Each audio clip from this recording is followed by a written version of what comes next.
everybody. In this live stream, well, you might be watching this as a video, but in this, we're checking out Race Room's latest update. It came out a few hours ago, so I thought, oh, let's jump on it and give it a go. I was going to give it a go in the middle of the day, but my brain was turned off. Monumental headache time. So now we're doing it now. We're going to see what it's like. First impressions. I've not even done nothing with it. At the moment, it's patching. I'm veritably excited for some 90s DTM action. I'm sure you guys are as well. Who doesn't like 90s DTM? Should probably get the didgeridoo out.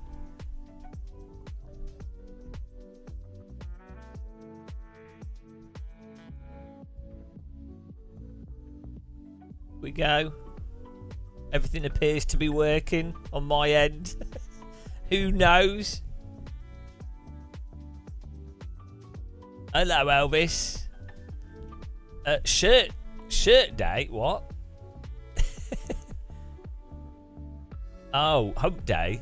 Wait, is that Wednesday? Is it Wednesday today? Oh, I don't really follow the days of the week, so it doesn't really make any difference to me. Every day is the same thing. Hello, CKTL. How's it going? Hello. Hello, Pixel Pirates. How you doing? Hello. Hello.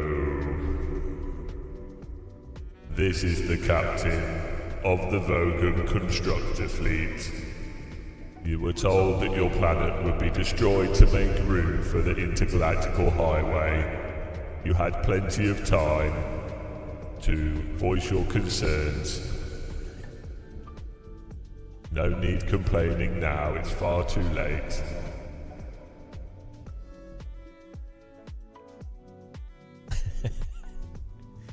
Hello, Elvis. Best sounding cars ever made. Even better than a Skoda City Go, I doubt it. We're installing. You know what's great with camera angles? There's a dustbin bag just here. But you can't see it. You can't see the dustbin bag. It's like, to you guys, it looks pretty clean, right? It looks reasonably clean. I don't know what that line is. Oh, it's the blue light being caught by the edge of the cupboard. But, yeah, it looks reasonably clean. But it's not. There's like shit all over that. And then there's a dustbin bag here. We need to organise.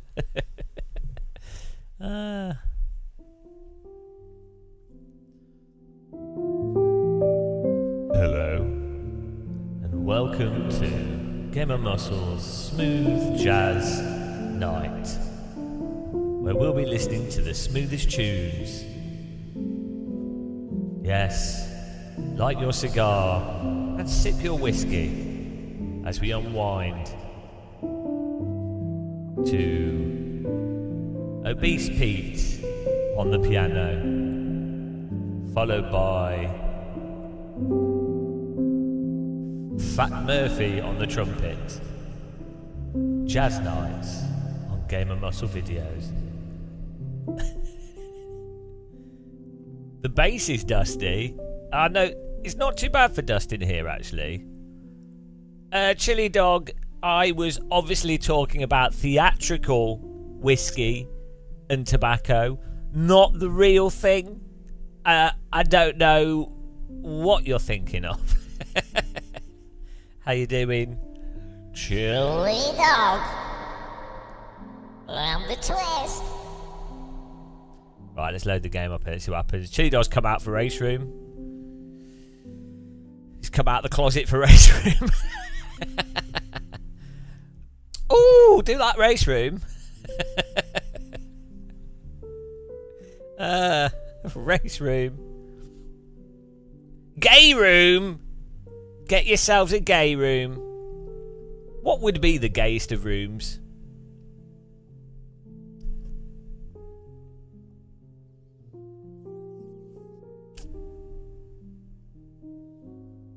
I'm having to think here.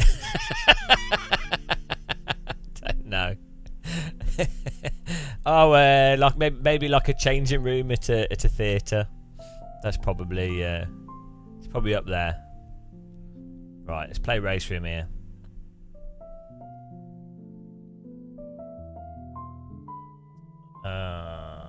Go. Don't know if this will work. We'll see. I think so. I think they've got triple screen distortion and stuff. It should do.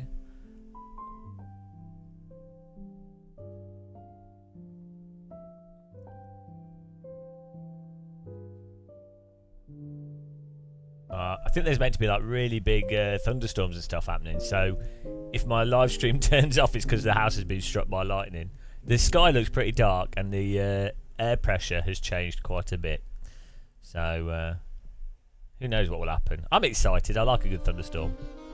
I like the rain, generally speaking, especially when it's warm. Right. Hello, Andy. How's it going?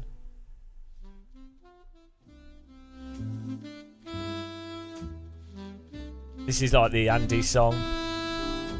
A race room looks better than iRacing now. Sad, I fear it's a bit too late for the sim, but I think the update is great.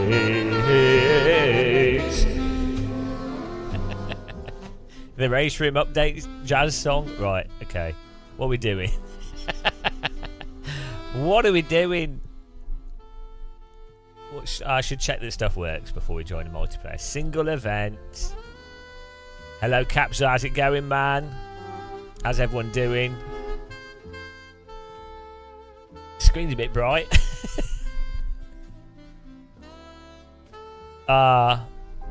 Such a pimp. I tell you what. I hate women. Clip it and ship it. All the attractive women are married, and it's really annoying. You see that sketch? You see the sketch where the guy like is chatting up the woman, and then he throws the stuff on the floor when she says, "Well, I'm a boyfriend" or whatever.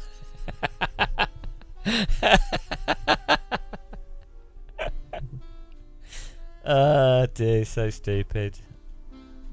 It's funny though. Right, let's find this. DTM 95, 94, 95, 1995. Have I got it? I should have this. And we've got a press account here, so we should have it. Where is it? Oh, it's there. It's hidden behind the chat room. Oh, hang on. Let's turn this on. Ah, no. Look what I've done. Bloody broken it now. Clicked off the window. You can't do that. Right, there we go. Oh dear. There we go. This is very reminiscent of Pogs. If you remember Pogs, I think Race Room could do their own. They could do their own Pog collection.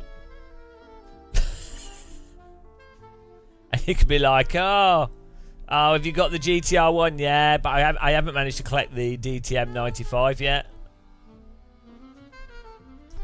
Andy Watson, AMS2's much better. Well, the physics aren't though, are they?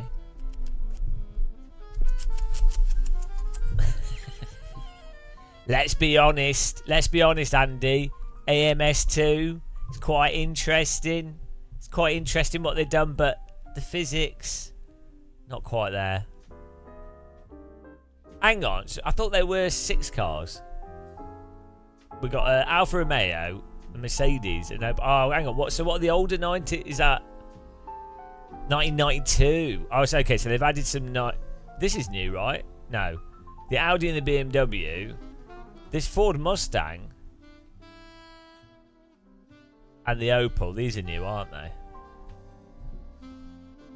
So these 3. I know, the BMW and the Mercedes. Is the Audi new as well? The Audi, the Ford and the Opel. What company is Opel?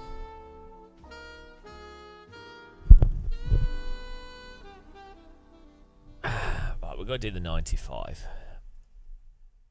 So those are 90, 92. This is this BMW M3. It's like one of the nicest cars.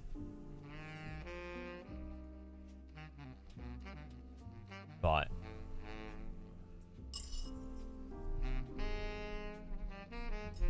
Yeah, what?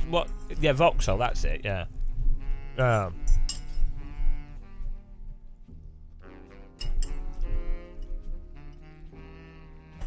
It's so confusing to me because I'm not a car person.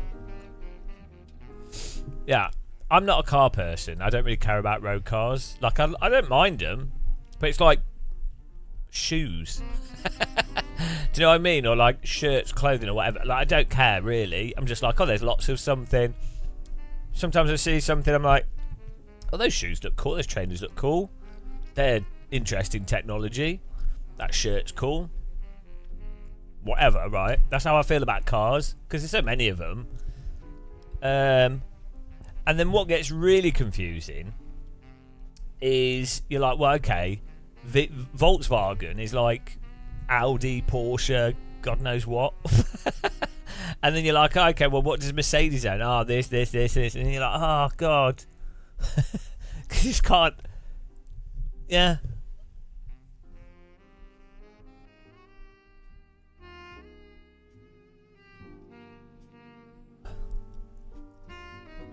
What do we go for then? Should we start with the Alfa Romeo? It does look nice. See, proper square cars. It looks good, doesn't it?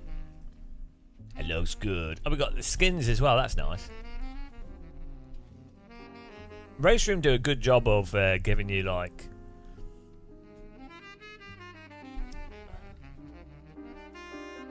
good selection of them. I don't recognise any. I think the Martini skin. I'm trying to think what I've seen. I think this was. I definitely remember 92 DTM stuff, and I think. No, I think I had like some BTCC cars when I was a kid. But I definitely remember seeing 90s DTM cars when I was younger somehow. But not these 1995 ones.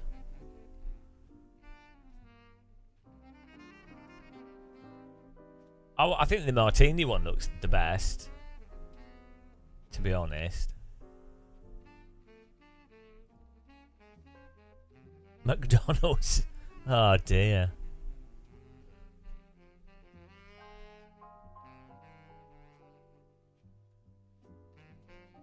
Let's go for the Martini one. Right, so we're just gonna do a test here. We've got some new tracks as well. We've got like a vintage Hockenheim. Did they say that they'd put that in? No. Have I gone mental?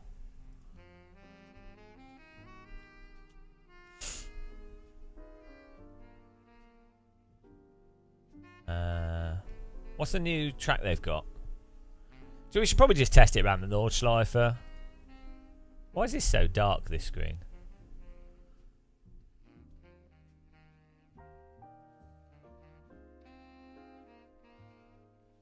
Oh, maybe it's a separate image. Well, let's just see how this runs and what it looks like.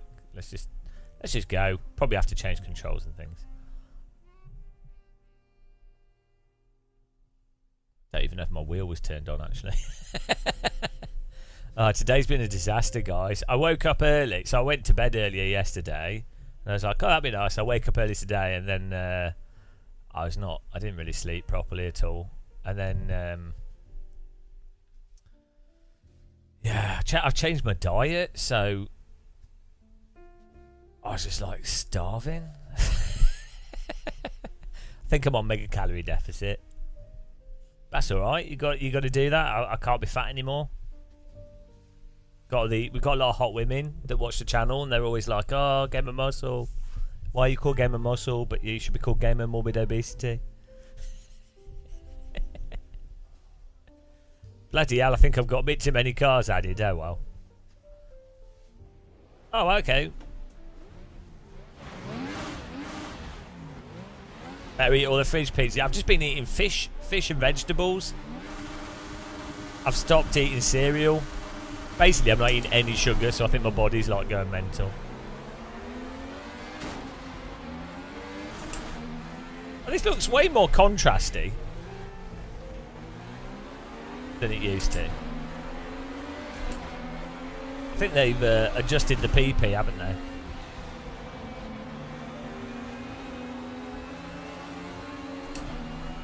Look like the tone. I need to sort my frame rate out. We've got some bizarre stutter. Handle's nice though. Or rear. Oh no, we don't. Oh, we got TC. I didn't know. 1995 DTM cars had TC. We're learning. Yeah, they fiddle with the PP. That's good. It's a good PP. A good, solid PP.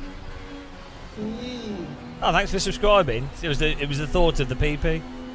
Right, we need to sort our frame rate stuff out though. This looks good.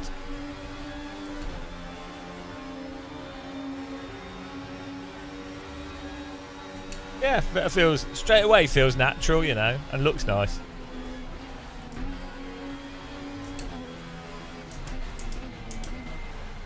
I always think race. I really think the work that the guys at Race Room do is fantastic. They don't get enough credit. Marco, hello Thomas, how's it going, man? Right, I need to work out my frame rate issue though, because that's gonna give me a headache very quickly. That's to do with my computer. That's good. That's it. Review over, guys. I can tell you it's pretty good. That's 3 corners. Honestly, I can tell you in 3 corners if a simulator's probably good or not. 3 corners. That's all it takes. That's all it takes. Got review done. Right, 17 minutes. Go and get it. Sounded nice. Looked nice. Car handled all right. That's it. Back to you need 6 corners. Yeah, it's like if you go in a real car, a go-kart, you do like 1 lap, you'll be like, oh yeah, this feels like shit, or it feels good. You can tell. It's like if you go on a mountain bike, you can ride it, jump off one thing, do a break, turn left and right, go down a steep bit of slope, balance on the brakes. You can tell pretty quickly, like, you know. Like, it's the same as if you play an instrument. If you use another instrument, like say you play keyboards or something, it's like, well, you can tell. You're like, oh well, I can see how this would be good, or why would it? And sometimes you can be wrong. Sometimes there's hidden details. Yeah, well, I'm just gonna get this set up. So there's some issue with my frame rate. How do you set frame rate with Race Room? Ah, yeah, so I think we want this on 100. This should fix it. Okay, this probably broke it. Confirm. Right, let's see if that worked. You have to make sure your frame rate lines up with these screens that I've got. Otherwise you get this weird micro stutter. Yeah, well, Race Room, Thomas, is used in like a lot of event stuff. And KW, was it Klaus? Is it Winkelmann? Should be Klaus Winkelmann. I think they should. I mean, I like Race Room. It's just in a weird position, isn't it? Like, it drives nice, looks nice, sounds nice. The developers are genuinely awesome. If they're watching, the developers are horrible people. I hate them. But the guys I've met from Race Room, apart from JF. He's awful, actually. Actually, I would say of all the people in sim racing, JF makes me sick to my stomach. Really? Oh no! Look, my. Okay, we broke the pedal gauge. What's going on here? Hang on, what's going on? Why is my pedal gauge thing gone mental? We've managed to break it, guys. I think maybe we need to restart.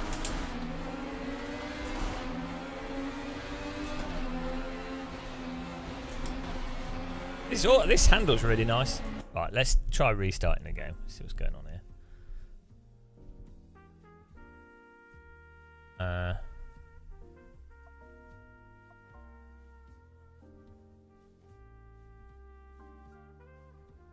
Yeah, no, there's nothing wrong with that overlay.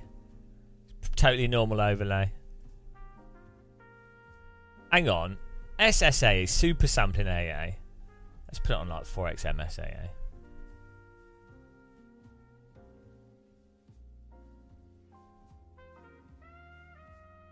Yeah. That's probably SSAA on 4K is probably a bad idea. Let's just restart the game. Jimmy Turbo, yeah, no, it used to happen with, so when Nvidia graphics cards, or graphics cards in general, when they would overheat or break, I think it's from like a floating point. I don't even know what a floating point error is. I get it means the numbers are in the wrong position. But what would happen is the location of where a, what's the edge of a polygon called?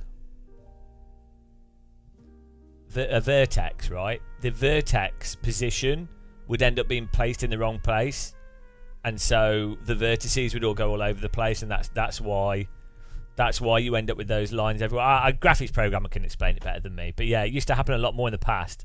It used to actually be quite a big problem with R factor 1.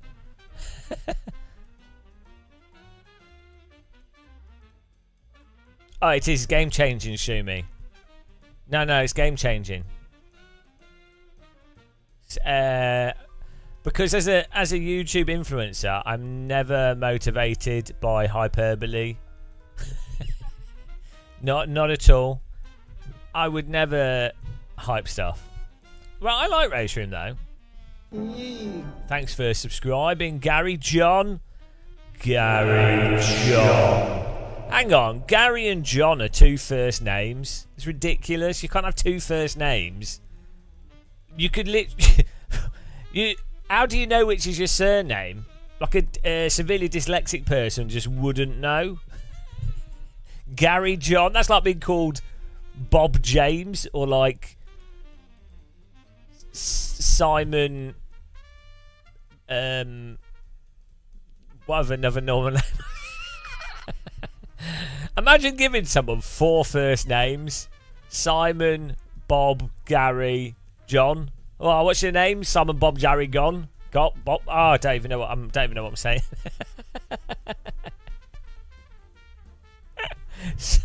Two first names. Oh, thank you, filing account. Blessed be your force feedback. May your DD wheels rotate with power and detail. And lo, may you feel the track surface slip away from you as you drive into the Armco. Blessed be. Nice to see filing account in the pew. In the Church of Force feedback. He gets a free pizza. The Church of Force feedback has a pizza oven. As a Roman Catholic, you get to pick one name at confirmation. What, just one name? What's confirmation? Confirmation sounds like an EA game launcher. Please confirm your user account. Is that what Catholics were going for? They're the original EA. They're like, guys, we need to get people in the town to register so we can track their activity. Okay, we'll get a confirmation from them. Yeah, the original mic. Yeah, they also took the tithing. That's it. That is it. Church. Everyone copies churches. They invented microtransactions. Do all religions do that tithing thing? Was that a Catholic thing? I've been to some well weird, like I think it was Catholic stuff. When I lived in France, and when I've been in France, I've been to some proper weird religious ceremonies. And like, if you grow up with religion, churches and stuff, it's normal because you're like, oh, go to the church, oh, they're doing this, they're doing that, and so it's normal because you're like, oh well, you know, it's like the dumb stuff you do at birthdays, like balloons and things. It's weird shit, right? But if you're not, oh, thank you, Cold Tard, 11-month resub, really appreciate that. Yeah, if you're not religious, and then you're like, why is there a guy wobbling a basket full of smoke? And then and if you're in a Catholic event, you're like, why is that priest just taking that child around the back of the stage? You know, it must be just some normal Catholic activity. Do you know what I mean? You just don't know. So it's just weird if you haven't grown up with it. Just updating. The pace car is out of control.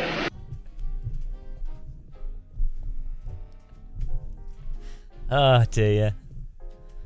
I'm sure other religions do stupid stuff as well. They all do. Like, humans love a ritual. Don't even need to be religious, do you? Hello, Game Tech. Game Tech UK. Gary, do you subscribe and you get abused? Well, it's your fault for having 2 first names. I'm sorry. I mean, I'm a 4-namer, so I can't talk. I was thinking, actually, I could use my 4 names as a new YouTube channel. Because they're pretty good names. They're trendy names now. But then I'd be a 4-namer, and so everyone would crash into me. By the way, guys, check out Game Tech UK. He's a bit of a... to be honest, until he gets a pinball table, I don't have any respect for him. But... you should check out his channel. He did a really good job at Gamescom, hyping up the crowd. I said in his chat yesterday. So Gamescom is so weird, guys. It's so weird. Like, crowds of like a mixture of like a small number of quite old people, a lot of like probably like 12 to 15-year-olds, a small number of like 8-year-olds, and then quite a lot of parents and families. It's such a weird demographic. And obviously just all like people that like games, or just people going to an event and things. But then people go to it just to get like shirts and things and giveaways and stuff, and it's actually a really nice event. I don't think, I'm not sure how it would work in the UK. I think it would, like, it's weirdly tame in a nice way. It's like I think it's a really good family event, actually. You hang on, why am I trashing anyone? You have a direction for a name. Oh yeah, well at least I know where I'm going. A direction for a name. What a stupid name. Oh, what's your name? Oh, it's a direction. Oh, what should we call ourselves? Well, we like walking this way. Okay. Let's go for West. All right, yeah. Well, good name, guys. Yeah, we've. They went.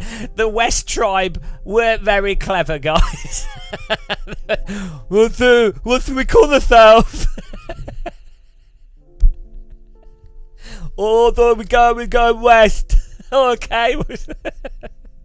It's stupid. Oh dear. Yeah, my family weren't that clever going back, but we're still here. So, oh dear. Right, let's see if we fix this frame rate thing. This is all my issue. This is not to do with the update. Yeah, probably just homeless. Probably just sim races that didn't. Sim rigs hadn't been invented like 500-600 years ago. So they were all like, they didn't know what to do. They're like walking around, like Scotland and stuff. They're going, oh, where do we go? Where can we find the sim rigs? Probably not in English though. They'd have been talking in like Germanic. Electrical Mama. I had a place name as a family name because the people thought an ancestor of mine was from there. He wasn't though. He just did not say it. Tricked. Absolutely scammed. That's like being rickrolled, but with a place name. Right, let's see if we fixed my frame timing thing. We've got to get to the bottom of this. Then we could do some online racing. The handling felt great though for the 3 corners we just drove.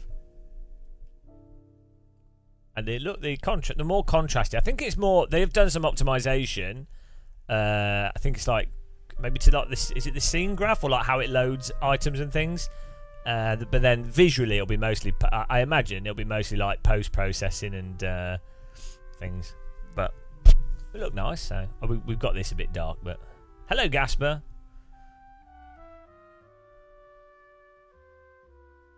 Right.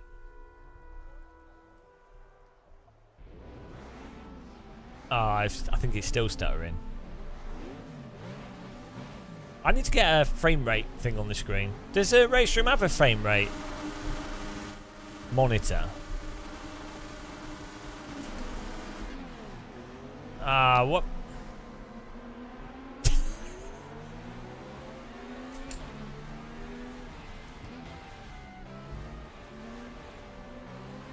Oh, maybe it's just my frame rate. Oh, I need to get a frame rate monitor on here. I thought Race Room had one in the game. Does it not?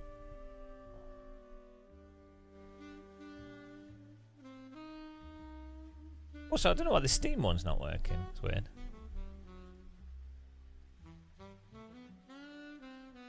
Oh, okay, nobody knows. Nobody knows. It doesn't. Maybe I just need really good eyes and then I can count the frames. Right, tell you what. Yeah, because it... Let's see what's going on here. This is only... I had this issue a while back and it's to do with my system. It's actually the same bug that AMS2 has. It's not really a bug. It's to do with... For some reason with my system, some games, the frame timing is not exactly the right frame timing as the monitor. Now you might think, oh, a monitor... You might think a monitor has... yeah, I'm going to turn Steam overlay on. You know, oh, it's 120 FPS, 190 FPS. Well, yeah, you might think that, but actually, in reality, a monitor doesn't work at nice, like, physics. It doesn't work at absolute intervals. And so there goes down to like 3, 4, 5 decimal places. And for some reason, on my system, some games, not all of them, get the, like, really far, like a divisional number, whatever, what do you call it, like, I don't know what the words are, but it gets that slightly wrong, and then as a result we get this weird, it's not really stutter, it's just like it looks like stutter. Now I'm using a NVIDIA 3080 Ti, but it's a crazy system because I use 3 OLEDs and so yeah, it works for most stuff, and I have it set up. It goes through a capture card and everything, so there's a lot of random shit on my system. It generally works really well, actually. Most people would use my computer and they'd be like, oh my god, it's like one of the best. Like visual experience, they'd be like, oh, it's so smooth, but I've been spoiled. So where's the Steam overlay setting, guys? Where's the option to turn it on and off? Because I've turned it off. I can't even remember where that option is in Steam. Settings, here we go. Oh, interface, library, cloud, controller.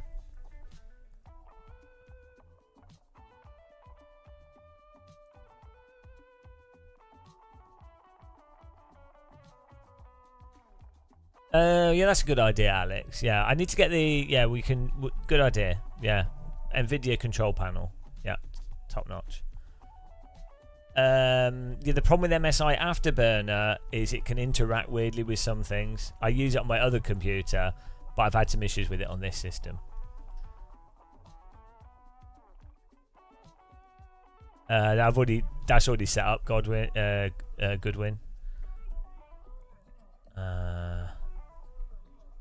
Where's the Steam overlay setting?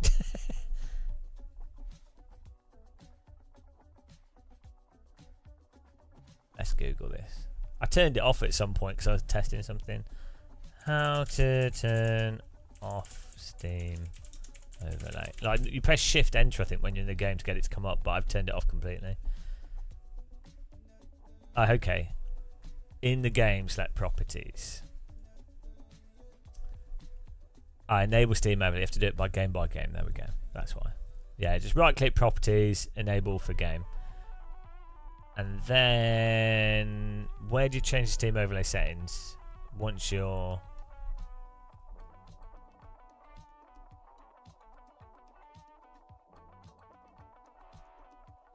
Oh, that's good. You can disable...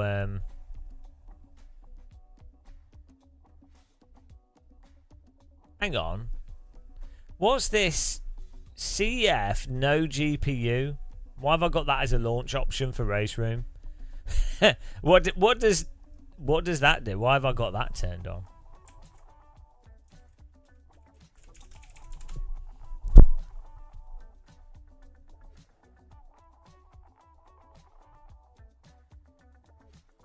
I think you might have to buy it as a DLC. Explorer. I think you need to buy them.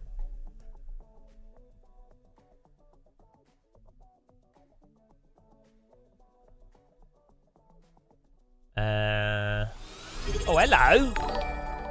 Jim Law with the resub. Thank you very much.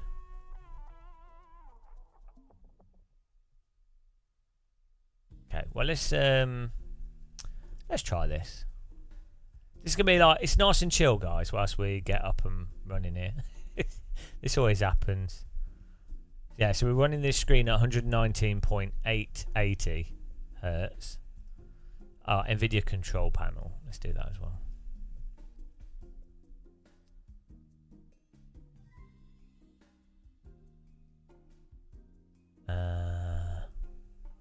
Program settings. I'm not showing this on the screen because I don't want to display everything on my screen.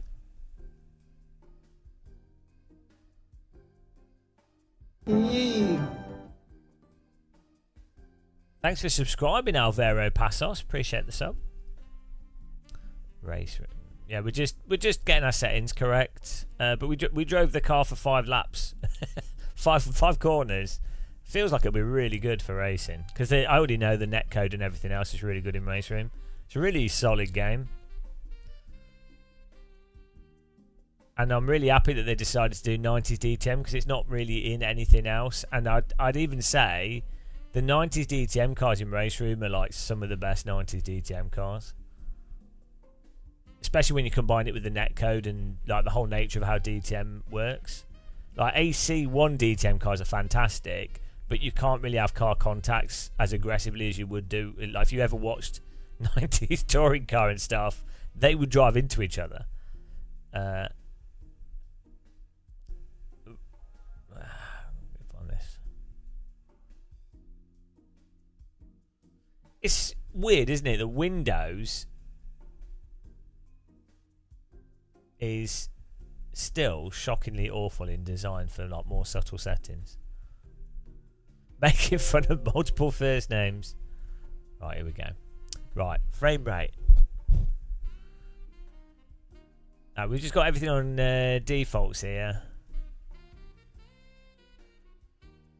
so that's fine. Right, let's try these previous settings. Where did someone say there was in Steam, the Steam overlay, frame rate overlay? Where is that?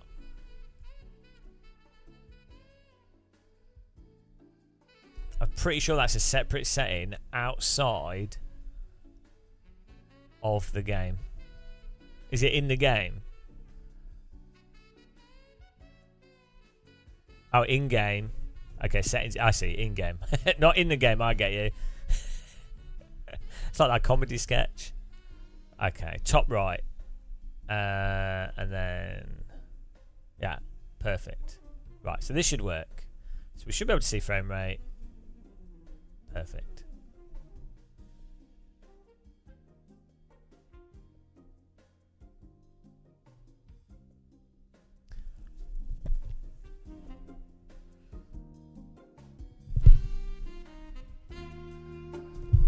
If you're watching on YouTube and you want to support us, you can click the like button, guys. I'll remind everyone. If you click it, it promotes the stream a bit more. But you don't have to. I really don't think it makes much difference, the like button. YouTube is definitely like watch time. Watch time is the thing. So if you waste more of your life watching this channel, that helps the channel.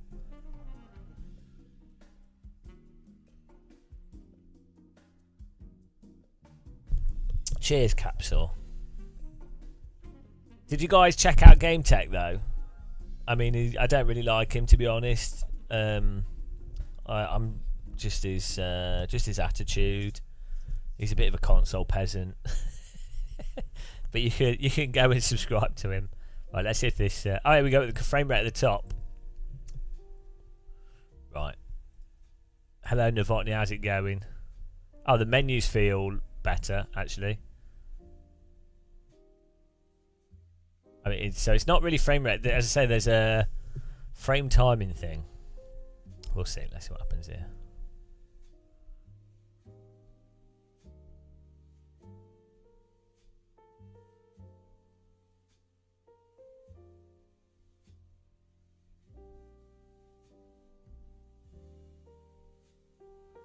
Yeah, I mean, I can't expect everyone to be as humble as me. I mean, basically, when you're as humble as me, you're effectively a god. So, that's a pretty good joke, I thought. Oh, hang on. It's because our frame rate's actually running below VSync. So that's probably not helping. Right, let's just take some cars off. Then we'll see if it works.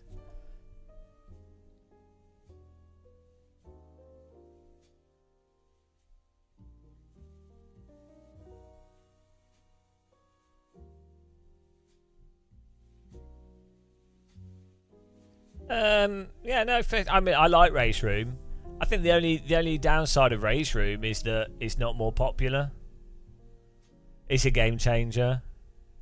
We've not tested it enough. We've just been doing some settings because my hobby is doing settings. Exactly, Strike 5 Pilot. So you have the same problem I have, yeah. Because people are like, "Oh, you're not humble," you know, and then you go, "Well, yeah, but look, I am peak perfection." Do you know what I mean? So it is being humble. It's just relative to other people's narrow-minded view. Right, well, hang on. Why is our... Oh, there we go. No, what's going on with the frame rate here? We've got 120. Okay, let's see if this is... Still dropping below 120, which is weird.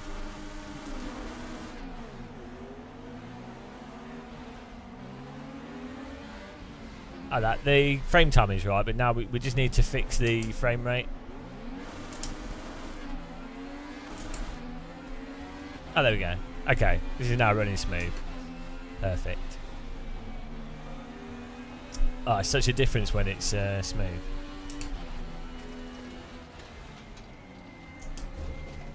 And on me just...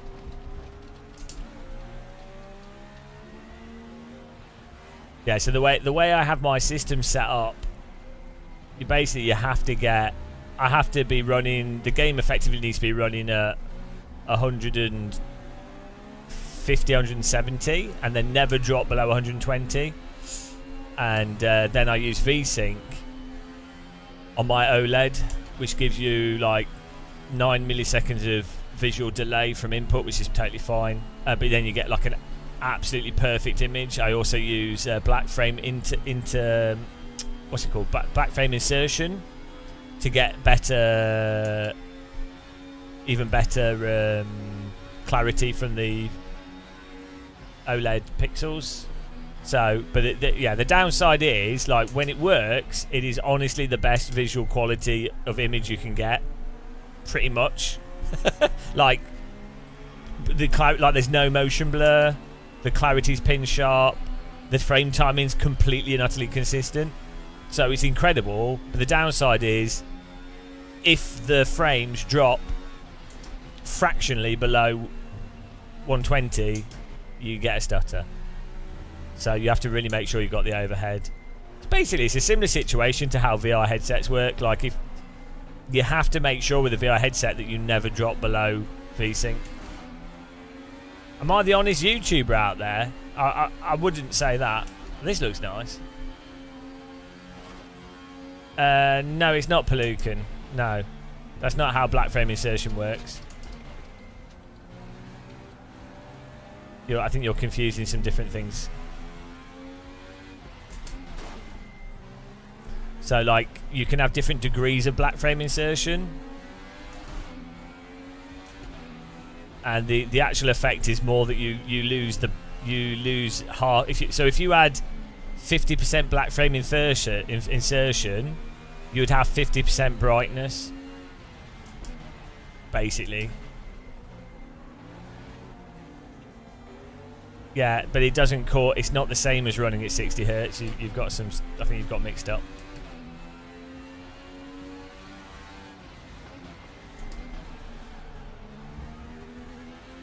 It actually gets really quite complicated when you look into black frame insertion, especially how it operates with OLEDs and the degrees of black frame insertion. And also Nvidia are actually doing a new form of black frame insertion that's a dynamic black frame, so it can work with VSync and G-Sync.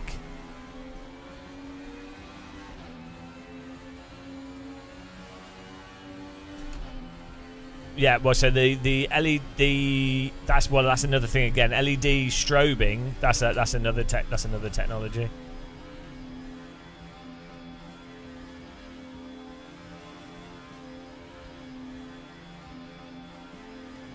What black frame insertion ends up doing? Oh, need more rear brake bias. What it ends up doing is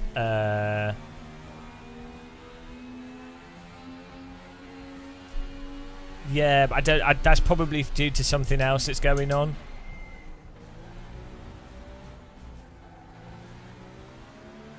Yeah, well, it looks nice. We're just testing things out. So the reason why that monitor might result in 240 hertz is because of whatever other timing is involved with the circuitry to achieve the black frame insertion with those screens. There's lots of components to it, but for sure, if you have a 120 hertz monitor and you run moderate black frame insertion, it's not running the game. You're not getting the equivalent of 60 hertz from the game. That's just not how it works. But believe me, you would visually notice that. Like if that happened, if you were playing at 120 hertz and you put black frame insertion on, and then the game was effectively the image was 60 hertz, you would notice. Like you really notice 60 hertz input. No, but it's not. Paloo can just. I don't think you need to research it more. I think you're mixing up different things. Yes, I'm not saying that some screens might do that. Some screens might. I'm just saying it's more complicated than it's not a. This always happens with stuff that's complex. It's not just a simple single thing. Even the way black frame insertion works is mental. Is that it's not strobing the entire screen, and obviously a screen draws the lines. And then the black frame is only going to be a section of it, unless it was the whole thing. Like so, the whole it just doesn't work. Like you need to. I can't even talk about it. You just need to read about it more. I went on a massive binge. I went on a huge 10-hour monitor binge, and yeah.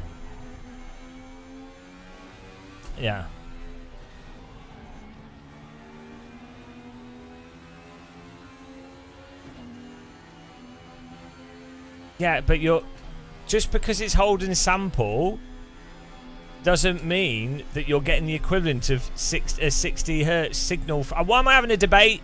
Just go and Google.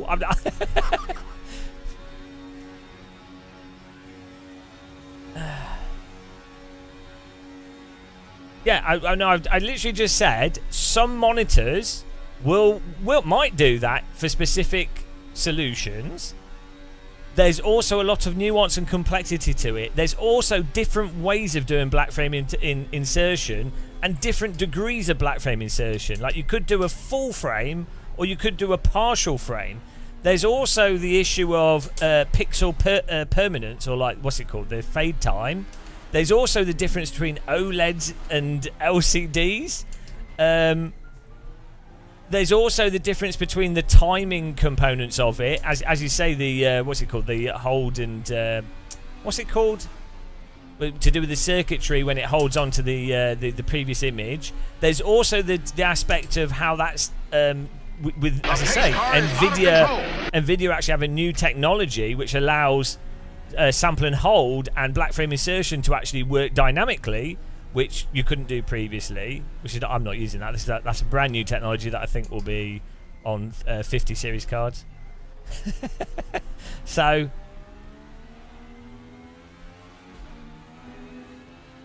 Now, Pelucan, you did this before. This is what happened last time. It's not winding me up. It's just, this happens with anything technical, right? It's the same with force feedback. It's the same with physics. It's the same with field of view. It's the same with seating position. All this stuff, right?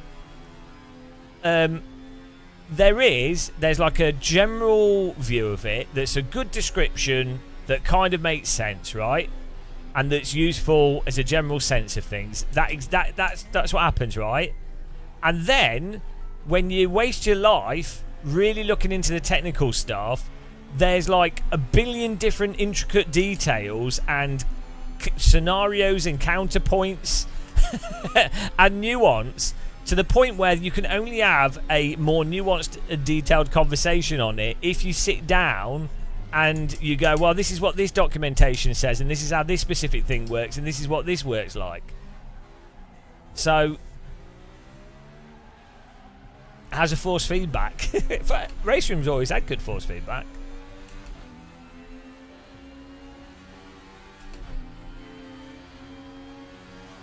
Yeah, so one of the issues that OLEDs have had with the sample and hold stuff is because the pixel timing is effectively infinite.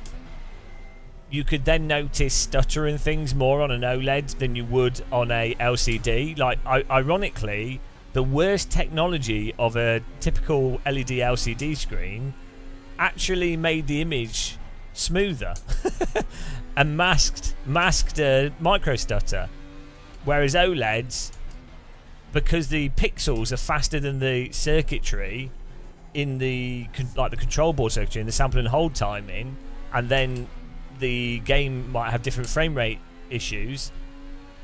OLEDs actually, when they work, it's insane. Like, when you've got everything timed up perfectly, it's incredible. But if you're slightly outside of that, you can really notice things looking terrible. Like, they're just not looking terrible, but you can notice like stuttering things that you just wouldn't notice on an LCD.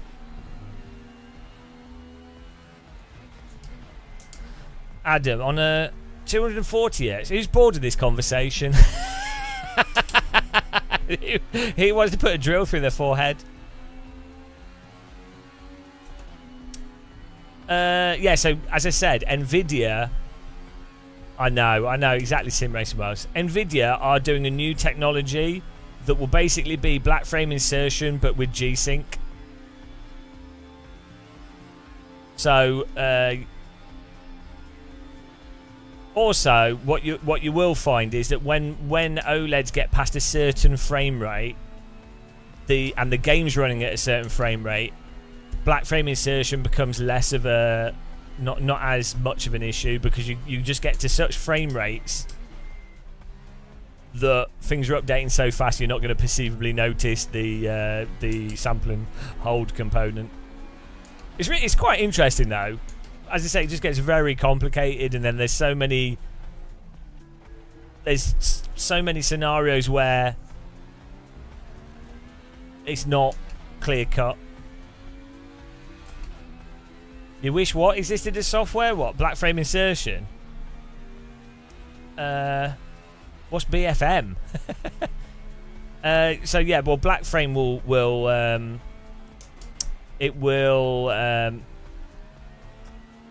reduce brightness, basically.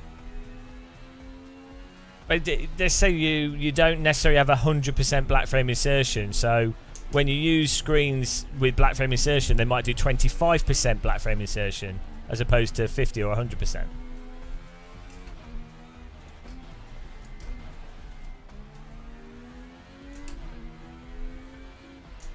That's just not correct, Jimmy. Because it's semantics. it's just you're getting confused on the semantics, because you're like, okay, if you're approaching it from the perspective of a viewer and you go, has the viewer received new information at 120 hertz? Well, if the black frame is 50% of the... So if you have a screen that's 120 hertz, if the black frame was 50% of it, the viewer is going to be seeing half as many updated images of the game, right? So you could then argue, okay, it's equivalent of 60 hertz, right? But that's not actually the truth of the matter. As I say, you don't necessarily do 100% black frame insertion. Most people would probably run into it like 25%. Also, the game is still going to be running at a higher frame rate, and the update rate of the software is going to be higher, so it's not analogous to a game actually running at 60 hertz. This is precisely what I mean about the subtlety of it and the nuance of it being... Someone could say, oh, it's half the frame rate. It's like, well, no, it doesn't really describe what's going on.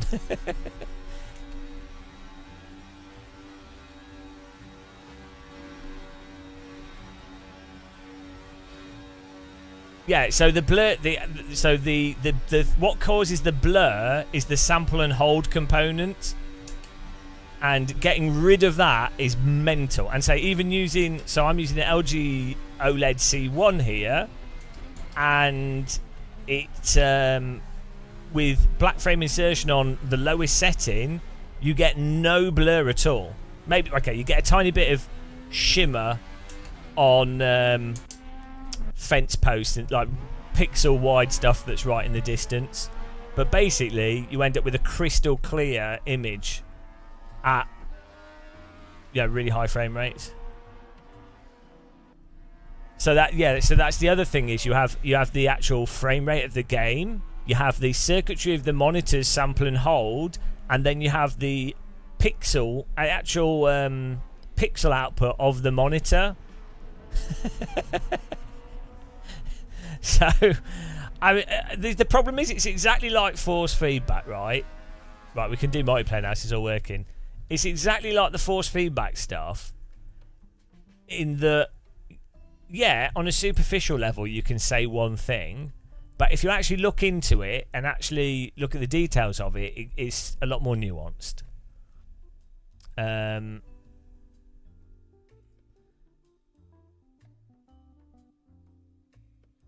most of the conversation that you'll have on these things online are a lot of people will have done a little bit of research into something, or they'll have read a magazine in the past, or that they'll have watched some like YouTuber that's done a 5-minute video, or someone that's commented on something, and they will take that information in and then go, oh, that's more than I knew before, and that's interesting, and that's more detailed. Oh, they really know what they're talking about.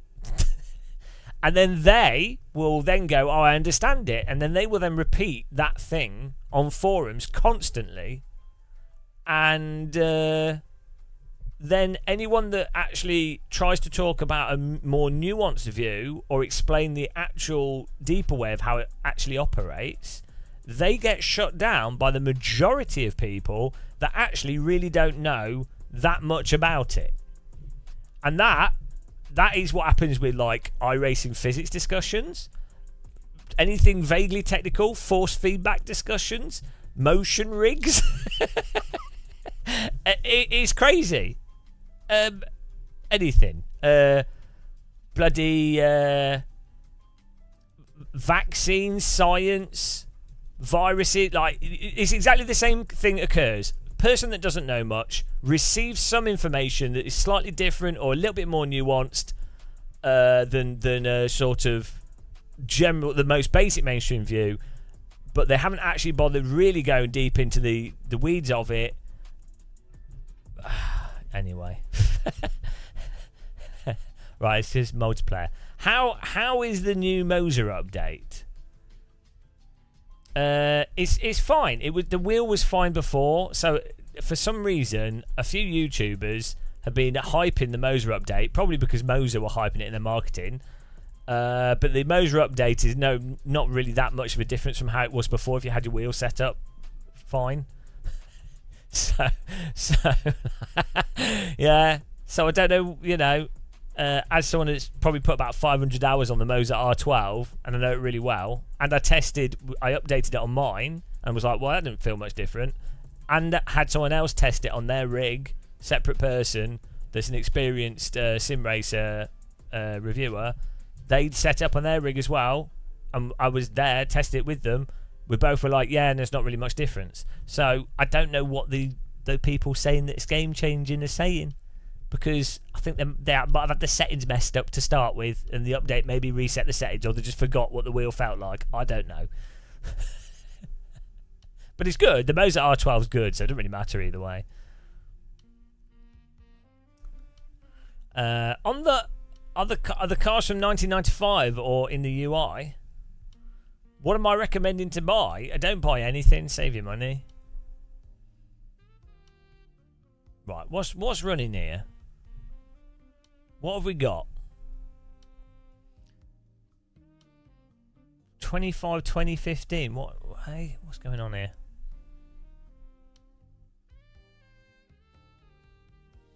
Torque and horsepower. That's Adam. That's the people. Well, it's weird, isn't it? All these things, like, you know, when you see like car reviews and people are like, "Oh, it's a 50-litre normally aspirated engine," and all this stuff, right? Which is fine, nice details, but what does it actually mean? Like, to your average person that's not ever driving that car, in the context of that vehicle and how that specific vehicle's set up, with the tyres and everything of that vehicle, is that actual information as to the engine actually of any real value to a person that's just consuming that information? But there's a whole thing of like information, you know, it's a meme of how you present information to enthusiasts. You get this with everything. You get it with force feedback wheel strength, car engine powers, anything that's like that. It's like it becomes a meme comparative point that then, in a superficial way, people are like, "Oh, that sounds impressive." Well, I'm trying to find this race room should have some. Oh, we go. We got this. What's this? European DTM. Oh, we can't join it. Where's my reputation gone? My reputation's 71. I don't have enough street rep. Z-Tox. I'm looking to buy a DD base, but I don't want to buy a Moser that feels like it needs to change later. Well, yeah, no, R12's pretty good. I've been using this for ages, and I've used a lot of DD wheels. Of course, you have to buy it using my affiliate link, otherwise it won't work. But if you've got more budget, you could go for like a Acertech. Wheels are really good. Simucube. Simucube's really good. You really can't go wrong with the high-end wheels, to be honest. Hang on, what's this? DTM Fieldbird, Radio DTM. What? I don't know what this is. Should we just join it? There's 10 people in it. Let's go for it. Why not?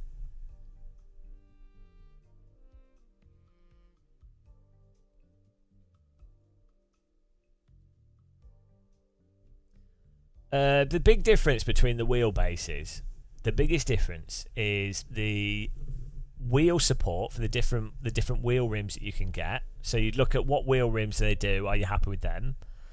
And then the software, and also then I'd look at stuff like, so Moser, for example, still have a little bit of a bad reputation for like RMAs and technical support if you have a faulty wheel.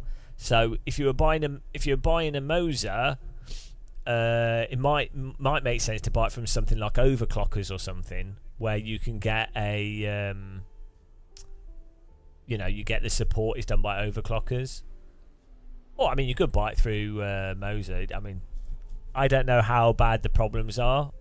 It's really hard to know unless I had the data from the business that showed that there was a percentage of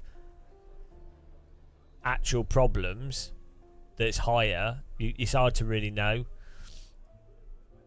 So I'd imagine I'd get a lot more people complaining in our live stream chats if there was a specific issue, because when there have been issues, hello Counter Debate, when there have been issues in the past with like random Fanatec stuff or Thrustmaster or Logitech or whatever, you'll get it mentioned a lot. I'll see it come up a lot, and I haven't really seen that for Moser stuff. So what I have seen with Moser stuff is when they first came out with certain wheelbases, there were like batches that had issues, but it seemed to be very limited to specific batches.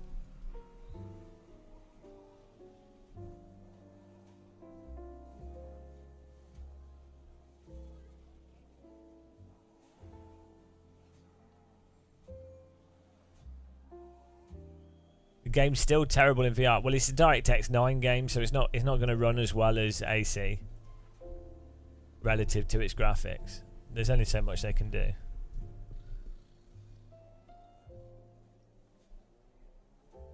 I doubt you're going to get more than like a few percentage improvement in performance.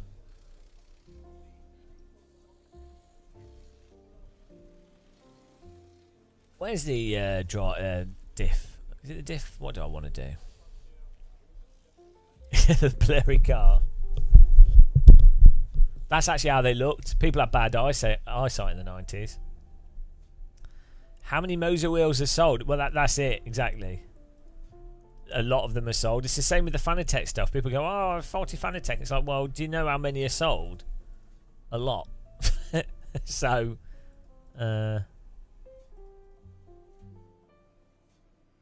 also, you get people that are a bit dumb.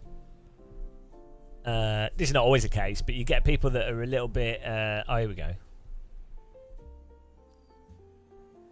They're a little bit dumb, and so they think there's problems with stuff when there isn't. There are people, obviously, with legitimate problems as well, don't get me wrong. But you have to factor that into a lot of the complaints. So the point I'm making is very hard, unfortunately, for consumer to really know how reliable a specific piece of equipment is.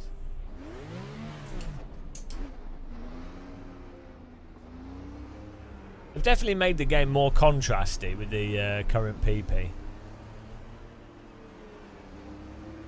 I'm not sure if that's I think they made it a bit too contrasty. What is this track?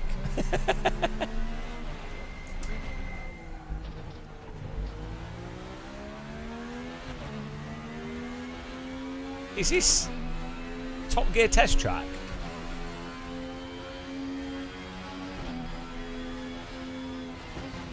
Yeah.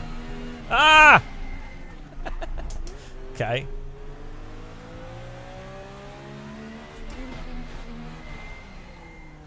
It's like fake Top Gear test track.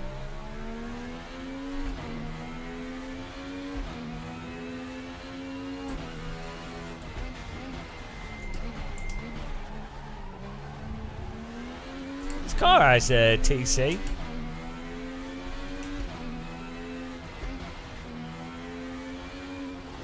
Oh, how do we turn the TC? Is a bit lower.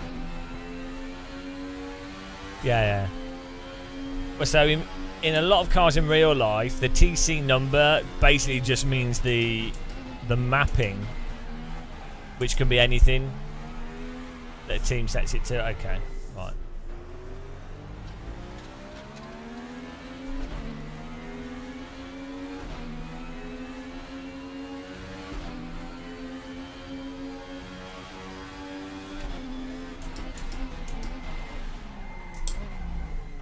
That's a very tight corner. More brake bars to the rear.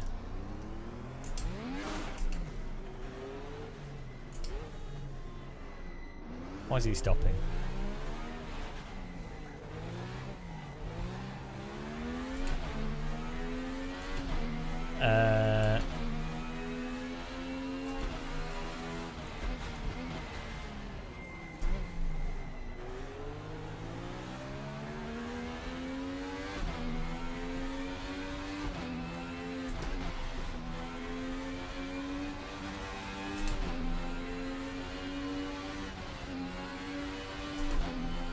This would be crazy to drive. What is this track?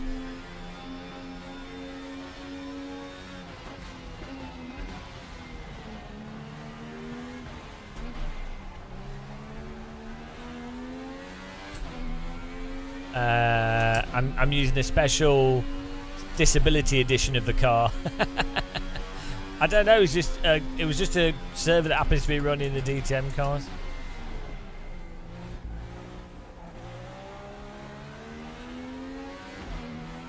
Not in. But they had dog boxes on the 90s DTM cars.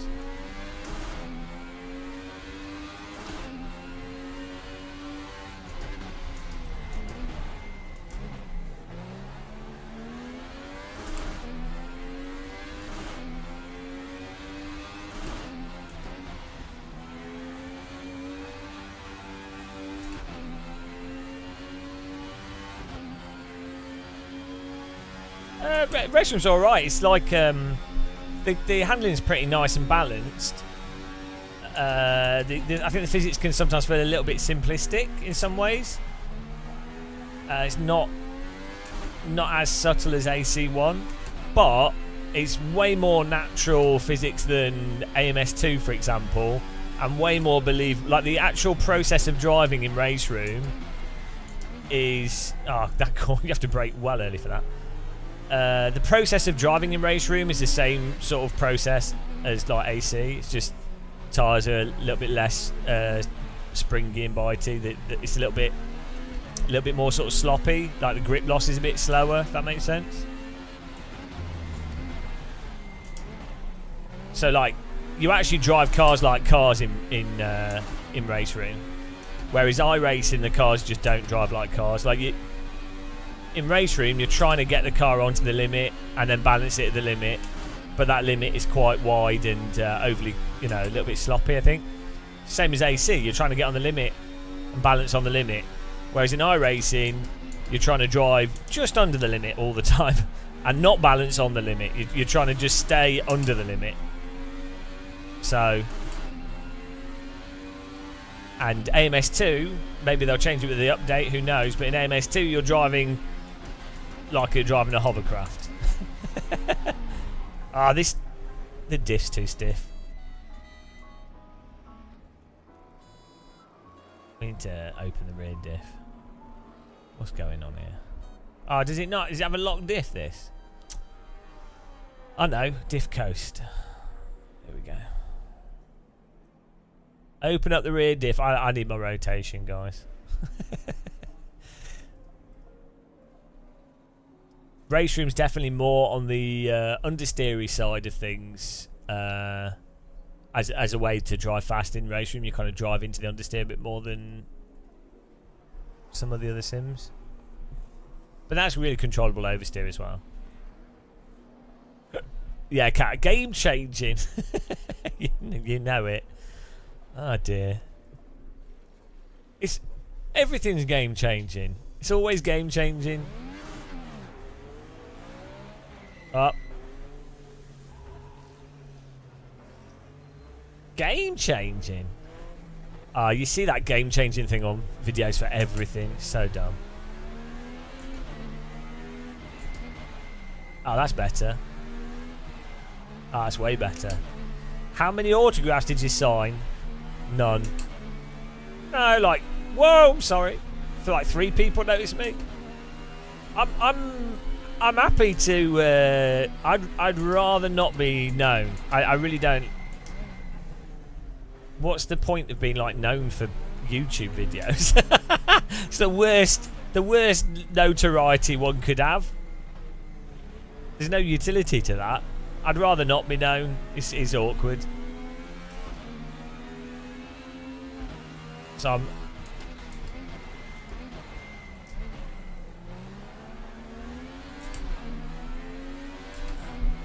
The best thing, I've said this before, the best thing is to be known in the industry. So for like, you can get work easily, or you can sell advertising and stuff. You can make money, but you don't want to be known by people in general. Like, you don't want to be famous. Being famous is terrible. Like, it's not a good. It's really not a good thing. I mean, you'd be much. I bet you if you asked the vast majority of normal people that are famous, not people with like mental health issues, but the vast majority of them, if you said, would you like to be able to do exactly what you're doing and make the money that you make, but without being famous, would you rather have that? The vast majority say, yeah, they would want to be famous.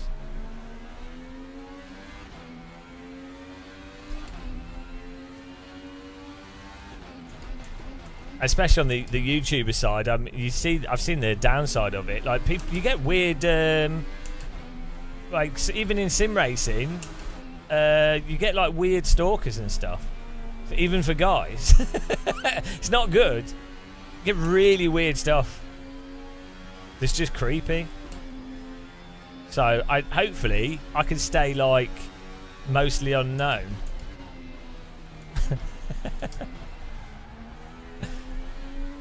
I keep doing what we do. It's good. It's the best way of doing it. Game-changing update.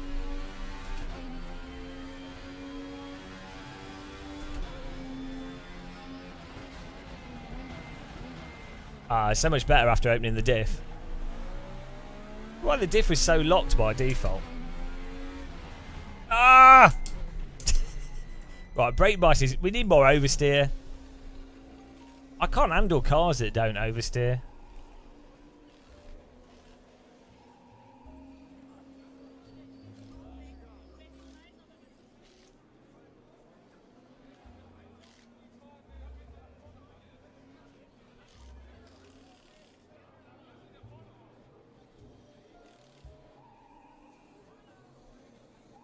How's the grass? It's alright. Alright. How far back can the brake bias go? Bloody hell. We can have 100% rear brake bias on this car. It's a go-kart. Hang on. Do go-karts have brakes on the...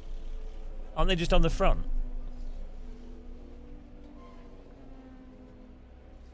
Hang on, where are go-kart brakes? Are they just on the rear? They're just on the rear, aren't they? They're not on the front. Yeah, just on the rear, yeah. So I was thinking like, I've locked up in a go-kart and it insta spins. Which wouldn't make sense if the brakes were on the front.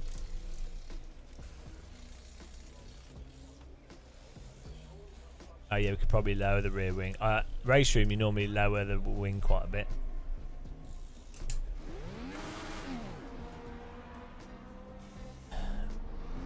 Hey, put your hands on the wheels. I haven't been go-karting for ages. It's been like a year since I went go-karting. But I really enjoyed it last time I went. Oh.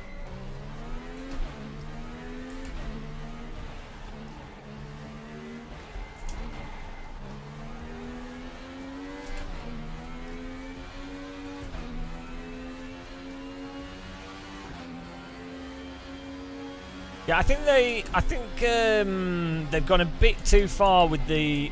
Oh, look at this corner. Look at that corner. Stupid corner. They've gone a bit too far with the contrast. Do you know what I mean? Like, it's maybe if you're on an LCD, it's not as contrasty, but. Can we adjust the brightness? That like the gamma needs to be a bit higher. Because it looks too punchy.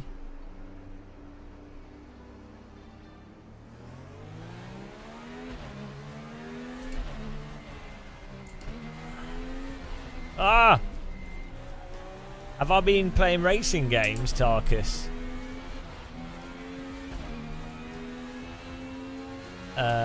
Mostly. I've been playing a game called... it's like a Grand Theft Auto 2 type game. Well, I can't remember what it's called. I've been playing that on my Steam Deck. I play Counter-Strike and Valorant and Rocket League and Walkabout Mini Golf in VR.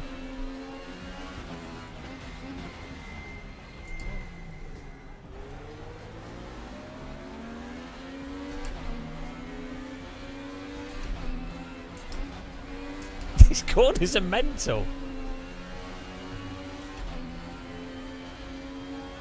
What is this track? I don't like horror games, no. I keep meaning to play the new Alien game. The new one. The Alien game from 2012.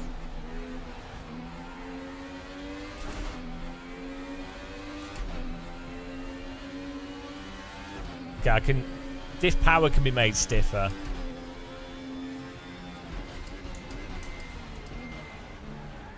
Oh, he's parked on the apex. And I've missed the corner as well.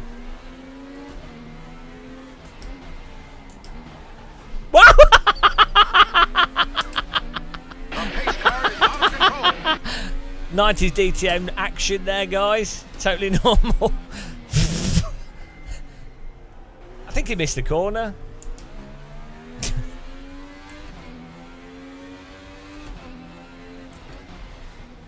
That was pretty funny. Alright, flat out through here. There we go. It's a good takedown.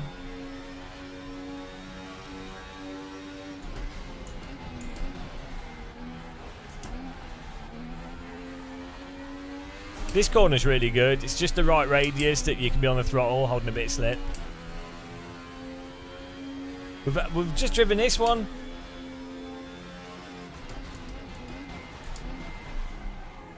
Ah, can it? Let's move the brake bars even further back. I need more rotation. So this is the race room thing. The cars do not rotate as well as AC or iRacing, so you really have to.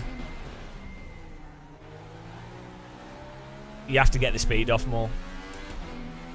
You just get used to it, but it's a little bit of adjustment. Probably just make them reduce rear wing and things as well. Just have to get the rear looser, open the diff a lot more. Diff coast.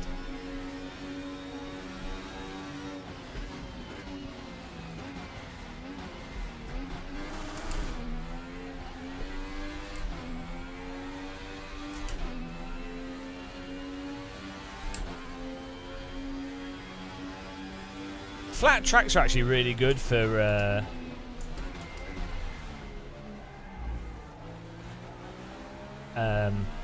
feeling how a car drives, because often the sort of undulations and track details like they obviously you're feeling the track rather than the specific handling of a car.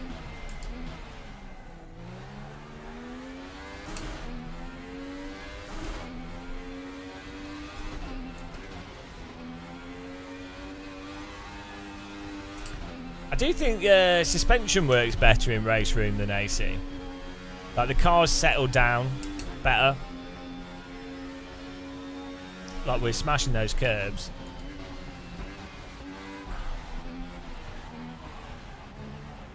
Bloody hell. I'm not sure. No, I think it's different. Yeah, AC the car would just start doing a weird. Oh, this corner. Who puts that kind of corner on the track? It ruins the flow. Right, we'll learn this. All the corners look the same. It works in VR, but it's not the best.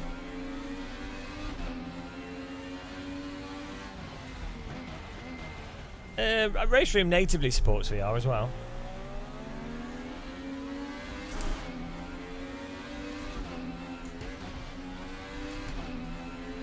sparks look cool.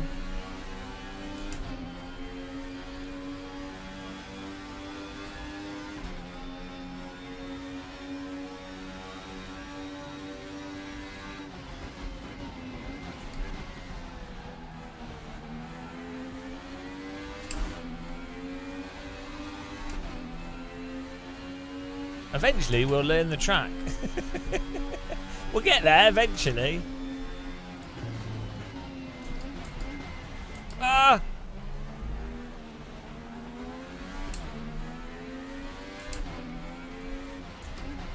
Oh my goodness.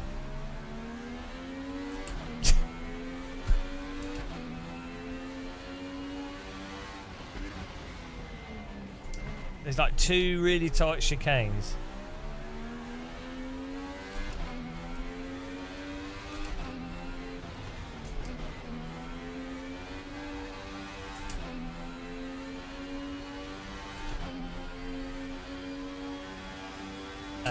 We will do, Matt, yeah, at some point.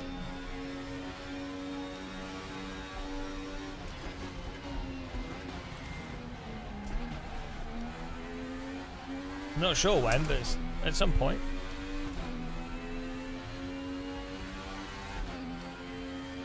Here we go. It'd be nice to get 1 clean lap. Oh, we need a co-pilot that calls out the corners, guys. It looks the same. The corners all look the same.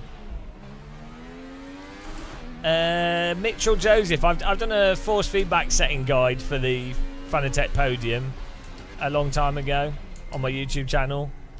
If you type in Fanatec force feedback settings, they'll work with all games. Yeah, exactly. They're weirdly tight. Adam, I agree. Weirdly tight chicanes. I hate weird. Any corner that I mess up, it's a weird corner.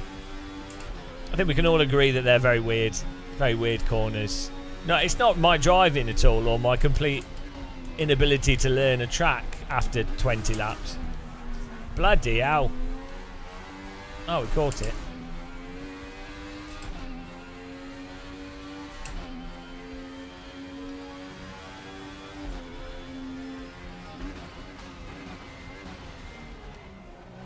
What we need is a wall. There we go, we hit it that time. And then this one's really tight. We need a wall for the chicane. Ah! 2 wheels. That's how you do it. That's how you do it. I'm basically a 90s DTM driver. I think we can all agree. We're back on the landing strip. What bloody airport is this?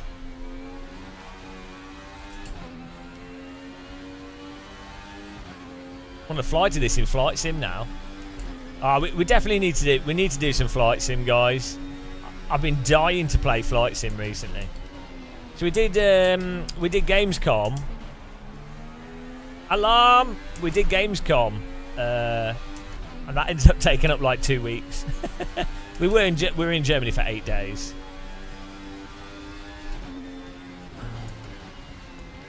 Oh my bloody hell! I'm going to get banned from this server due to cutting the corner there. Right. Hello.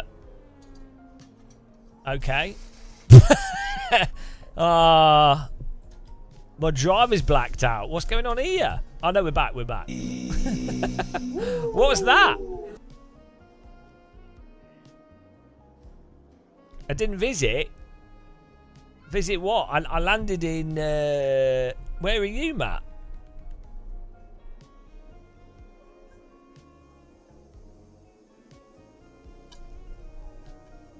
Am I from the Midlands? I do a bit of a Midlands accent.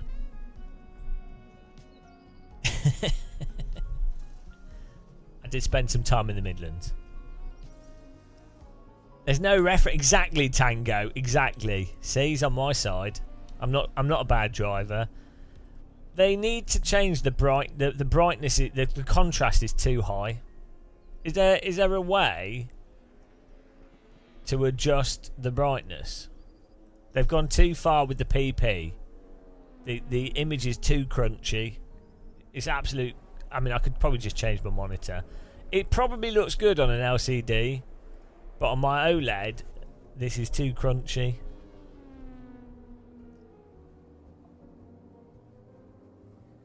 Too much crunch. Be careful what we say. VKB Gladiator, but why would you get that when you've got the new Moser force feedback joystick? Oh, you're near Munich. Oh yeah.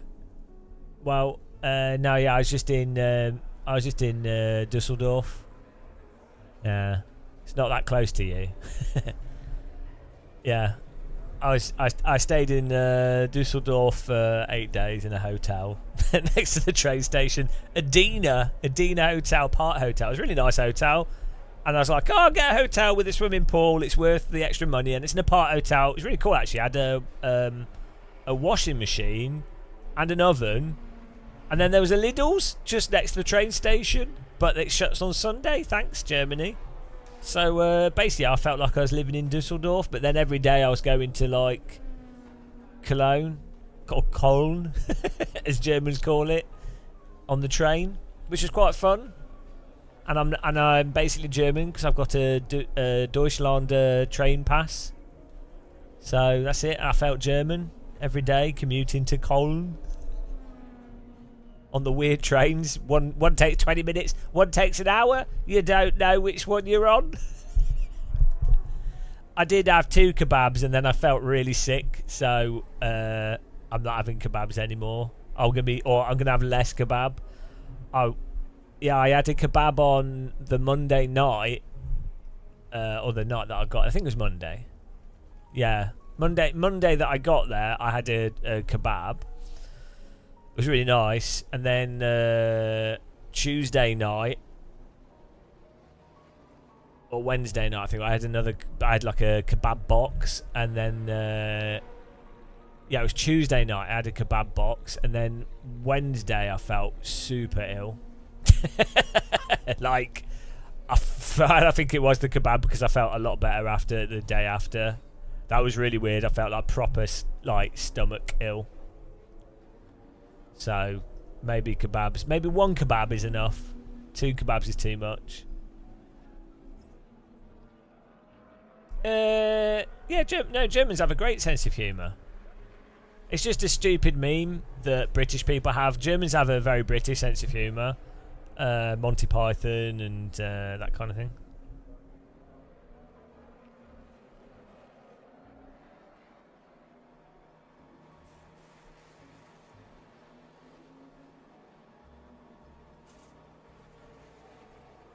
I mean, everyone should blame Matt for everything, to be honest, with Fanatec.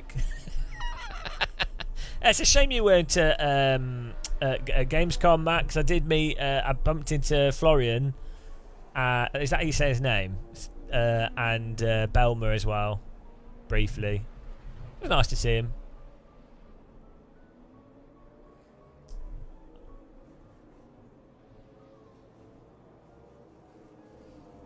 Yeah, you should have snuck along as well. Fanatec are actually well placed in the market still. Like, regardless of like the insolvency stuff, there's a lot of brand awareness, and so the mistake that a lot of sim racers make, and I see this a lot, is they're unaware of like the marketing and awareness of products. Because if you look at stuff from a sim racer perspective, like the hardcore iRacer, AC, Race Room, whatever, sim racer perspective, you see a view of the sim racing hardware market, like the maybe videos I do, Boosted Media, Random Call Sign, Dan Suzuki, Dave Cameron, whatever. You see that kind of that perspective of sim racing, the Reddit sim racing, and you get that perspective, right? That isn't the entire sim racing market, and aspects of that are so small. So, I mean, I can't say certain things, but like, you'd be surprised, some products in sim racing are selling to degrees that are just absolutely take a dump on like DD wheels and things. Like but you wouldn't intuitively. You'd be like, oh well, those companies don't market at all. What are they doing? It's like, yeah, they're making money, mate. So this is the thing. Like this is why Google Analytics and information is so valuable in business, because it can be really hard to actually have a decent perspective on the full business context of things, or this is a sort of fog of business, the fog of war of business.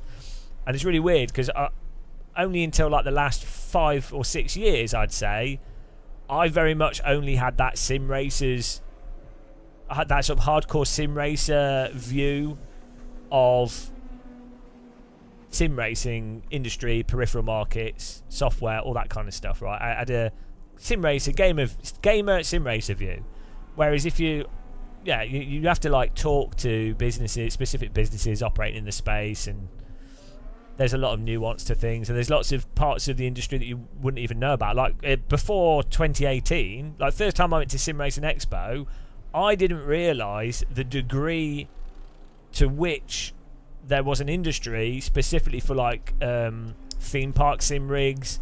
So a lot of people go, how's Visaro making so much money or being so successful as a business? And it's like, well, they're not selling those rigs to your average person in the house. They're selling those to like Saudis or theme parks or F1 or whatever, and that's a lot of there's people ordering like 100 rigs, so you just don't see that as a general consumer. Like I've been at trade shows and people have walked in that have never seen sim racing in their life, and they've spent £10,000+ on the spot. They've gone, I'll have that motion rig. Oh, that looks nice. Didn't know about that.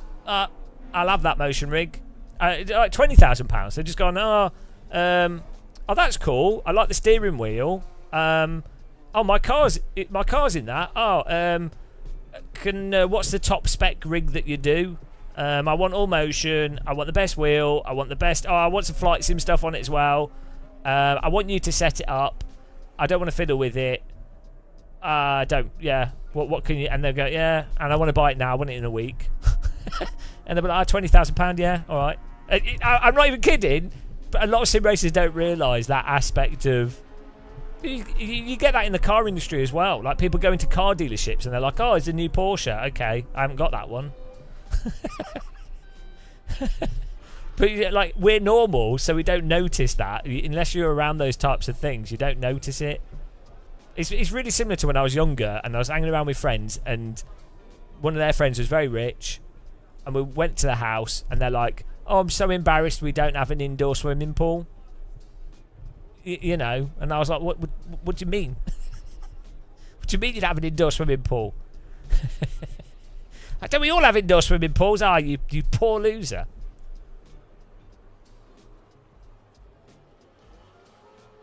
You know what I mean? It's crazy. But yeah, the main thing is to blame Matt for everything. That's what I do. We're going racing here, guys. Perfect. Wunderbar. Hammer. Sehr gut. I don't know what track this is. Do any of you know this? Oh, how much fuel do we need?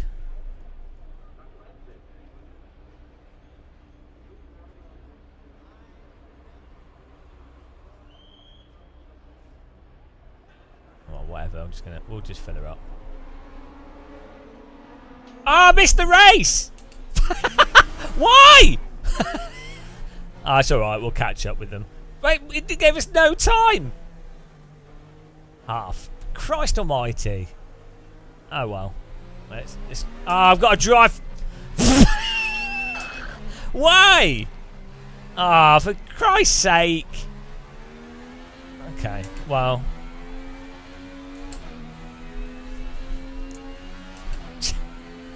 I'm blaming you guys.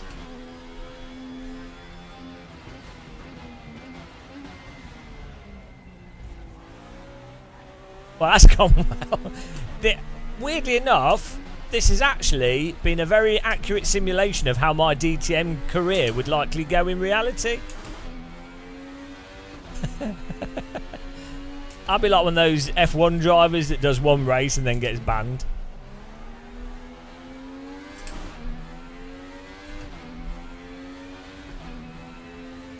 So we can find another server after this anyway. For me, where's the bloody pit board? For me, this is just me learning, getting the car set up a bit and learning the handling. Do we have a speed limiter on this?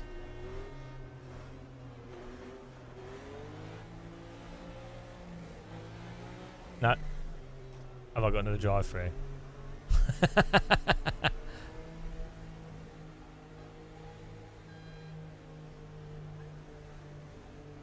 Ah, hello, Niels. You're blinded by spreadsheets. Oh my God, I'm reading. Oh, why have I got another drive-through? Yeah, there's no spreadsheets in this. At its core, there probably is a spreadsheet somewhere.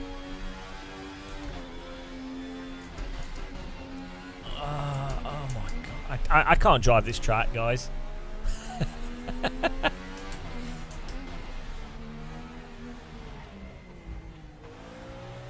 Niels' favourite sim is the flight simulator built into Excel 95. That's his favourite sim.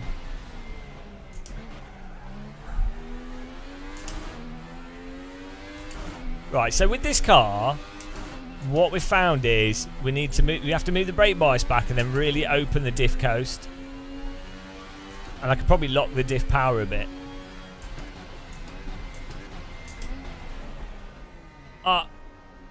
Is that no, distance. So we're not actually on the... Where's the cone for the... No, that's for my pit. Have I sped again, haven't I? I've done it again.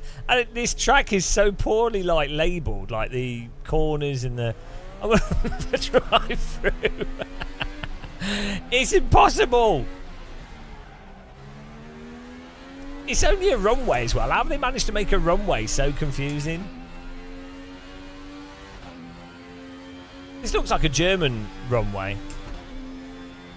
That building looks like a 1950s architecture. Oh, actually, when I was in Dusseldorf, I noticed that the 1950s buildings in Dusseldorf look way better than British 1950s buildings. Very, really similar architecture. Similar style, but for some reason, maybe it's because they put plants on them or something, or maintained them better, they don't look as terrible. I really hate 1950s architecture in the UK.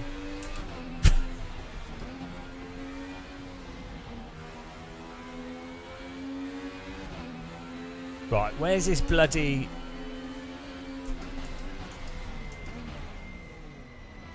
Okay, it's just a line there.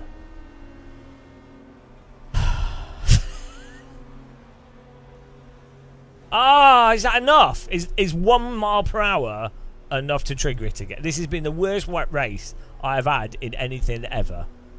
If that's not cleared it. Oh, there we go. Okay, thank you for subscribing. 1 Unity, appreciate that. No, finally we cleared it. Yeah, you can go 1 kilometre over. Got German policemen on here.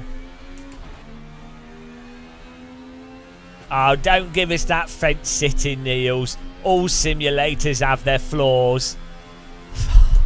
Honestly.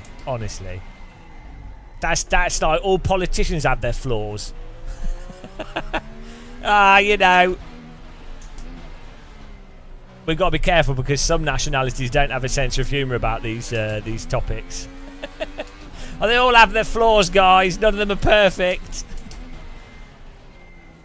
Some of them have more flaws than others, though.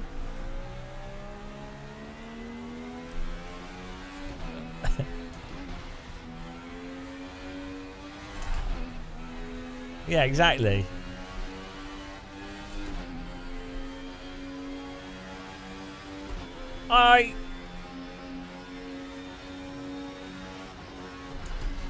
It's a shame that we're still not at a point where at a basic level all sims drive like cars. Because I would say Race Room, AC, AMS1, the cars drive like cars. They might not drive like the car that that it's representing, but they drive like car. Like the process is that of driving, right? Whereas iRacing, here we go. It doesn't drive like any car. No car, like it's just not how cars drive. Like it uses similar skills. I thought of an analogy to this because I was having a chat with someone as I do because I've got no life. And I was thinking, like, AC1 is like skiing on a dry ski slope, right? It's different from real snow. It's overly consistent.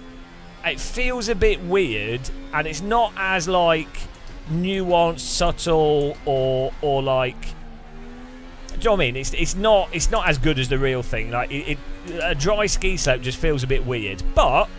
You like it's the same thing basically. It's pretty much identical process. It's just the physics are slightly different, and you know it's a bit too simple. Like my ability to take this corner. Whereas iRacing is like an indoor bicycle versus a real bike, like a stationary locked-in fitness bike versus a real bike. That's like the difference. You still use the same like pedaling. You still can train your fitness, and that still will affect performance. And it does, and it is applicable to real life. However, iRacing is not how you drive a car in reality, and I think that's the difference. Race Room, it's a bit like AC. It's just different physics. AMS1, it's a similar process. It's just like you've got weird tyres on a real car, and obviously some weird stuff with the Sims. But I mean, I've learned I've got good at iRacing. I think, like, pretty decent. Oh, for God's sake! Right, I'm never driving this track again. Whoever put that chicane there with no signage? Typical Germans, no decent signage. It's like the London Underground.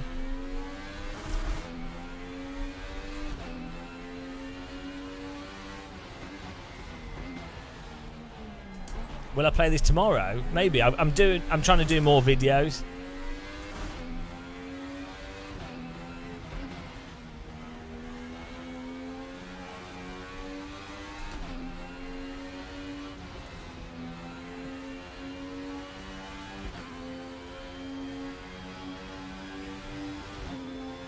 Yeah, because I'm trying to get the car to rotate.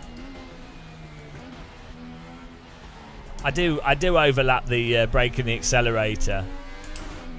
I got that habit from iRacing because it really stabilises the cars and stops them from spinning out stupidly. I really don't do it in. I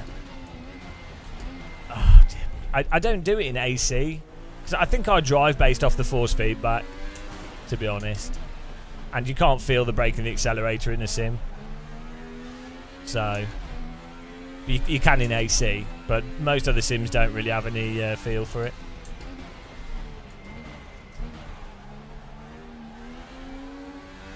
In a real car, it's so much easier to feel if you're being smooth on the brake because you can feel all the G-forces. Like you don't even need to be driving in a real car. You can tell exactly what the driver's doing just by the G-forces. You don't need to even be able to see their pedal input. You can feel how hard they're pushing the brake pedal just by how the car's deaccelerating.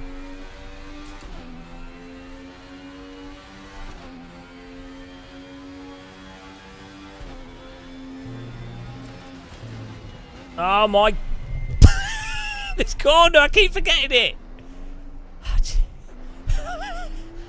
What can I look at to remind me that it's this chicane part of the track? The taxi number of the runway or something. They updated the physics like a year ago in Race Room.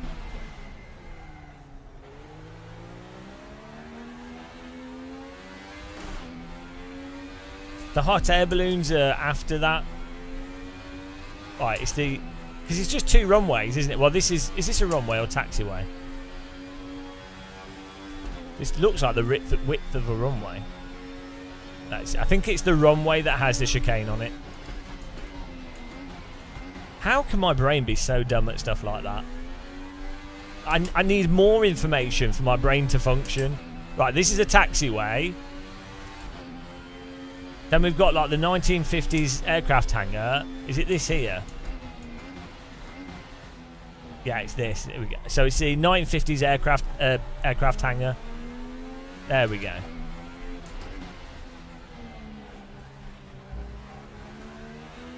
There. Okay, I get it now. I got it now.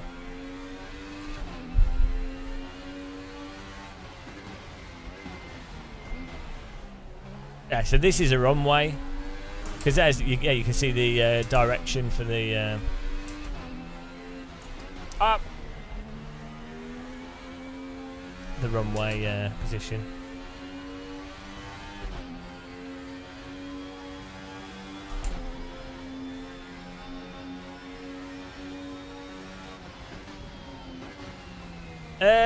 Niels, are you going to Sim Racing Expo? Yes, oh, it'd be good to see you there. I think this year's Sim Racing Expo, guys, I think it's going to be really good. I think there's going to be some interesting announcements. I think there's going to be some really interesting announcements at Sim Racing Expo. I think you might want to go to Sim Racing Expo. I think that in October, I think there's going to be some really interesting announcements.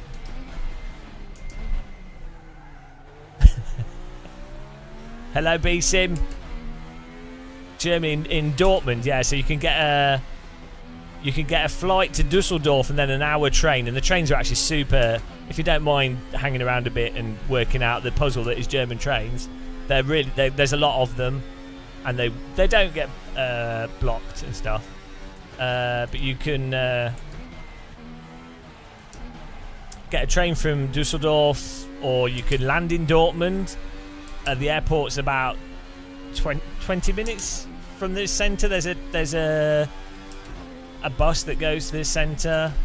Or you get a taxi. I think it was like €20 for a taxi from the centre from Dusseldorf Airport to where the hotels and stuff are. You could even land in Cologne, Bonn. But that's another small airport. That's probably like 3 hours away, 2 hours away on the train, depending which train you get. You can get an ICE train from Cologne to Dortmund in probably like an hour and a half. But it probably costs like €50. That actually might work out if that arrives in the town centre. I think they've all been banned for missing the corners.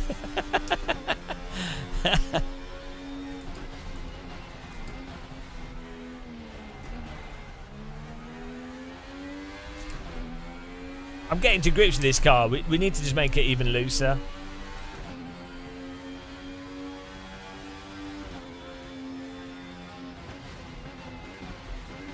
Finally, we set a marker for this in my brain, so we're now knowing where this chicane is. Could have done that. I could have just done that straight away, but it did not occur to me. Oh, there's a wall.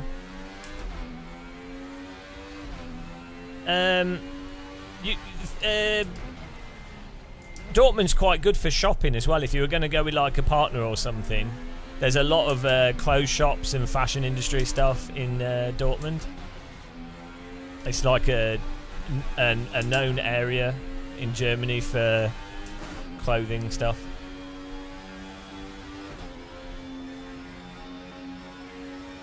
The H pattern shifter mistake. What was it? That you thought it was ready, but then it wasn't. We don't talk about the H pattern mistake. You should have just shipped it and then rolled with it, and then when it was exploding and falling apart, just go, oh no, just pretend. Game of Muscle business tips. Just be like, oh no, you just gaslight all the people that bought it. Trade in company reputation for a quick profit. That's business. Why is there some smoke on that corner? Just stuck there. That's weird. It's the old R Factor 1 bug where if a car disappears, it leaves. It used to leave the car model on the track. Wait.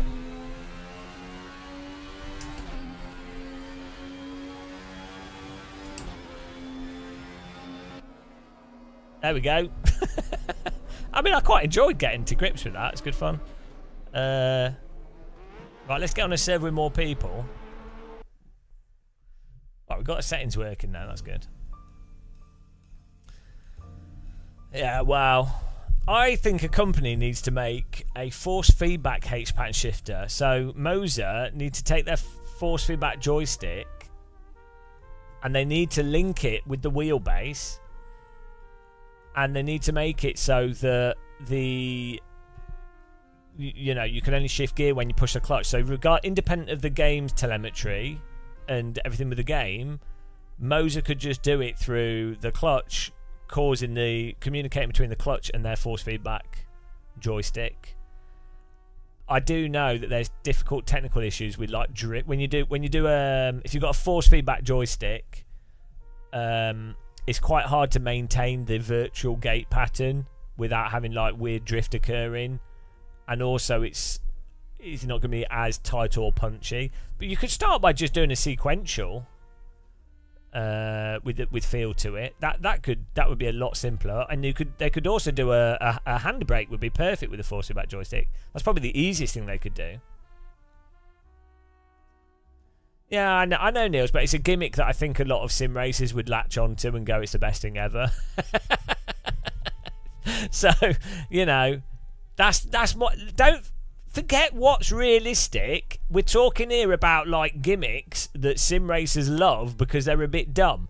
It's like the ABS stuff and I don't know, loads of force feedback wheel settings and loads of stuff. It doesn't matter. You just pretend it's relevant and it's fine. Just anything that ignores the underlying physics of the simulators is all good.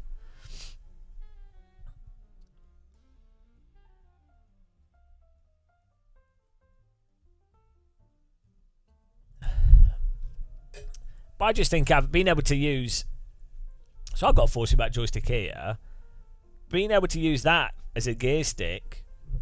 Someone did a mod for the old Logitech force feedback joystick that allowed you to use it as a gear stick back in the day. It was really janky though. Right, what is going on here? How many players do we have?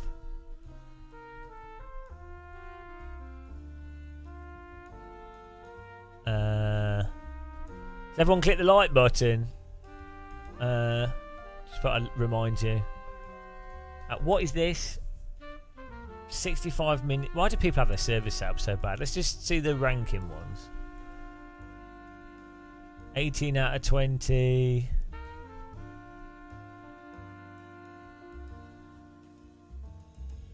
Oh, this is.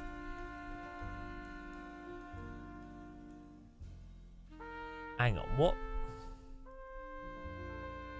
There's people driving this, but that's about it.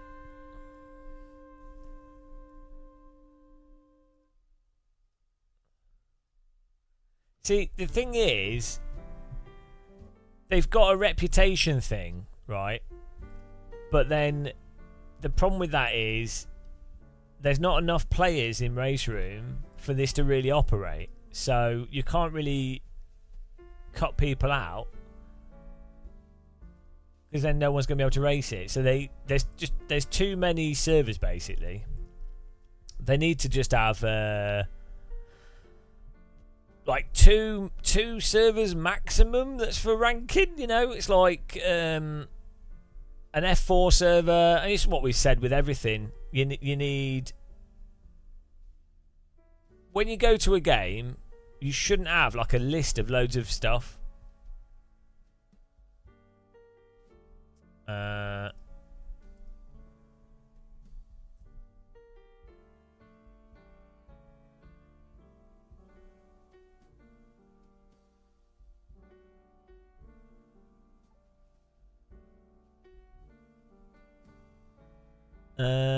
yeah, I mean, I don't know. Right now, there's nothing running the vintage DTM cars. Oh,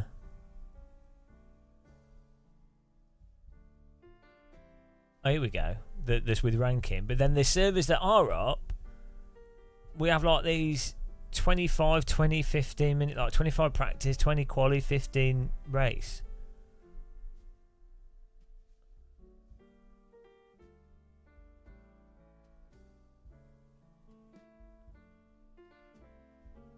That's the only thing with people in it. This has always been the problem with Race Room. It's good. It drives nice. Let's try the Mercedes. Why not?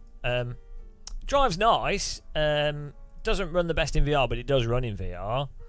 Sounds amazing. Cars handle good and everything. But you just can't get as much active races as you can with other simulators. So you're kind of a bit, you know, I don't know what the AI is like with this. We need to test. We need to do an AI race.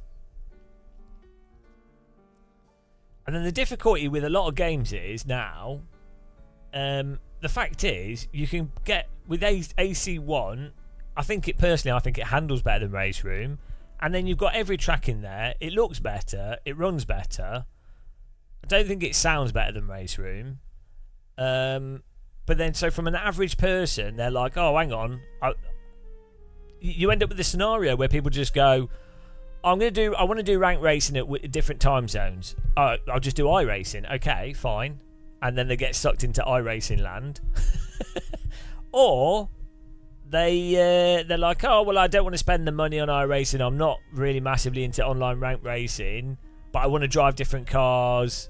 I want to experience simulators, and you know, so they play AC. It's basically free, so it doesn't. Even when Race Room's a pretty good game, like, you know, it's fine. So the same problem happens with AMS too. It's like, well, what is the point in playing it, really?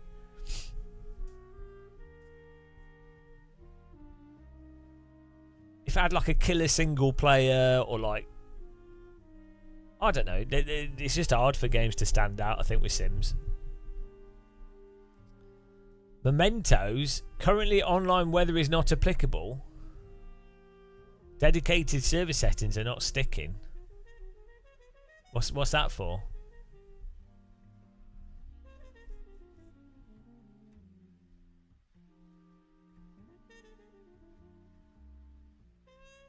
This is taking a long time to load. What's going on here?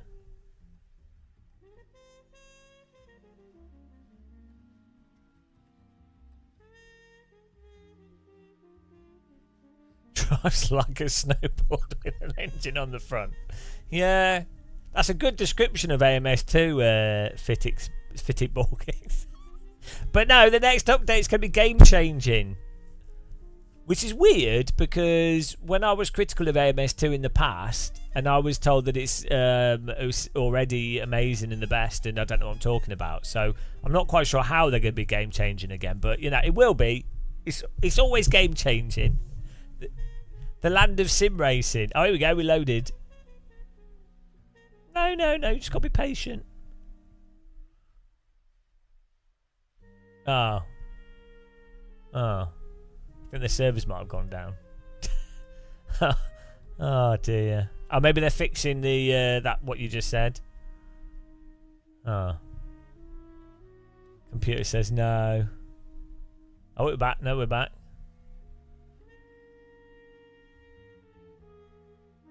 Well, let's try that again.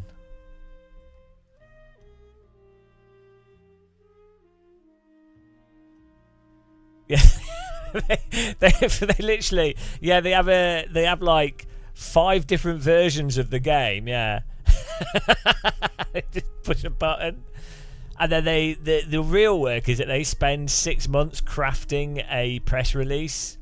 saying how game changing the update is.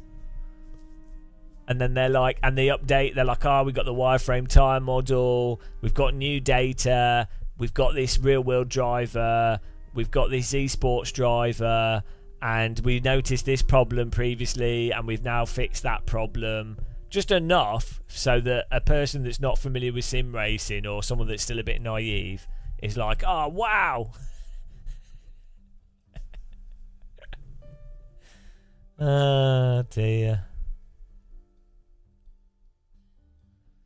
Yeah, RSS sounds good, yeah.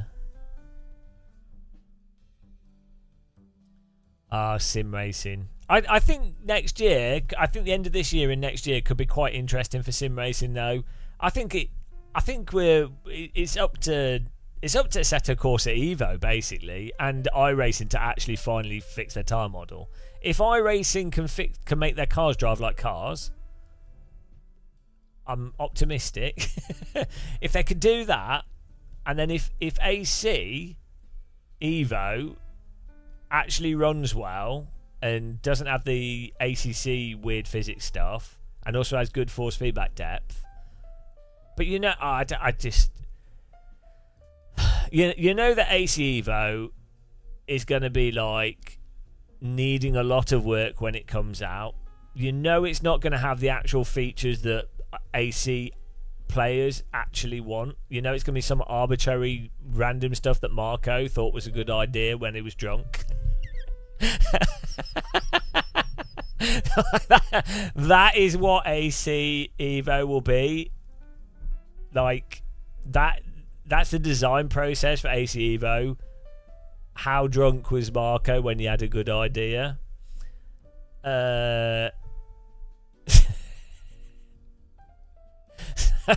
So maybe it'll be good, and I don't know. But the hardware's good. We've got the active pedals. Stuff's great. Those are active pedals that are cheaper. Maybe Simagic will do some active pedals. That'd be cool.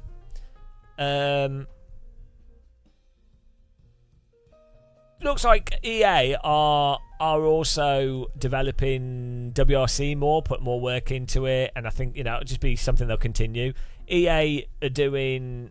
I had a chance to talk with them at Gamescom, or like one of their reps. The way that they're doing,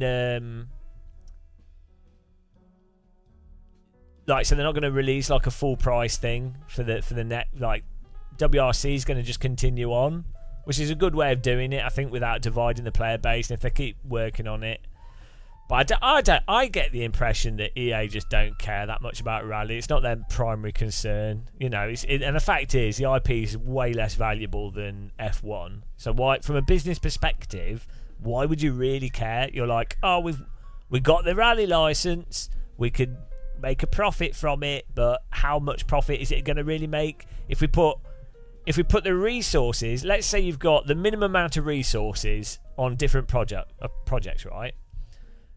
And you're like, if we take this spare resource and put it on WRC, how much profit will that spare resource make versus if we put that spare resource onto F1? So if you have an additional gameplay programmer or artist or whatever, and so effectively, if you have £100,000 and you're like, do we put that £100,000 into WRC where the return from that £100,000 will be double, if that, probably not even double, but like whatever, or do we put that £100,000 into the F1 game where the return will be 4, 5, 6 times? It's like, well, obviously you're going to put it into the F1 game, aren't you?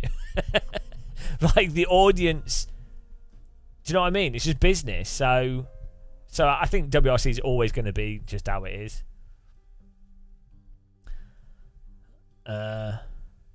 So maybe an independent rally company will come out.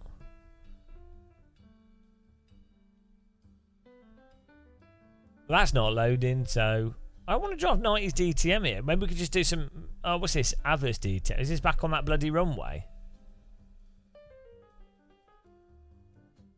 What's the track? Oh, it's track rotation. Fliegerhorst. Okay, we'll just join this one.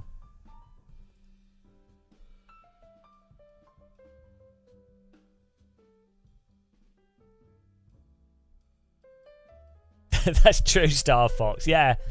Why? Right. The FIFA football game at Gamescom. FIFA, the game has got worse over the years. I think the peak FIFA football, the best when it was its best from a raw game design gameplay perspective, was probably what, like 2007, 2010 maybe. When it was fighting with Pro Evolution Soccer. That's when it was really good. So, and now it's like, how can we exploit gambling with children? That is it. That's the business. So they don't care the game. And at Gamescom, even on the less busy days, because I went through, it was Hall 6, I think it was a huge. I watched my tour video if you want to see how insane Gamescom is. There was always about 200-300 people queuing to sit down and play FIFA, probably because they were giving away some in-game cards for playing FIFA at Gamescom, and it's just so bad. Like it's the worst. It's capitalising on the worst aspects of humanity and poor impulse control. But that's obviously what business will do. It is. It's really a bit depressing in some ways, but it's just business. It's just capitalism. Oh dear. Sell energy drinks. Sell some energy drinks to kids. Right.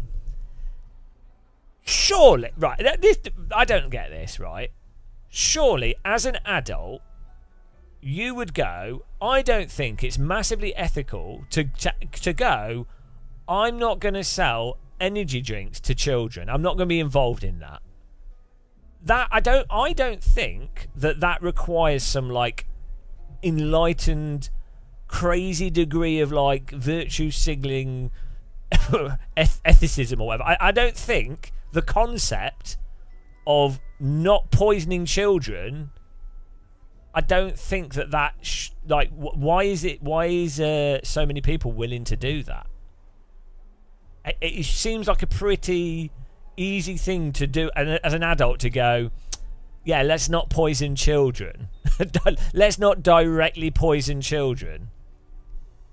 It's crazy. I'm surprised that it's so culturally accepted as well. Like, you would think that. So why do people go mental about adult content and stuff or other things, but literally poisoning children is acceptable? Do you know what I mean? It's like, that comedy unacceptable, or this person's, even people with stupid political views, oh god, they're ruining the world, or whatever, that film disgusting, these people, whatever. Yeah, poisoning children, yeah, that's fine, just accept it. Have energy drink stands at trade shows full of children, yeah. It's bizarre. There's a marketplace in Roblox. Well, to be honest, the great thing about children is they're not very critical, and so they're fantastic for marketing too.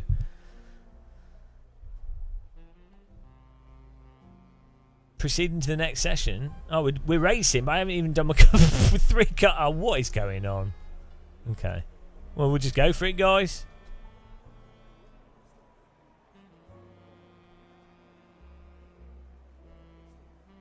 Let's just go. Did I just change this? Yeah, let's go.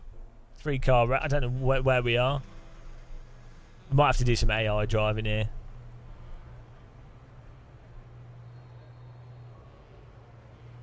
That's true, yeah. You have to have children to understand. Oh, was it? Oh, yeah, you're right. Someone's paying attention.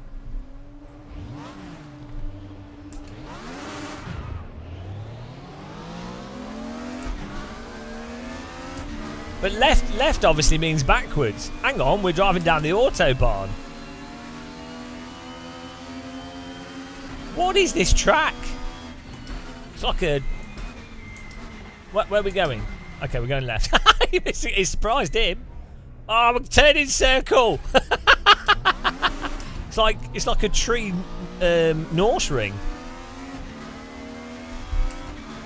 What is this track? What?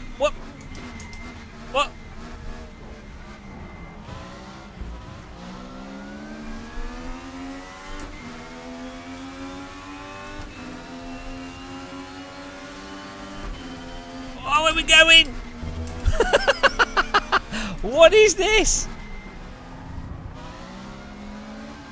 Oh, the TC's too high. We're not 4. I mean, it's quite a nice track actually, but hang on, this is like Norse Ring, but not.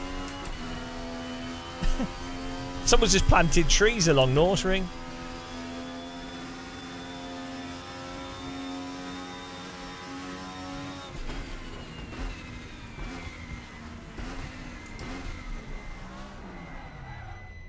I can't even make the corner at full lock. We're gonna have to throw it in with a slide. Spotted a bit of a flaw with this vehicle. Oh dear. What kind of chicane is that?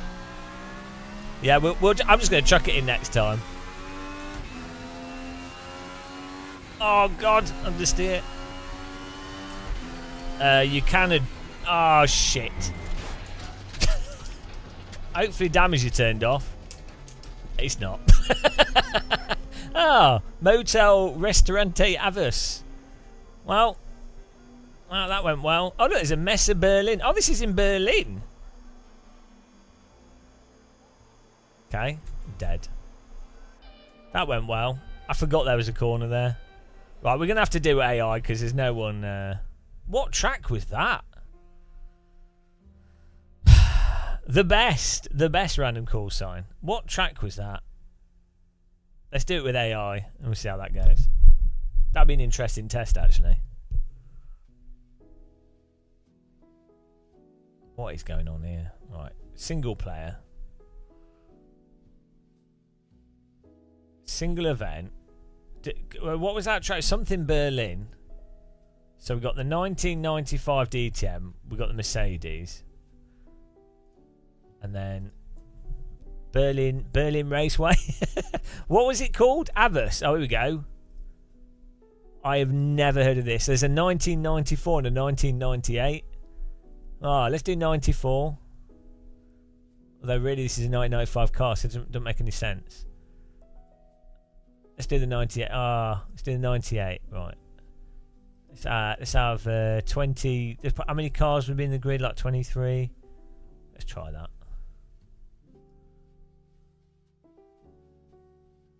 Yeah. I think the steering lock needs to be adjusted on the car setup.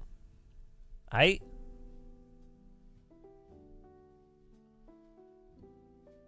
What?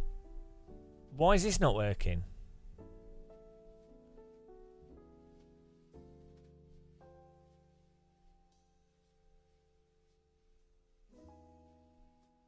Hang on. What is going on? Don't you love web interfaces? Don't you love them? The responsiveness. I think the servers are having a bit of a fart.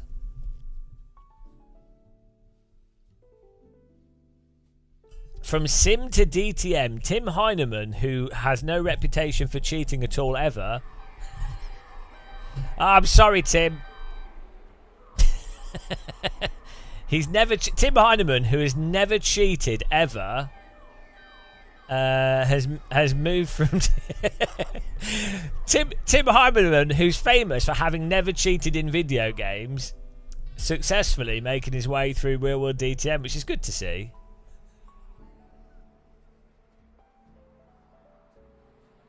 Now, when I say it like that, it might make you think that maybe they did do some. They might have cheated, but I'm not saying that. I'm just saying that they've never had a reputation or accusation of potentially cheating. So Just, you know, just to be clear, because I don't want people to get the wrong idea. Right. I mean, I don't even know. These are just rumours I've heard. That he may have been involved in cheating. I don't even know what the truth is. Yeah, well, it's not liable because I don't know. I've not said either way. I don't know. I'm just saying that he hasn't. so like, you know.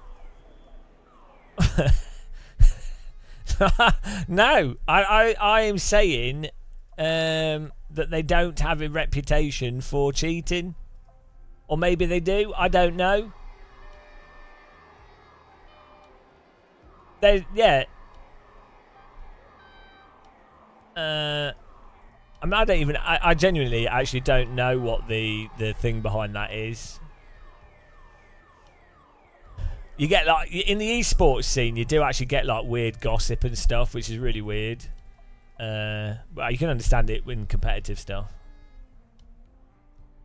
I cheat at everything. I'm overdosing on tea. Right, here we go. Oh, it's sunset. Okay, what's going on?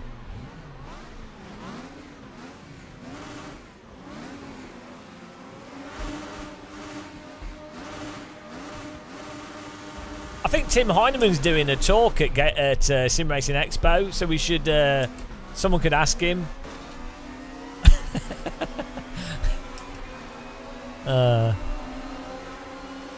Okay, I probably should put the AI in a bit harder.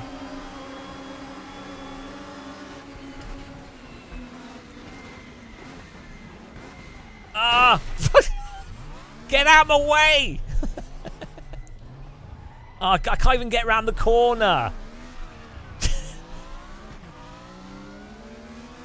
I think I've raced against Tim Heineman actually.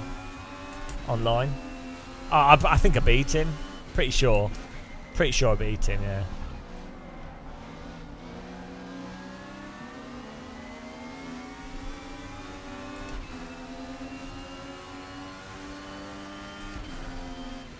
Have any of you guys tried this out? Do any of you guys find that the contrast is a bit high? I cheat at everything, yeah.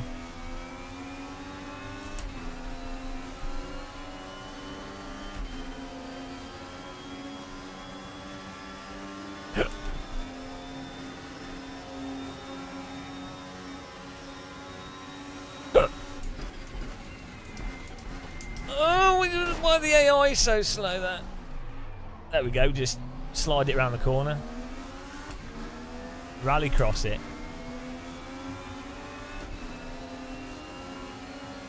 I need to put the AI on a harder setting here.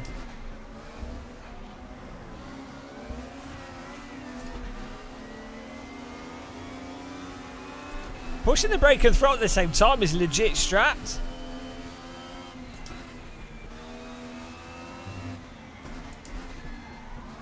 It's funny how I picked that up from iRacing. Oh, hang on, we've great 3-lap race. Let's turn the AI up because that was terrible. We're going to put the AI in a harder setting. Why is the screen black? AI on a harder setting, different time of day, and maybe we could start in the middle of the field and we'll see how it goes. What a race. It was one for the ages. Do you remember that 3-lap special race that happened in 1995? Now the screen's stuck on black.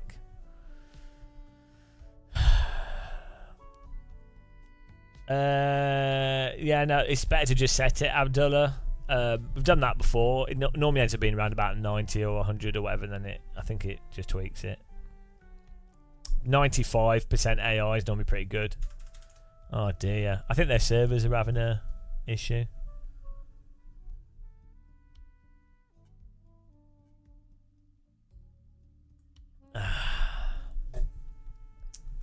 Sim Racing.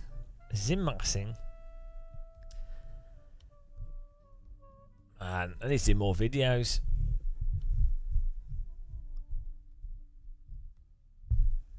What is going on? This is a new horror version of the game. We'll just quit out the game and reload it. Okay. Why doesn't KW invest more in Race Room directly so that they can like do a complete game? Like, you've got like really talented people at Sector 3 or the KW Motorsports sim developer, right? They have a proven track record of doing bloody good work. So, and there's obviously a market for driving sims, potentially a long-term market. So not, you know, a continued growth business. It's not just like a one-off game. And if you've got a developer that has a history of doing very good quality content, it's actually relatively low risk compared to other random games where you don't know if the game will be fun or not. So, why? It's just weird. Like, why you have a developer that's in a prime position where they just need like a graphics programmer, and like 2 years done. There you go. They should do a ranked only thing. I guess they're doing other stuff as well, but still. Why is this not working? I think their servers are dead, guys.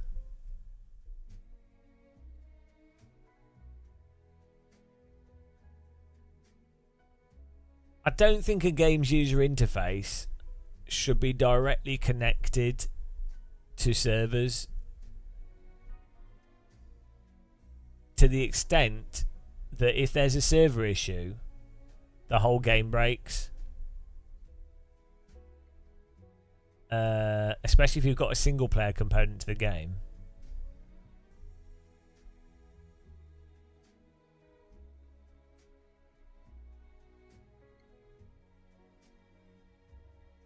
What is going on?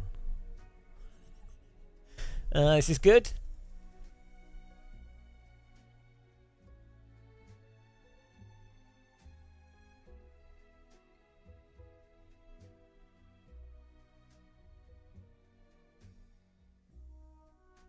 The music suits this. What's that? Tango? What have they done? What is Topspin? I can't even load the game here to do single player.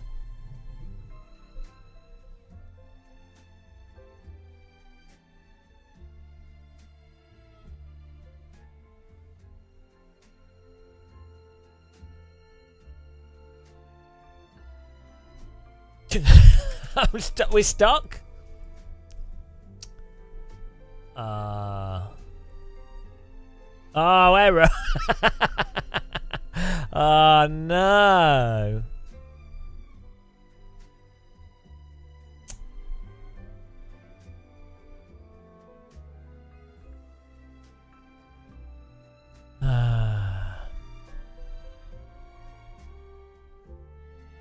Error.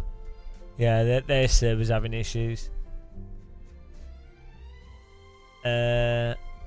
Well, this is the problem, as I say. Like, the Race Room developers do a really good job of the content and everything, but if you were like an average sim racer, you're gonna be like, oh, the 90s DTM cars look good, or this new content looks good. Oh, but then you go, oh, hang on, I've got AC. Oh, or they will be like, oh, I wasted my money on iRacing. Okay. So it's just really hard.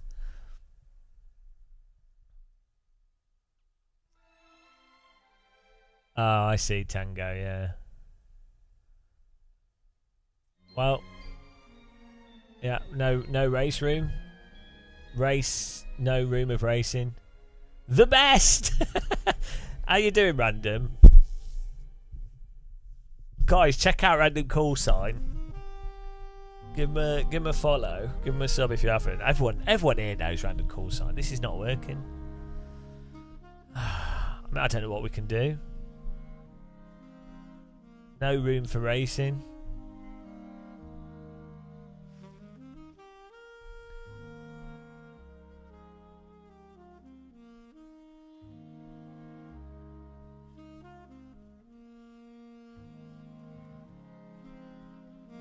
No racing.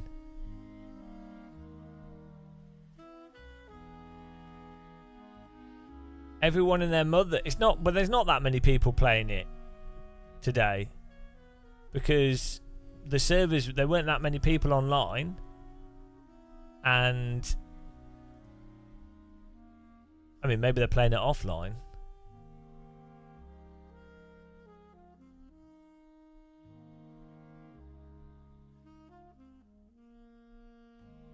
So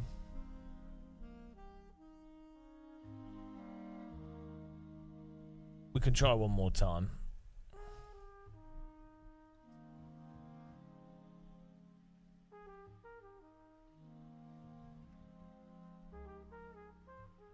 Abdullah, RSS or VRC? They're both fine, to be honest.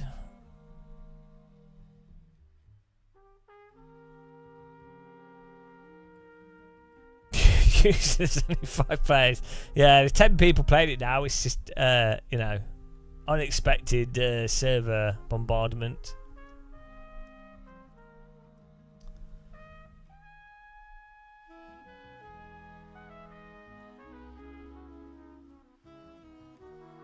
Yeah, I think it's dead.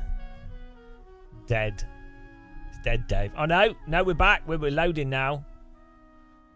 They've got a. There we go. We're back.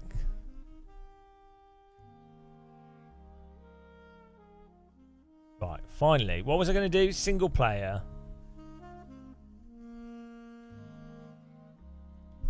I know. I don't know. We'll give it a go at some point. We were going to put the AI to like 97, which I think is closer to my skill level. We're going to have 20 AI cars.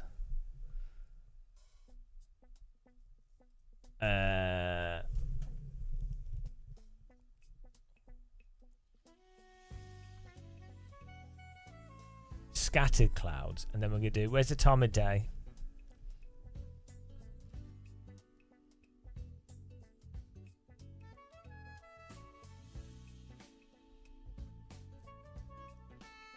What are the tracks were new?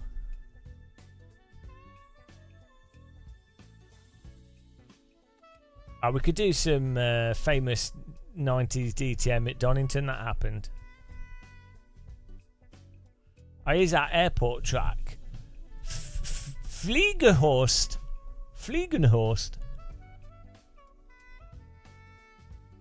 Where's the vintage Hockenheim? Ah. No. Classic. Here we go. Oh, here we go. Now we're talking. Yeah, we got that. There we go. Now we're talking.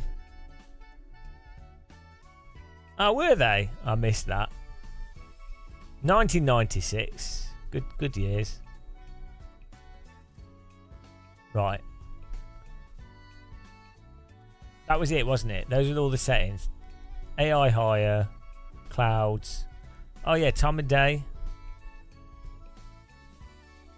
How do we set time of day for the race?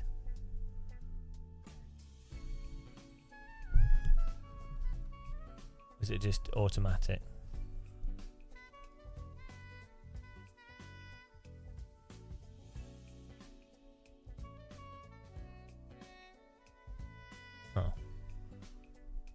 Oh, race laps. There you go. Thank you.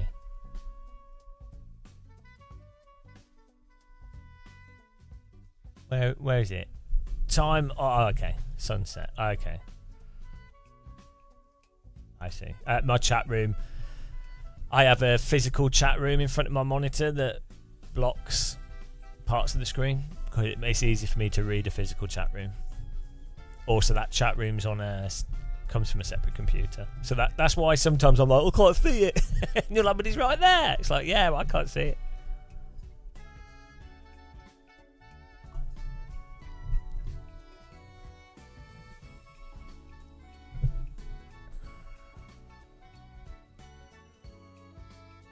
Here we go.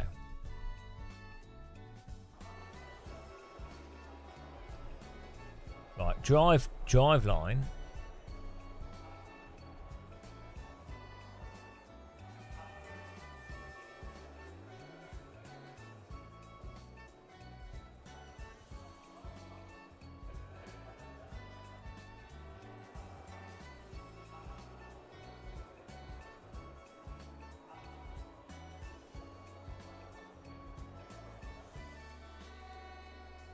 Where's the fuel?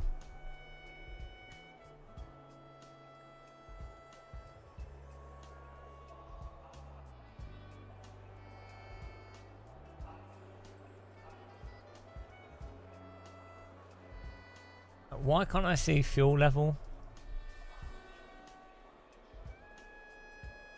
Am I being stupid here? Am I being really dumb?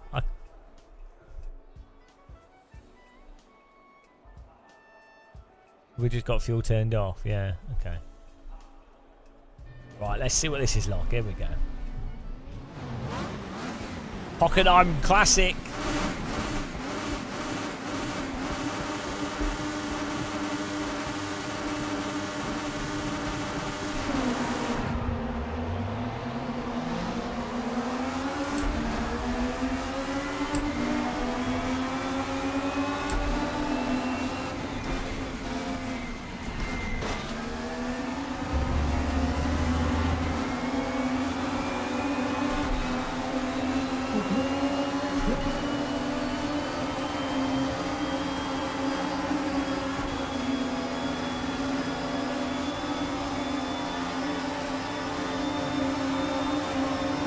They should have kept the classic layout.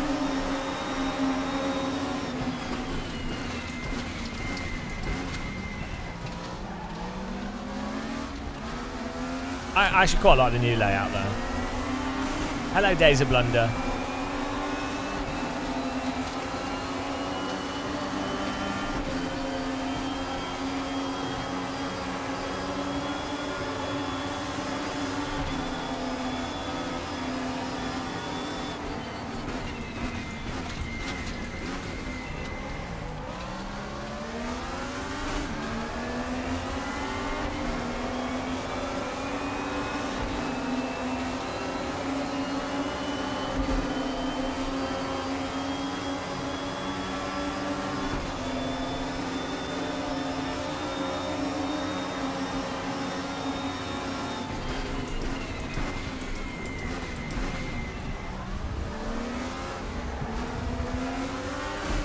Really controllable.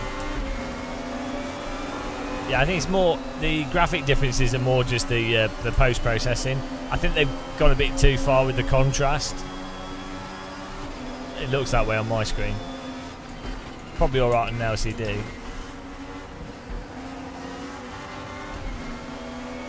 But it's fine.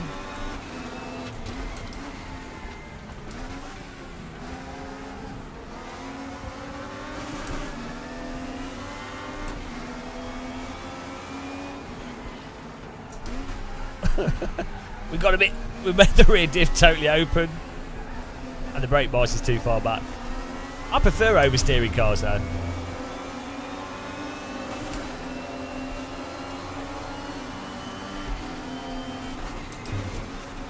Oh, it's basically a follow through corner. AI's carrying no speed through there. You can have alright racing with the AI in this, which is good.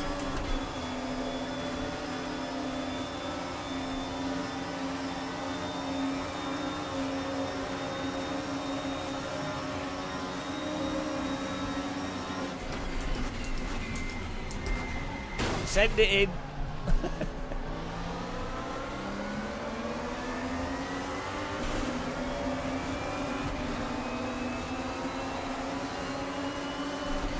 Yeah, it's just more contrast in the Oland, mostly.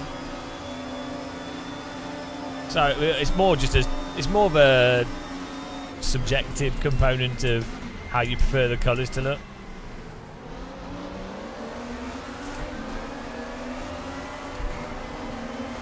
On my OLED, at this time of day, the blacks are crushed on the trees. So it could do with slightly higher gamma settings, or the blacks could be slightly brighter. But as I say, on an LCD, they probably look alright.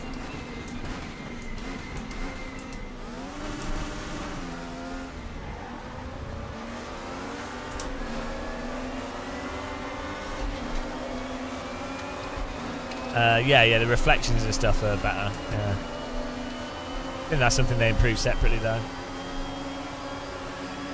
Like the brightness of the car bodywork and stuff is generally better.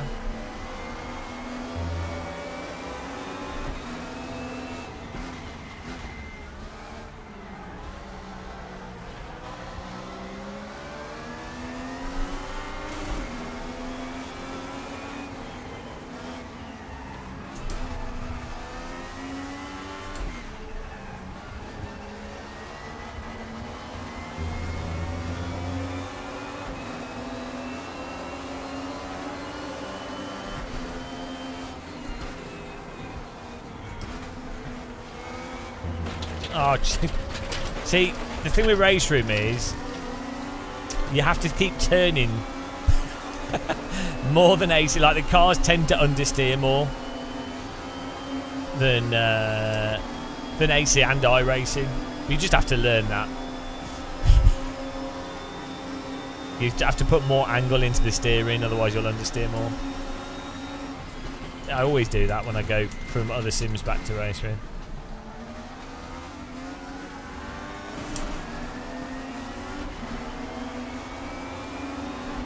Well, I've it's not the default setups, it's just how the tyre model's set up in the game.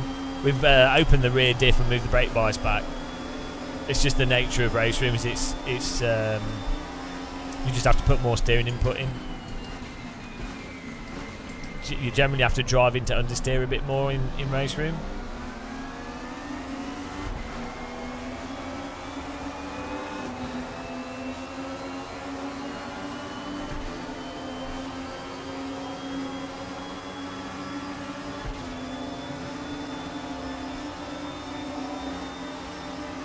It's alright, yeah.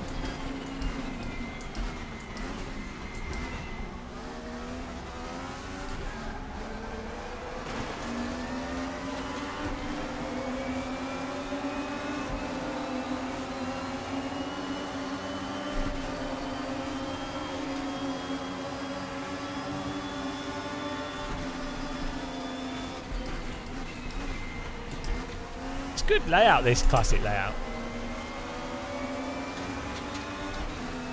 It's interesting that the arena corners are the same, basically.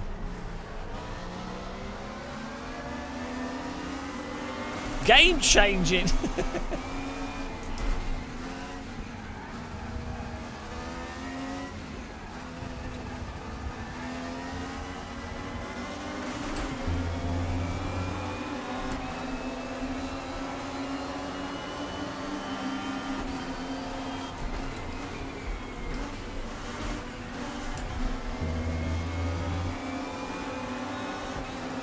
Oh, hello, Andrew McCormick. 75 months? 75 months. Blessed be your force feedback. And lo, on the 75th month he did realise that he was poor with his cash flow. Thank you very much. Really appreciate 75 months of bad financial decisions. Gold-plated pew for you.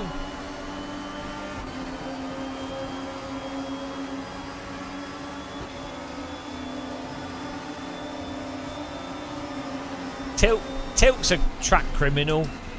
He's you know, he should be jailed for what he's done to racetracks.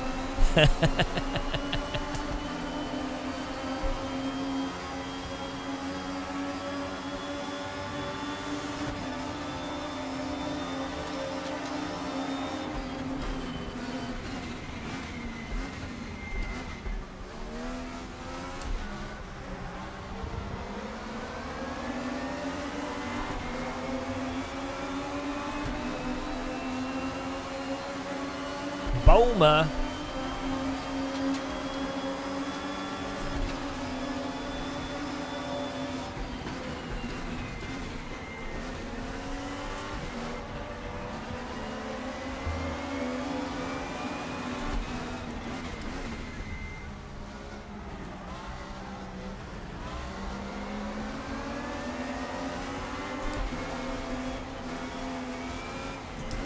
This car handles quite nice. It's pretty stable.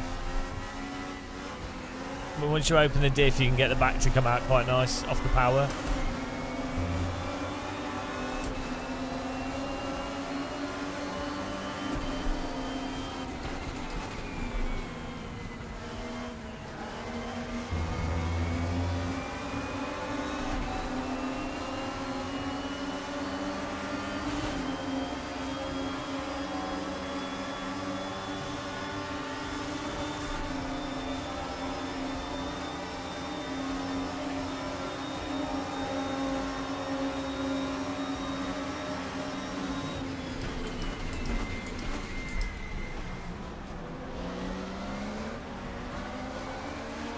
Yeah, it's super easy to drive, which is nice.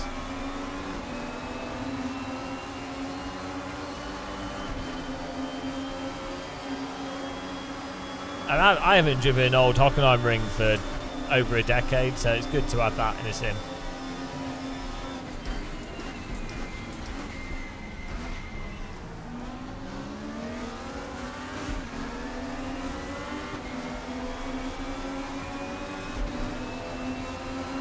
Yeah, it's alright. I'll do a separate video rundown talking about the ins and outs of the update.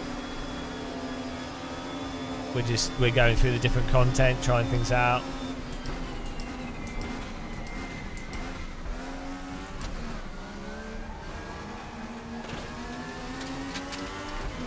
Three wide.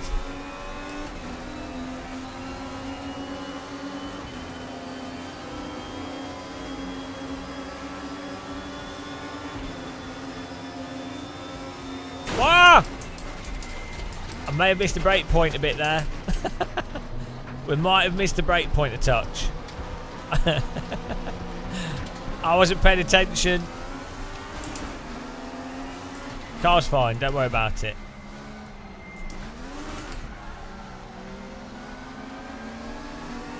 Because we had it set to sunset.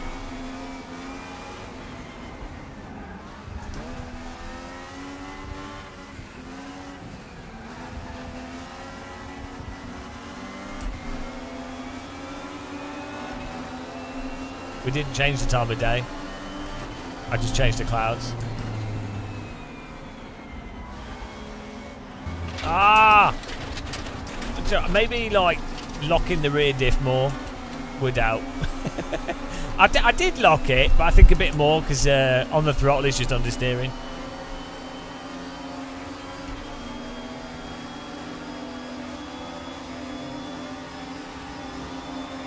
Yeah, the sky looks nice.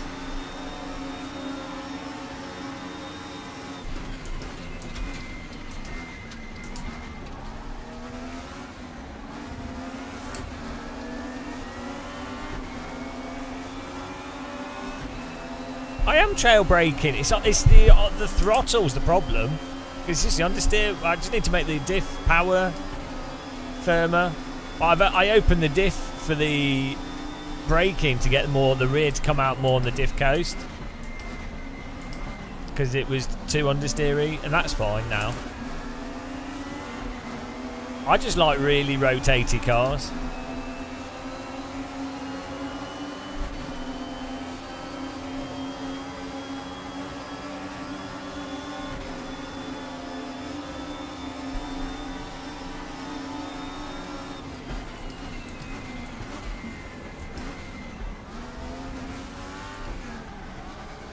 Oh, the AI's having trouble as well. Take that, bitch! Get off. Should we punt the AI, see what happens?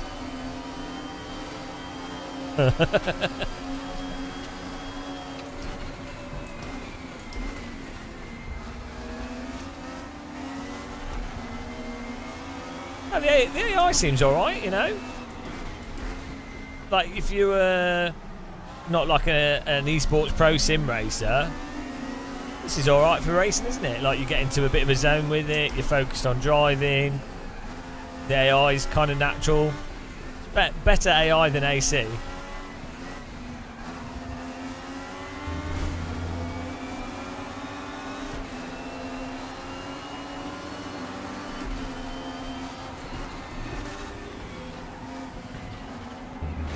And again.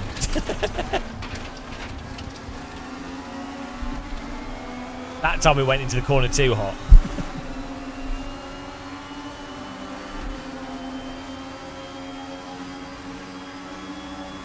That was my fault. That wasn't the physics, that was me just going into the corner full power.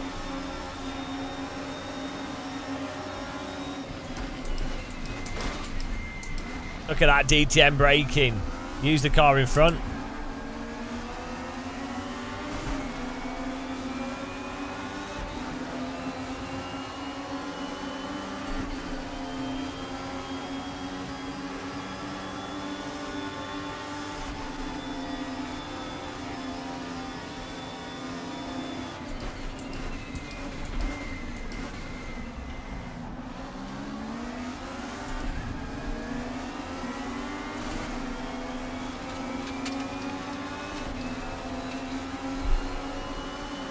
There we go.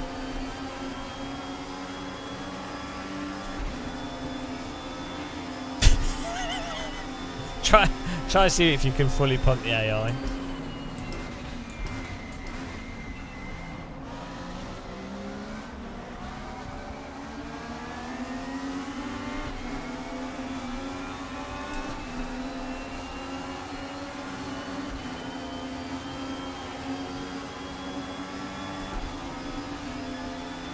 Right, here we go. Ah, I tried to drive him off the track.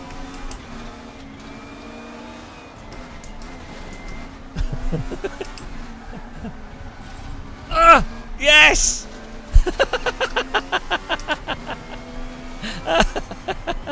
That's the beauty of AI, you can abuse them. It was pretty stable though at doing that. It didn't do weird stuff to me. The marshals would like a word with you.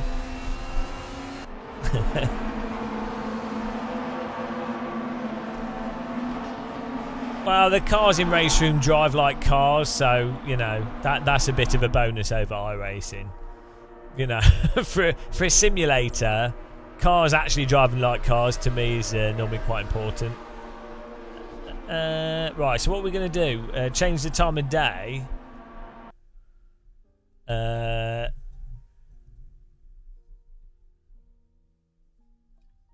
was alright though. Like, I think a lot of people would find that really enjoyable. Just driving that car against AI. The thing is, a lot of sim racers aren't at pace at all. I mean, I'm not at pace. I'm like, if I practice for like 12 hours at a car track combo, I will get within like a second of pace, which is miles off, or even like a second and a half of like good pace. And so most people don't have, you know, most people are like 3-4 seconds off pace. So even in iRacing, so the best I tend to get to after a lot of practice in the F4 and the Super Formula is 7/10 from pace. In that, so that'll be like top splits. I'll be the best people at the different time zones, but I will still be 7/10 off, and that'll be me playing it a lot. So, you know, and people doing iRacing are playing a lot. So people playing most sims are like 3, 4, 5 seconds off pace. So AI is fine for them.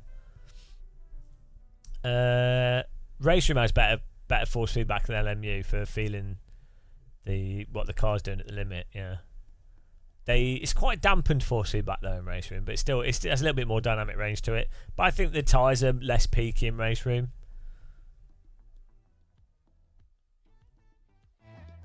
Right, let's try a different track. Let's try a different car. Let's try one of the 1992. Are these new cars? The Audi, the BMW and the Mercedes were in it before. What's the new 1992 car? Or are they not new?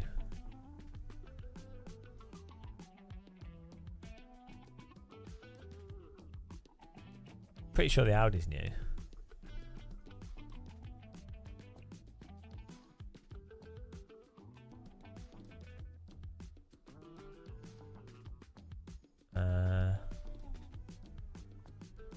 Let's do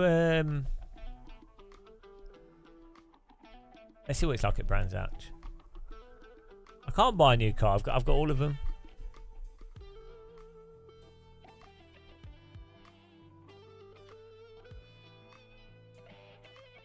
Oh, the Nord's got updated as well. Okay, let's do that. Good plan. Good plan. Where is it? Nordschleife. We went around the real Nordschleife a week ago, so.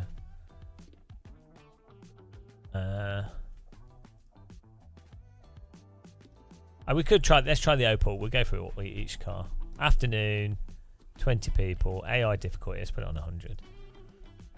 Okay. Okay, what's happening here? Oh, we do not want 7 laps, do we really?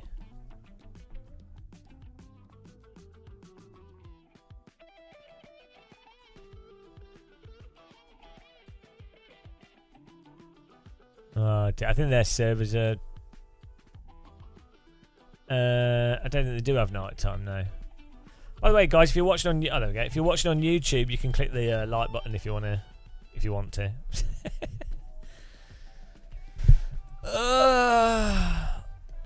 I'm a tourist. We just picked the normal one.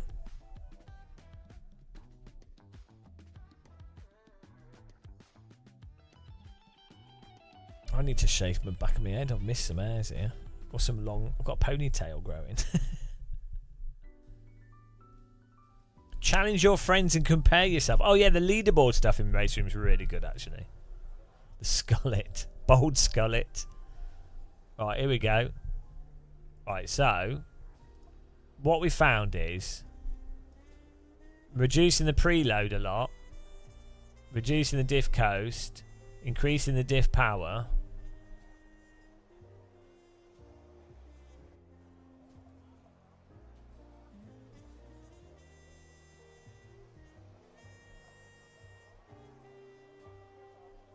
Steering lock.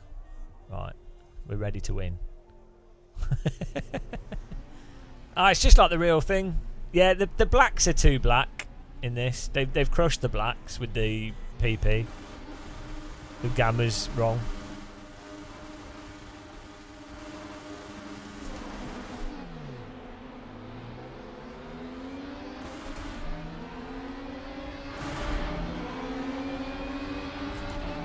They just can't compete with my car.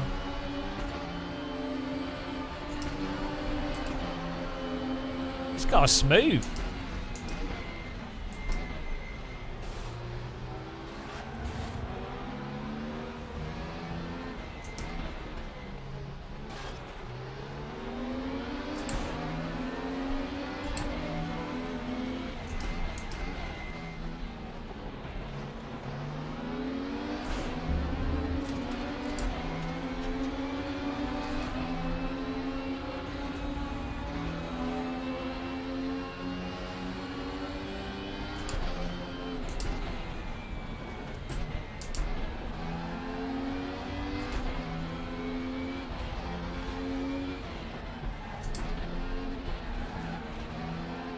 Cars are chonkers.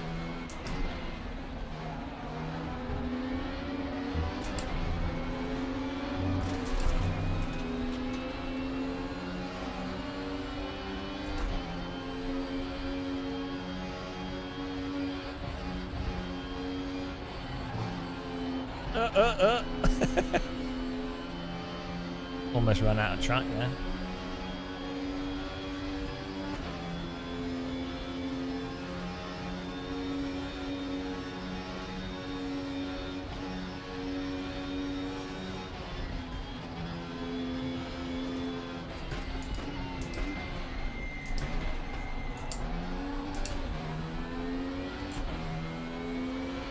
Yeah, the default setup, like even with us doing the diff settings, really on the understeery side.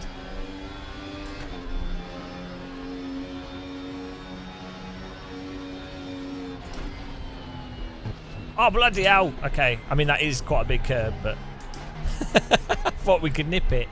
You could do that in iRacing. I think, to be fair, these curbs are actually huge in real life as well.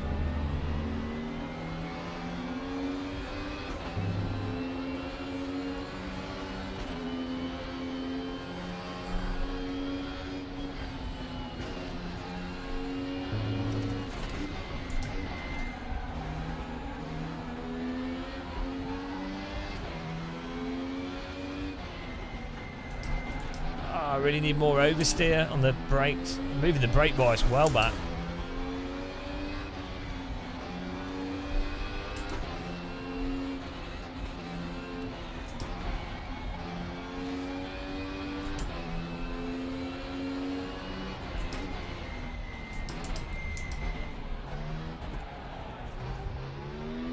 Oh, AI is doing a good overtake.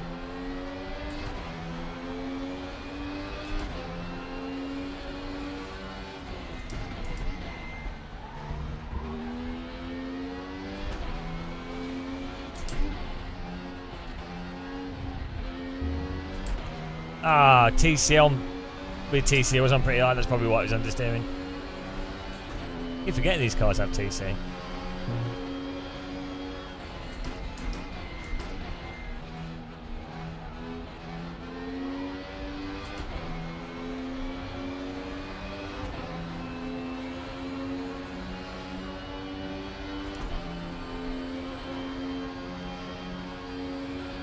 No, the force feedback's the same as it's been for like 9-10 months.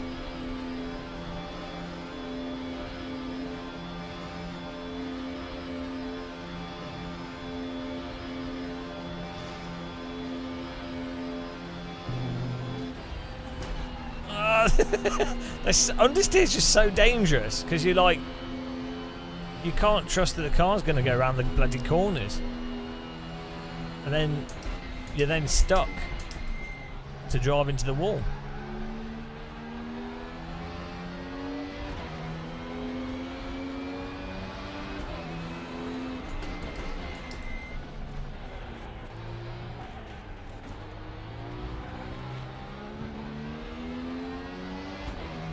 Race Room definitely has better suspension than AC. I really don't get why AC suspension is so bad.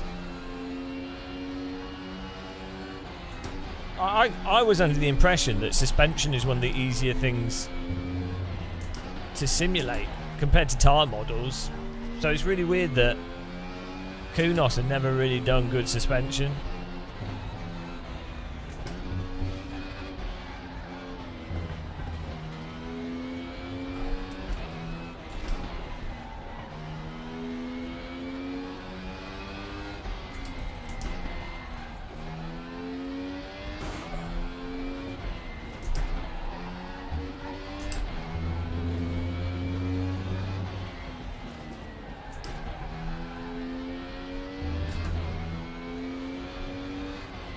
Hello, Matthew.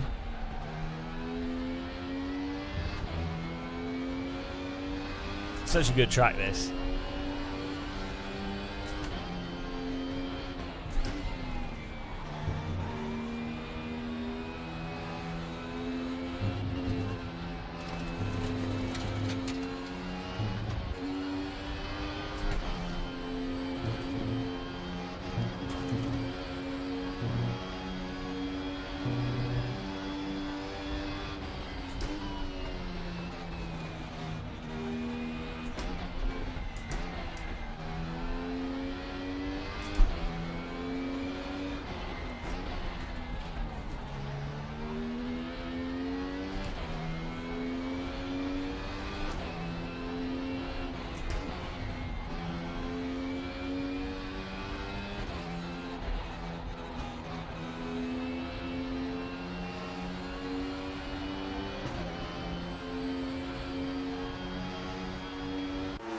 Oh. We just have one lap or something. Oh. Right.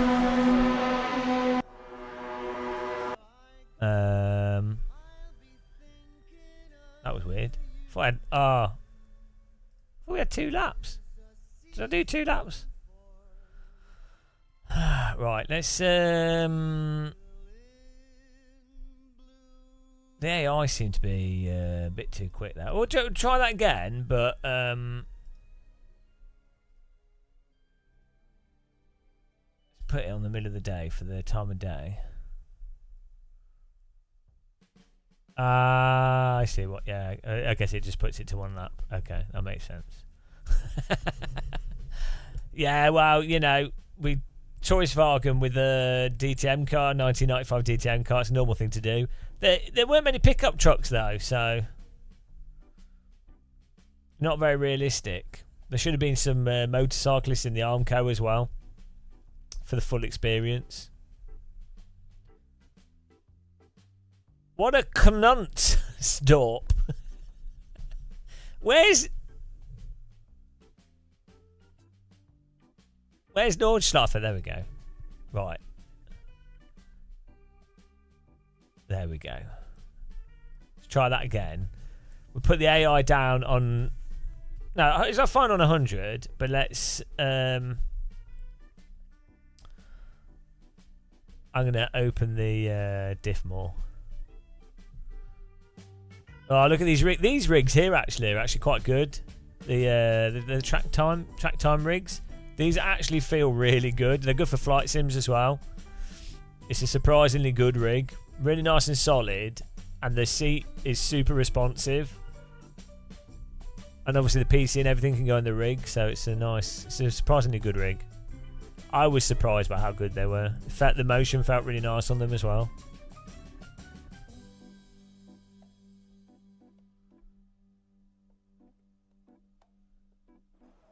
Right. So.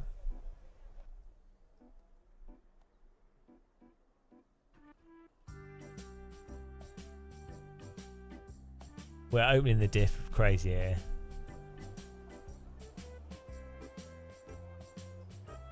We're reducing the wing. This is probably a terrible idea. What else do you guys think for car setup? Brake bias to the rear. What do you think? Just want all the understeer. I mean, we could probably stiffen the suspension actually. Ride height is a big thing in this. I don't know if we can change that.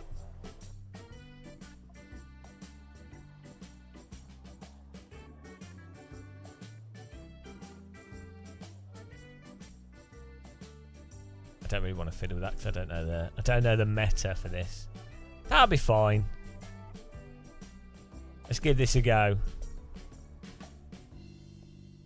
Pretty much open diff. Right, this is perfect. Let's go. Here it is. It's happening.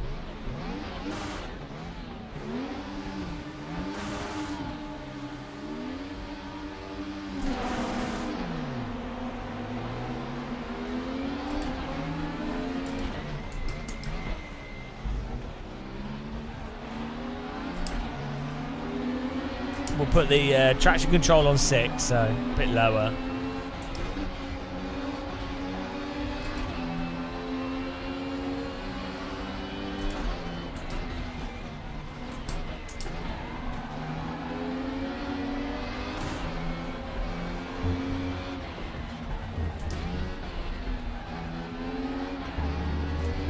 Yeah, see the thing is, if you can't set the diff. If you put the preload lower, it also makes the preload for the diff power lower. So even though I turned it up, I should have probably turned that up even more.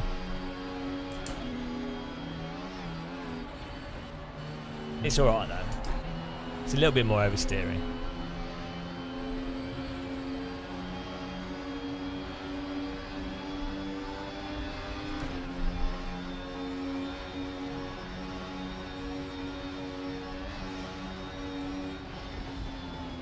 Oh, that's better.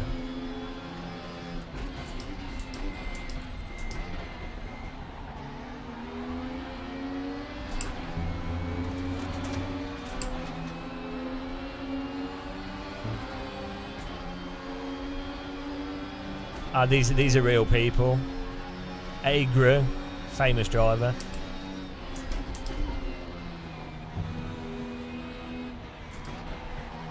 Oh, you git! Imagine catching that in iRacing.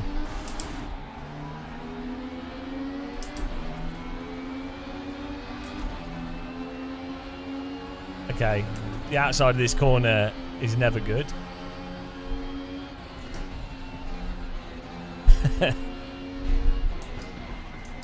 Because you have all the camber on the inside of that left-hander, so if it was flat, you could probably make it around the outside.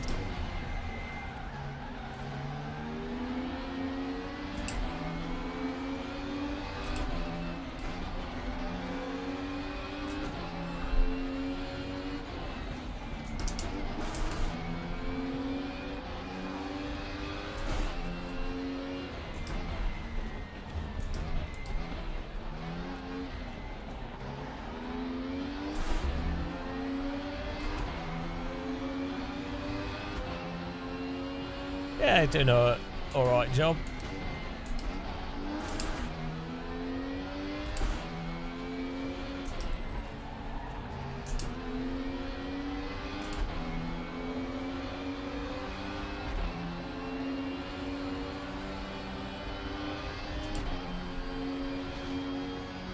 I think this corner is the hardest corner on the Nordschleife.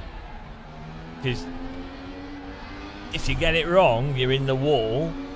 But you're tempted to really push it through there because you've got this huge uphill section where if you don't nail that corner, half of this uphill section's compromised.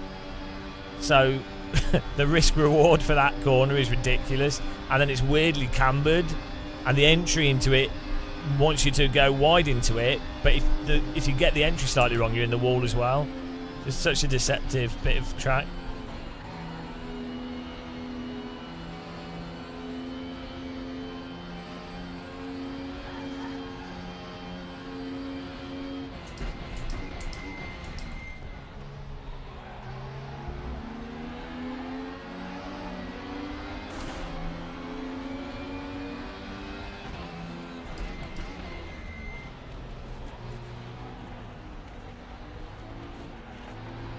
The brake sounds are good in this.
Go.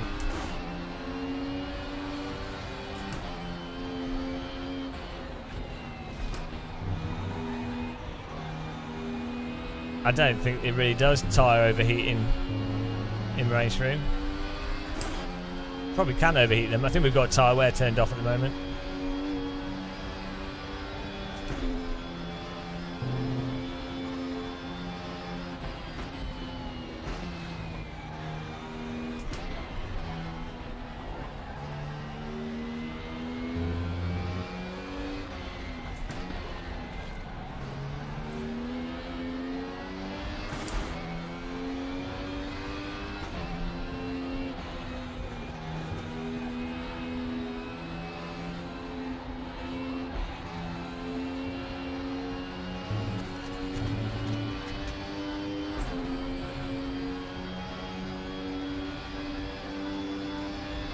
Oh, is it off? Is it off on all of them? Fair enough.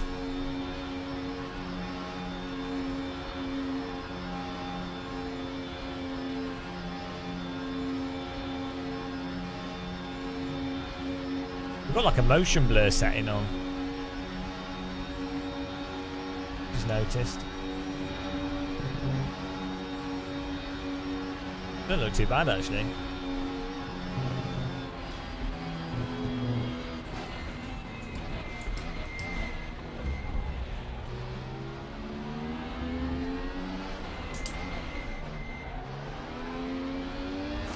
Yeah, it's good. I think subtle motion blur for stuff that's just already past the side of your head is quite nice.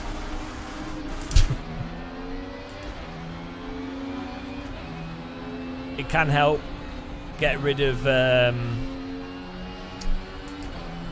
there's an artifact that you get with OLEDs when you have really fast objects, because the pixel refresh is so quick.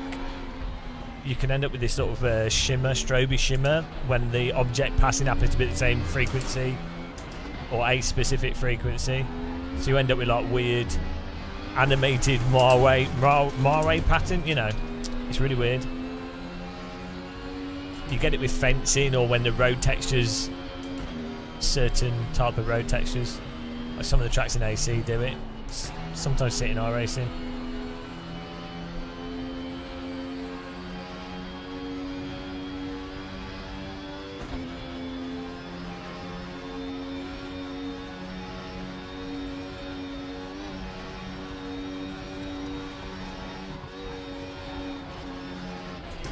First world.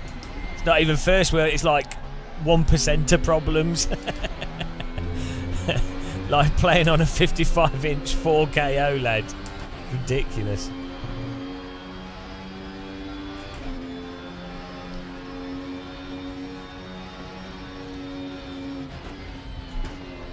Ah!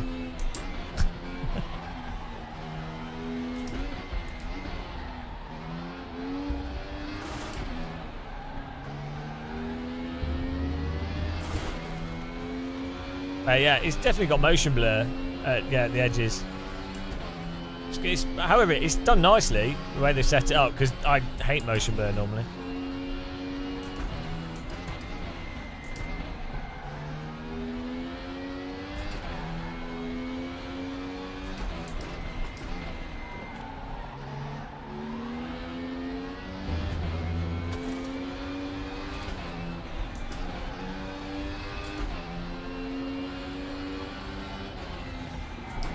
Oh, stuck it understeer. Oh, really should not have this much brake bias to the rear.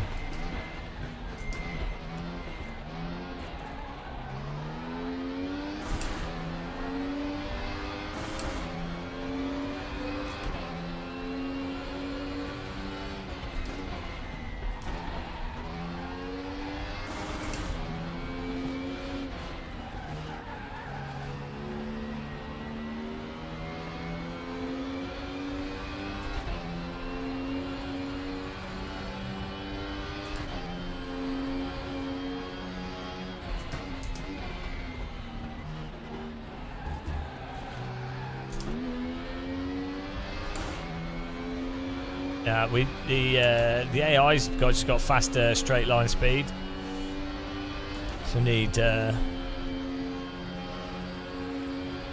maybe lower downforce or something.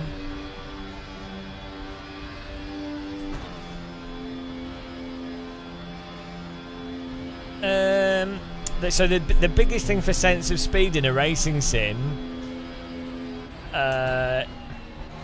is normally like the track texture having a lot of detail to it, and then things like shadows going past you, stuff that's close to the car. That's why the biggest reason why some sims feel a bit slow is because the road texture's not very detailed.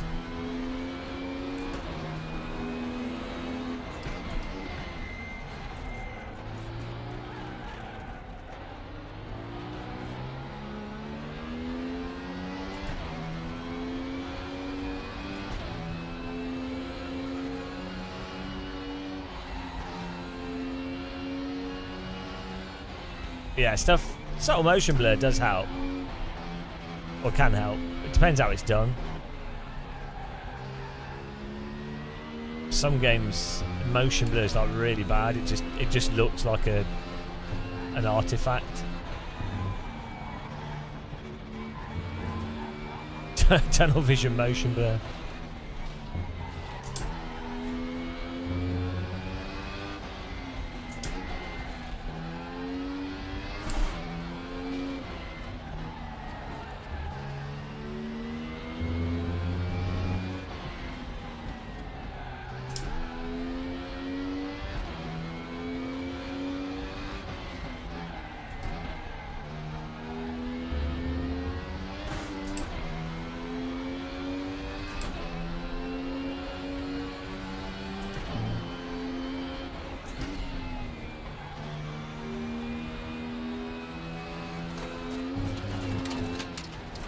New line. Yeah, well, yeah, the LMDH car, they block everything, don't they? You really need to put the camera right on the bloody bonnet to be able to see stuff.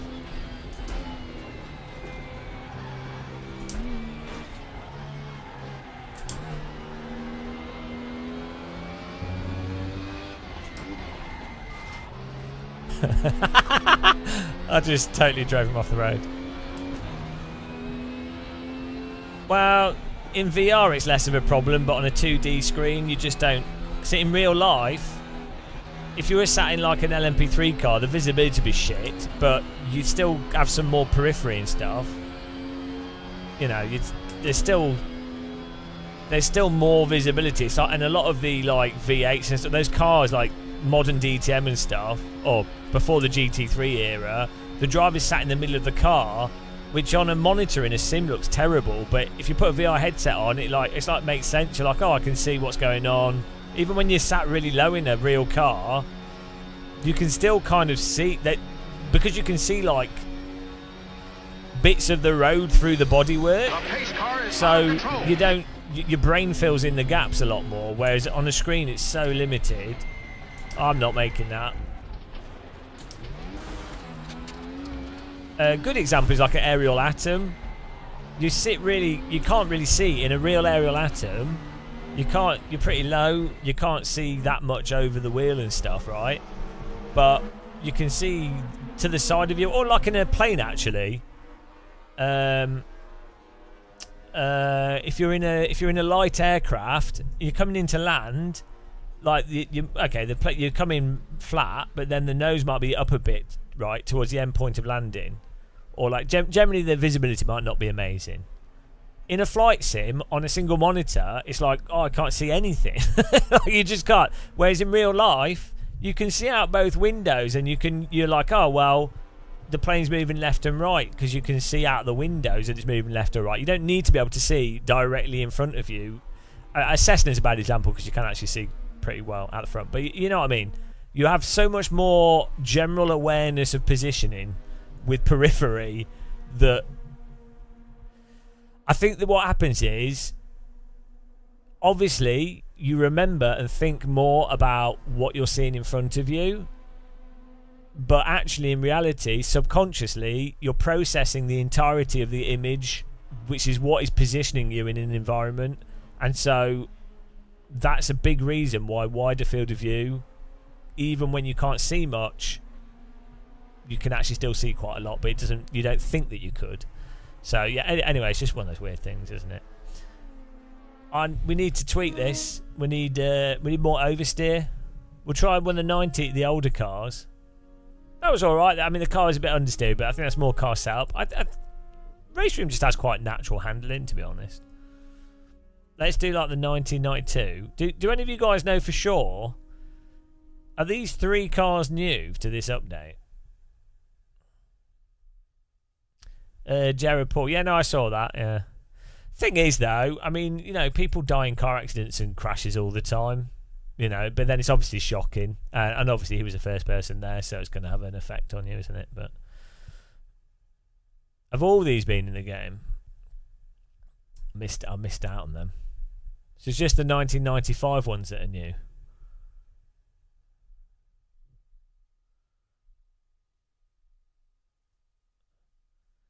I think this is the thing. Is like a lot of people are shielded from death in day-to-day life, even though people are dying all around you all the time. Right? So you're sort of shielded from it. So it then makes it more shocking if you happen to be, if you happen to experience it directly, because you don't have much of it in your life. And then with planes and stuff, people then make a big thing of it. And it's like, well, yeah, but people, obviously planes are more dangerous. Well, they're not more dangerous than cars. General aviation planes have the potential to be more dangerous than cars and things. So does skiing and stuff. So, but you're like, well, yeah. I'm not, obviously if you witness something, it's going to be highly traumatic and not being able to help. Yeah, exactly. But at the end of the day, you'd the thing is, if you'd experienced that like 3, 4, 5 times, you'd probably be able to process it better, because you go, well, look, I know what I can and can't do. I know what I could have done. But if it's only happened to you once, I think it's going to be like mental. So it's like if someone works as a paramedic or something, the first time, or a fireman, the first time they come across like an accident, they'll be like, Jesus Christ, it's going to really be massive. But by like the 5th, 6th, 7th, 8th time, it's still going to be terrible. But do you know what I mean? It's exposure. It's the same with everything. Like not that you get used to it, but I think you'd be able to process it better. And I think it's going to be particularly hard if you do a hobby you really enjoy it and you're only doing it for fun, and then you've been doing it for a while, and then you witness something horrific that can then completely undermine your enjoyment of that activity and make you question it. So I think that's a whole nother thing as well. But yeah, but unable to help people that are in a fire is pretty bad.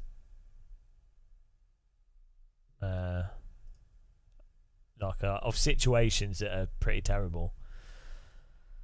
Right, let's do. We do qualifying on this so I can set the car up.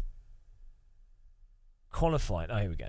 Let's do this. We'll set the car up a bit better. We won't do 20 minutes. We can skip it.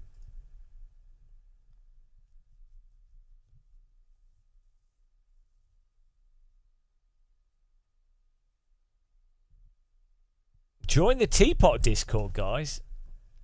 Yeah, no, it's alright. It's a good update. Race Room's having some weird stuff with their servers. And the multiplayer's not that active, but the AI is good fun. The new cars are good. Yeah, Star Fox, it sucks, doesn't it? Like I said before, I saw a pretty horrific motorbike accident when I was a teenager.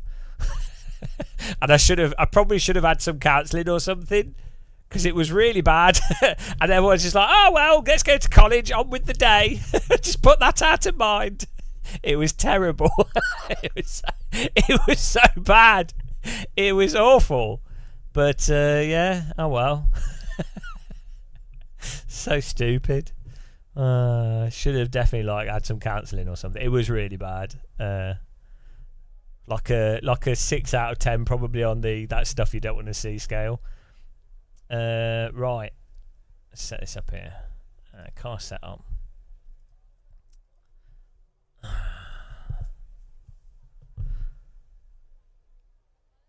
Yeah, I know, Nisma. I'm the same. Like the developers of Race Room are awesome.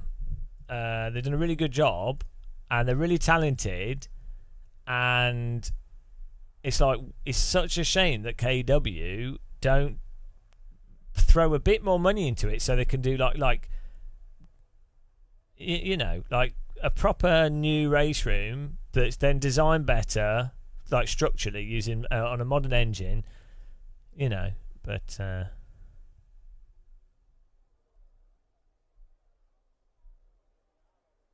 I've got to start the music again here. Music stopped.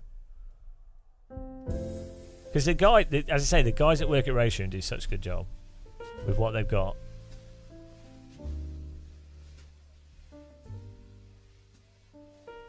What do I? Well, I know, but I'm not. I don't think I can say. I don't think I can say the price. What price that they're probably going to be. So, no comment. No comment. What I can say, not to do with Moser pedals, I think Sim Racing Expo is going to be interesting. So that there should be some interesting stuff at Sim Racing Expo, which is October 13th, isn't it? 17th, 18th? I don't know. So I think it could be a good Sim Racing Expo to go to, but I think they're selling out tickets, to be honest.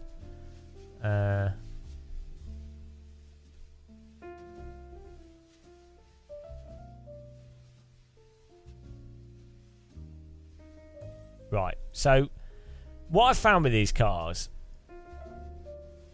is that the diff preload you want to lower, the diff coast you want to lower, and the diff power you want to put really high.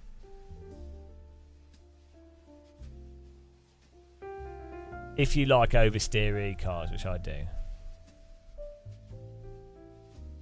The rear wing we can reduce quite a bit. We could probably tighten up the anti-roll bar, but on the Nordschleifer, ramshackling the curbs is fine.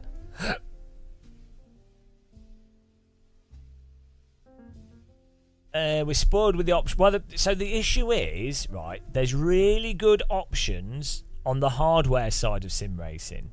So, like, it's really nice to see that DD wheels are just normal, especially lower end DD wheels like the Moser R3, R5, whatever, and other companies doing stuff like that. Basically, a DD wheel for under, or even the Fanatec CSL DD and stuff, cheaper DD wheels with interchangeable wheel rims, and then we do need more. So the Fanatec CSL V2 load cell pedals, we need more pedals like that. That design is pretty much perfect for cheap load cell pedals, so we need more of them. So that's great. The active pedal thing I think is really good. Like, I think a lot of it is a bit of a gimmick, but there are some fun things you can do with active pedals, and I also think if you can do active pedals affordably, why not? Like, why not have? It saves you putting tactile transducers on your pedals. It allows you to have different pedal feel for different cars. It allows you to do ABS things nicely. Why not? I mean, it's expensive, but the price can come down even more. You know, awesome. And also, I'm not sure if the Moser active pedals will have enough travel for this, but the Simucube active pedals you could certainly use for, like, you could have them connected as rudder pedals. There's a whole bunch of things you can do with active pedals that are just nice if you do a lot of sim racing. So that's cool. And the high-end DD wheelbases, and then custom wheel rims and licensed wheel rims. Fantastic for people that are like that. However, that's great on the hardware side and affordable T-slot sim rigs. However, and unfortunately, the software is terrible. We're still driving games that are using, like, that are in the 2000s. Like, fundamentally, AC1 is probably the best handling, closest to being realistically handling, right? That's 14 years old. On the rally side, you could still argue that Richard Burns Rally is still the most realistically driving rally game. It's not perfect, you know, give or take. But like that is like 20 years old. Even if you're going to go Dirt Rally 2, let's say you prefer that, well, that's like 10 years old. So it's just like, what's going on? The software side...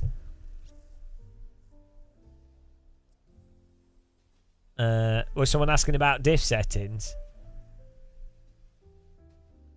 Oh, the preload. Yeah. So the thing with the preload is, right, basically you can think of it as an amplifier on these two effects here.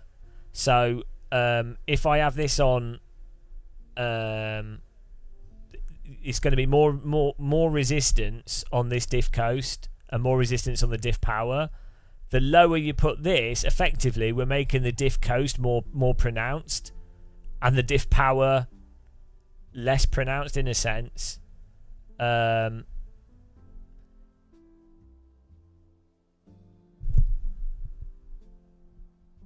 So the lower that you have the preload for the diff power, the higher you need the diff power for it to have more locking effect. The lower the diff preload,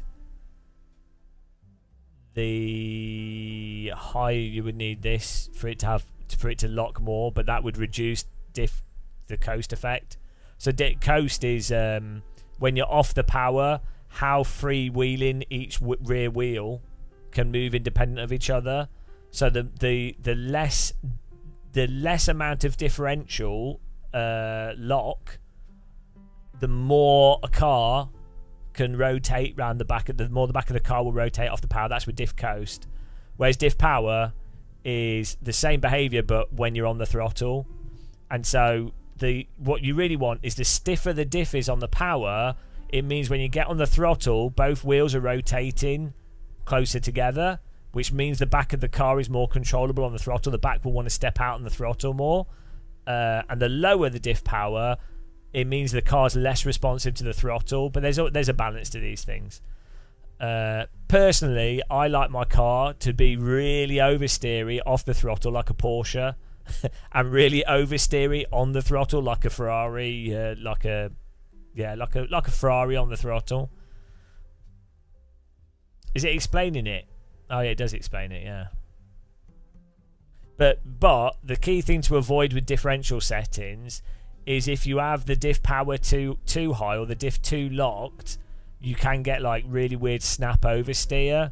To be fair, Race Room's like really forgiving with its throttle and everything, but like that's where the balance would be. Is like it's all very well having the most rotated car, but if it snap rotates because you're going into a corner that's also over a crest or something, do you know what I mean? Or you're like heavily on the brakes and you've got a lot of rear brake bias, then you might just snap rotate and you can't control it. So that's where the balance is. Let's see if their explanations are clear. All right.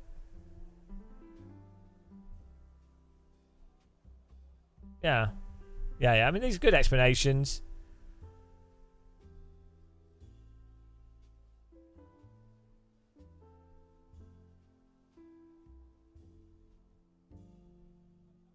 The problem with these explanations, they're good explanations, but the difficulty is a lot of sim racers wouldn't necessarily. So if you're driving wrong in the first place, you would attribute the oversteer and the understeer and the behaviour possibly to the car setup or the wrong thing, rather than attributing it to your own driving, if that makes sense. Like, you have to be at a certain skill level, like trail braking vaguely, decent, or have a reasonable feel for throttle application, so that you can then, you're like, oh, right, I know what my foot's doing, and I know how much of it is to do with car setup.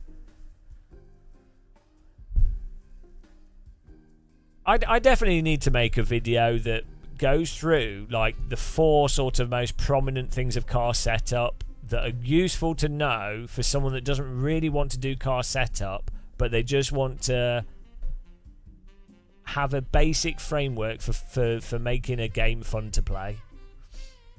I should do a video on that, because pretty much all the driver coaching stuff that I've seen, they go along the lines of like someone that wants to be an esports driver, or these are the best ways of doing it, which they might be the best way of doing it for like an actual real driver, or the sporty side of it, but they don't necessarily go through it for what is most pertinent to someone that's just playing Sims as a game and just wants to have a good time and just has one problem and they want to be able to drive the game that evening. Could be an interesting video. Yeah, just like, so a big one, a huge one is people that are new to sim racing. They're not very precise on their throttle and brake. So making the diff power lower will really help them not accidentally spin the rear of the car out coming out of a corner, which will make driving a lot easier for them. That'll be a huge thing. Like understanding the brake bias as well, just changing it on the fly. It's pretty simple to understand. Like, more forward brake bias, the car won't oversteer as much on the brake. But yeah, diff and brake bias are pretty huge, and then maybe suspension stiffness as well. That has a really big effect in Sims for just basic car handling, especially in AC actually. The cars in AC, when you set them up stiff, especially the vintage cars, are like twice as easy to drive. Anyway, we'll try this out. I think we're good. I'm just going to get a banana or something. We need to eat something. But I've only had like 500 calories today.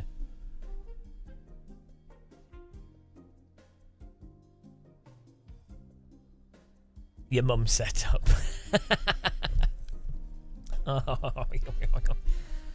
hope everyone's alright though. I hope you're enjoying the chilled out stream. It's been fun playing Race Room actually though. It's been nice going through the different content. I will be back in a minute.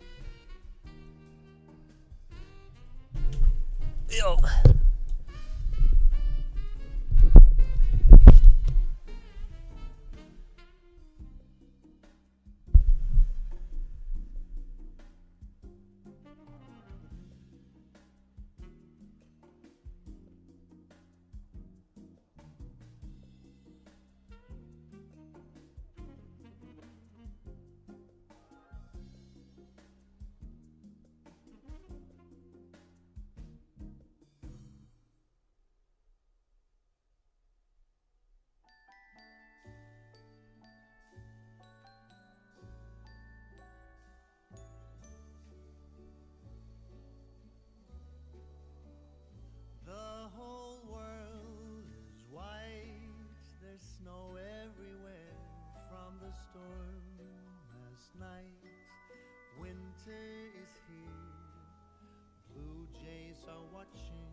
So cold outside, we're staying in here by the fireside.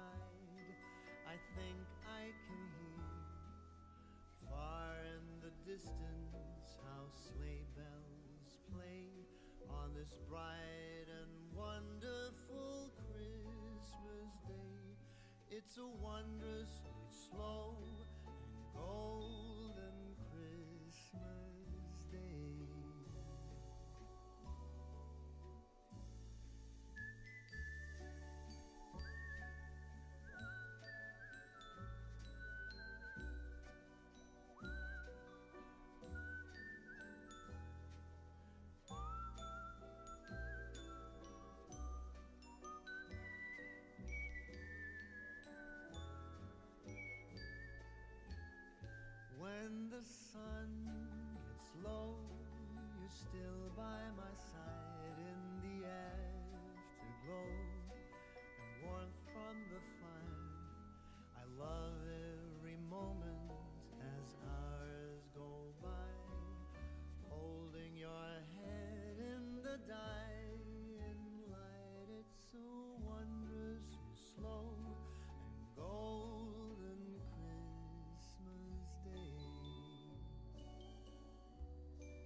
Hello.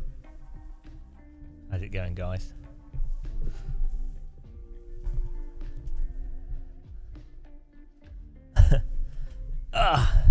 No, I had to get something to eat. I'm starving. Half a little pizza.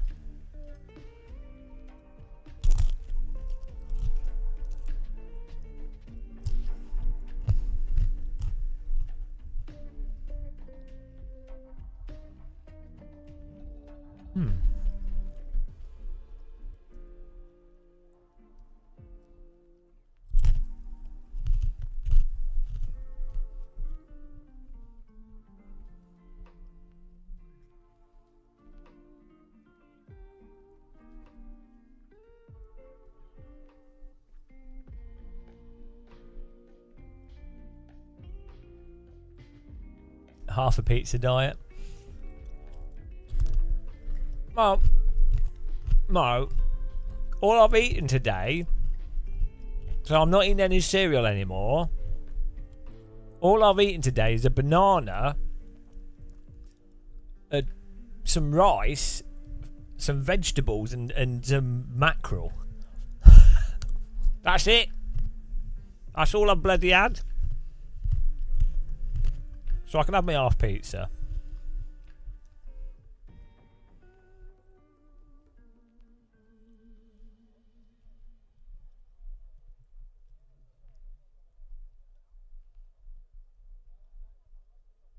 Wow.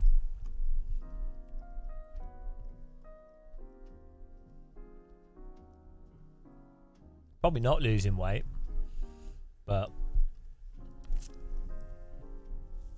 I just decided I thought it'd be interesting to just eat mostly vegetables. Well, it's not really a diet, but it's just like, well, let's just eat healthy.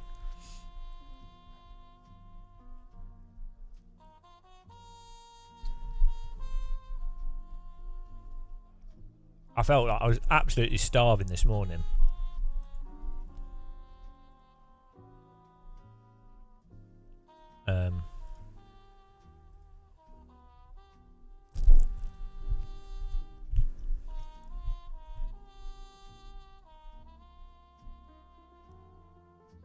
Changing the game.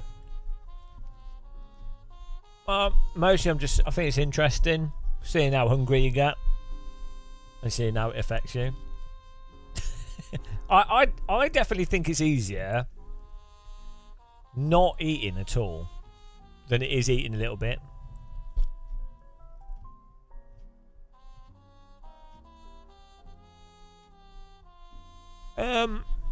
I walk a few miles every day, can't debate. That's good enough.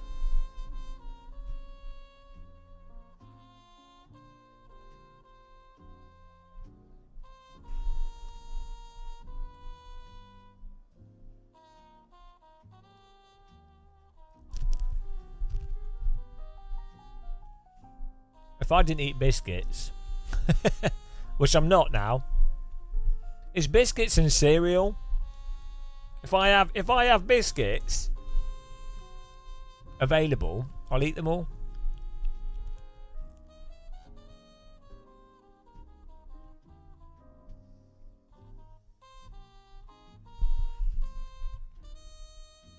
Yeah, I don't mind eating just fish and rice and vegetables. So it's not really a diet. I'm just you know.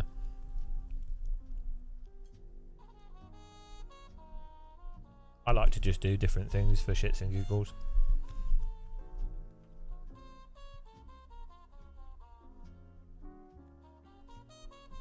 Well, you might as well just not have a biscuit count debate. What's the point?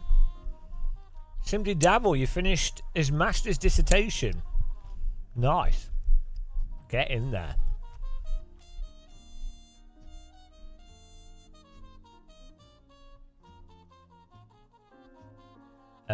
Direct text 9, I think.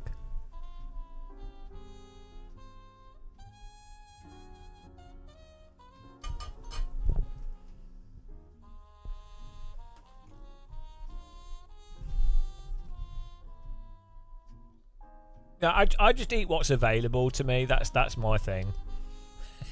So if I buy cereal and biscuits, I'll eat them. If I don't,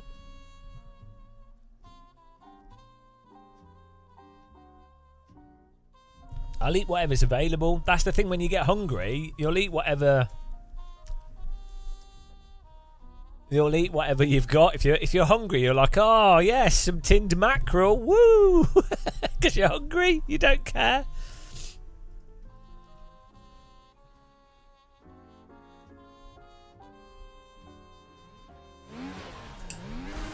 You eat a mouldy lettuce if you're hungry enough.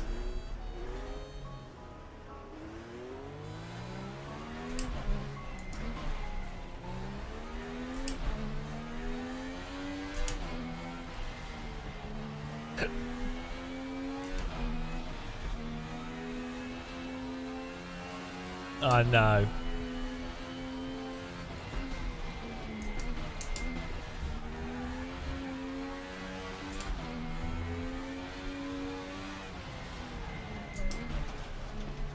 Just testing the grass, guys.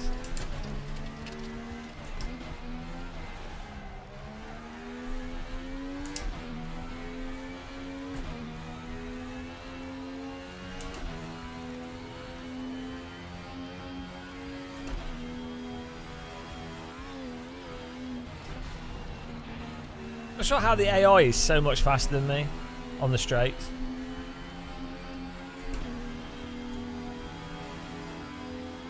Maybe we can reduce downforce.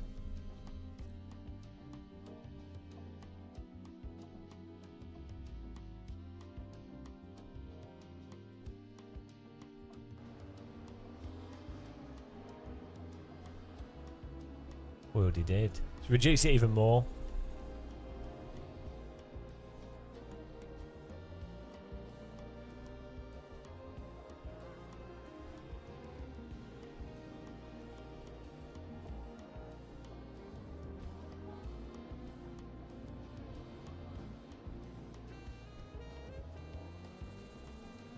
My field of view's fine.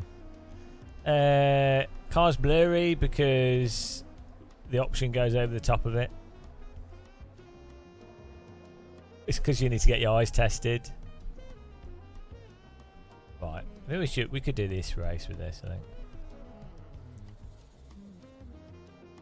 We're gonna make the spring stiffer.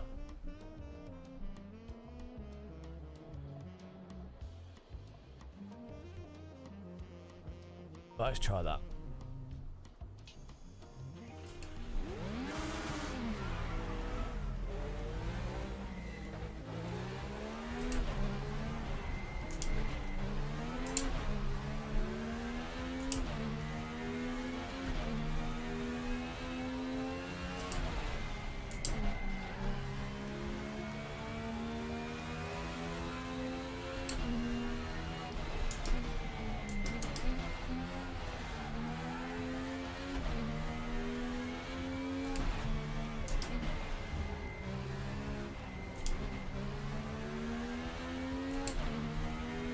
The game kept crashing.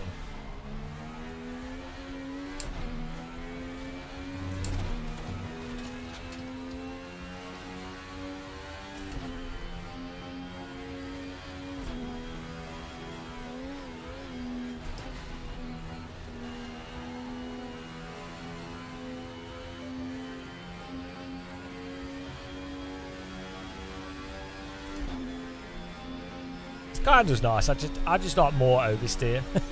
I always want more oversteer.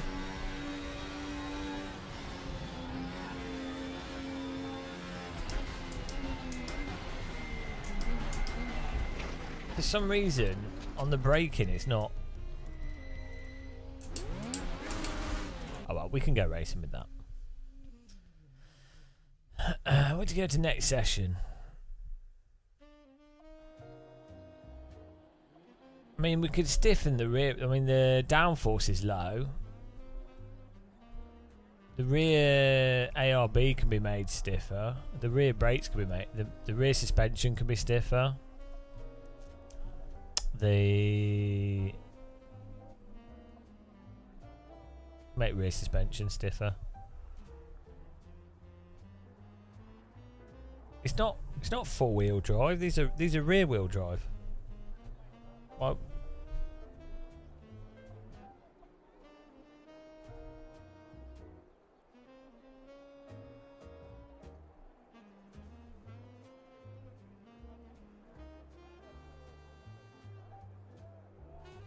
I'm not on the new motor pedals now.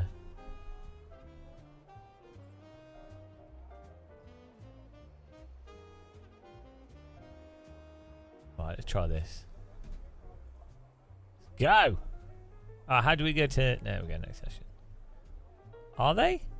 Well, what am I... What am I driving? The Alpha. It's not four-wheel, all-wheel drive. Where are you getting that from? If it was all-wheel drive, it would say on the... Why don't we have any control over the power?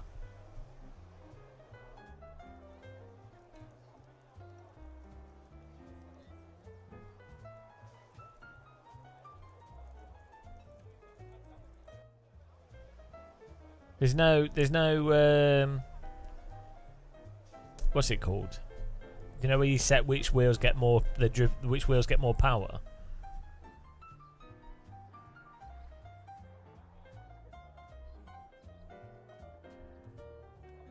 No, it's not driving like an all-wheel drive car.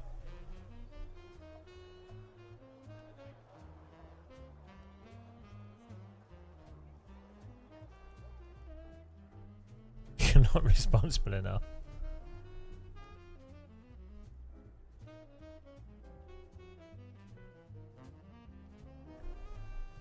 Well, where do you read this? The 1995 Alfa Romeo, all-wheel drive. In what way? Let's have a look.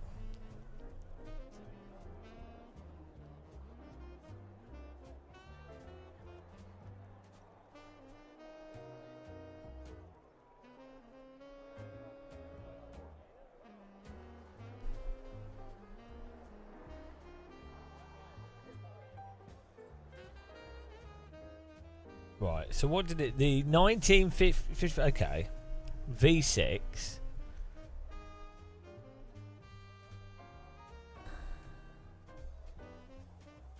How did the four-wheel drive work?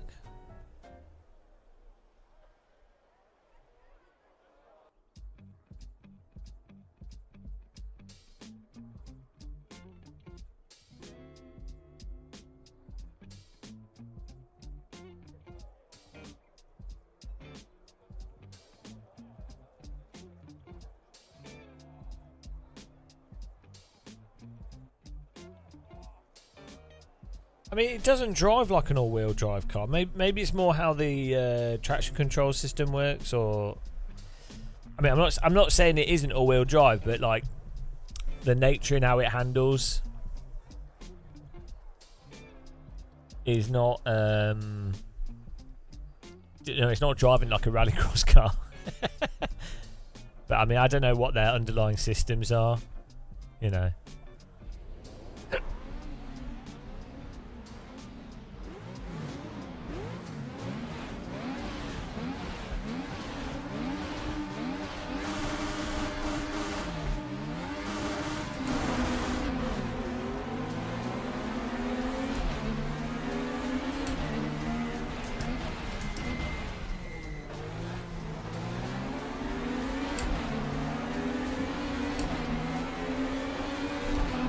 Yeah, that's what I'm saying. This doesn't have a power.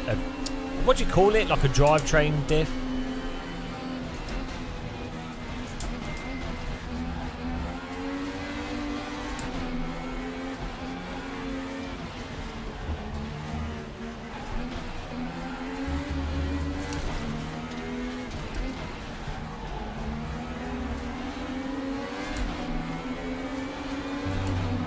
Yeah, well, there's, you know what I'm saying.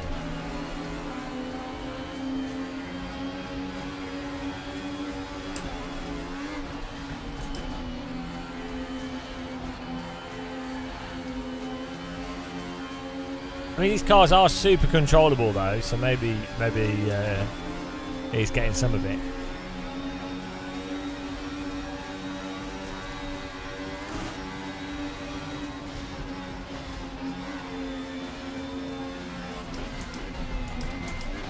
Be interesting to see how it's simulated.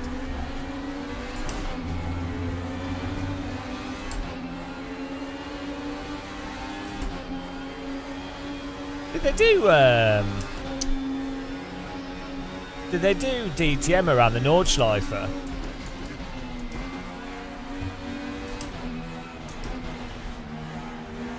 don't think they ever did they? They did around the GP circuit.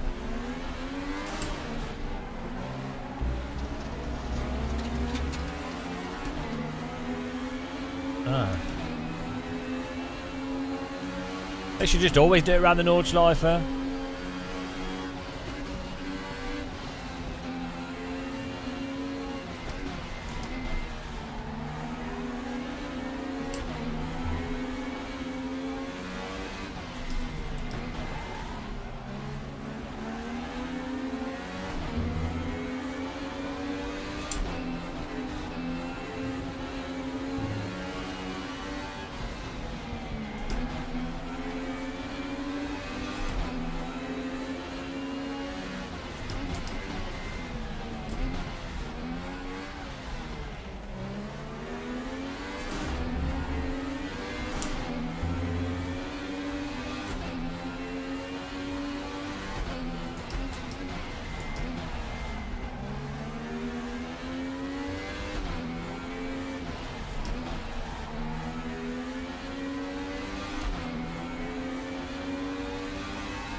Right, the car seems a bit better in a straight line with the tighter suspension and the lower downforce. So I guess the AI is running lower downforce.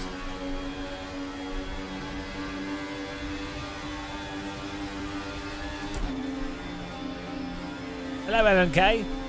That's alright, it's a nice update. I'll do a video of my thoughts.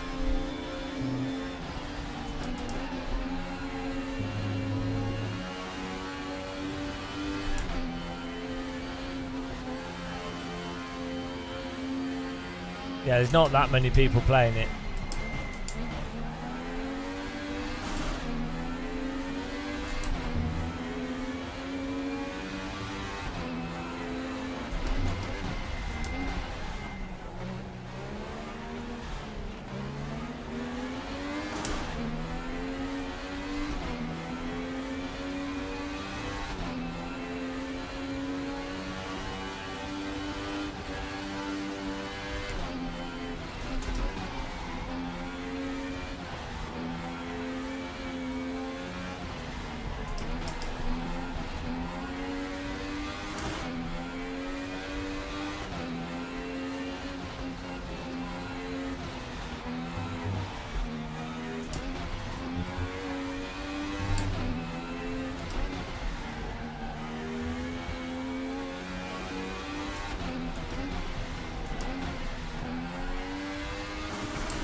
I would need like a front wing on this or something.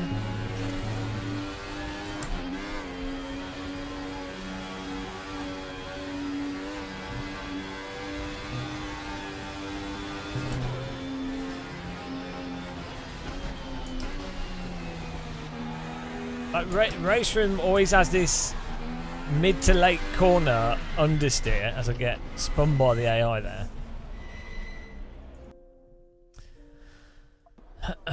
We'll start again. This is with everything in Race Room. The mid to late corner understeer.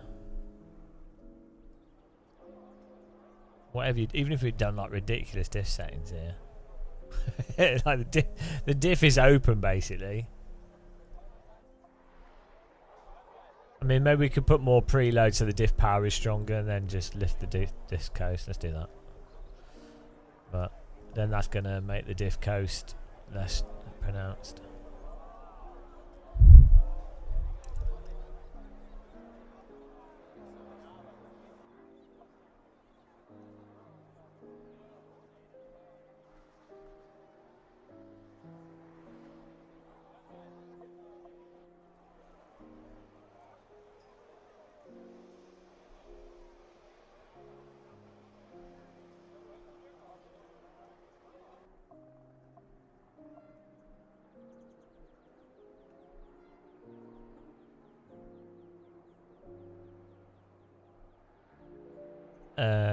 Well, because you're only adjusting the rear.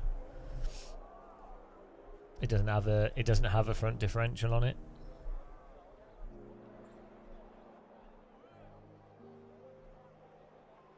Or unless it's doing it to both of them, but that wouldn't really make sense. I think it's just the rear.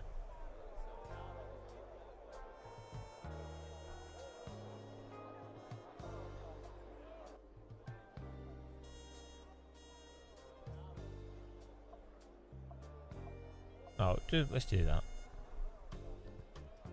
I mean, we could probably put even lower rear downforce.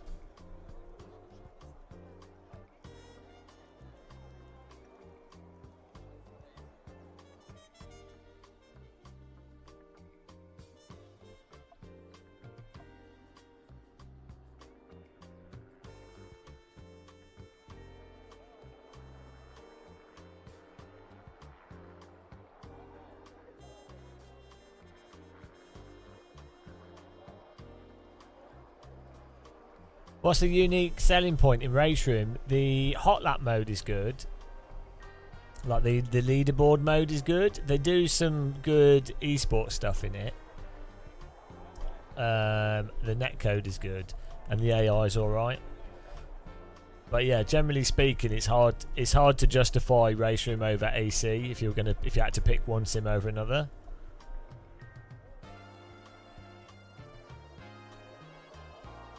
Oh yeah, we need to. We put the TC on the lowest setting.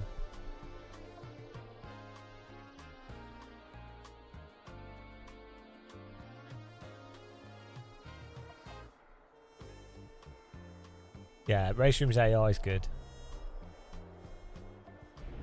We had the TC on 6, basically off.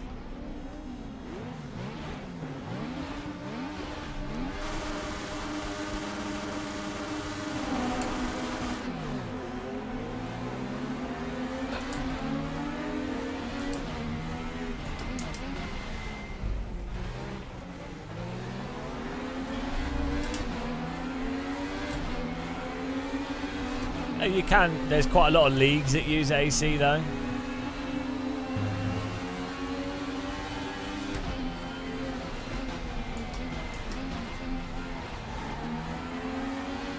Oh, do you know what I could do? So the thing in Race Room is you have to turn the steering wheel more. We've got the steering lock as fast as possible.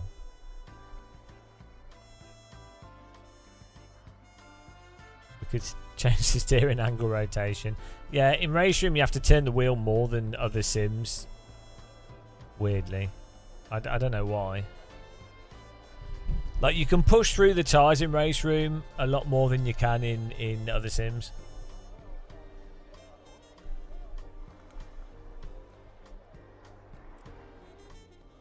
Yeah, you can.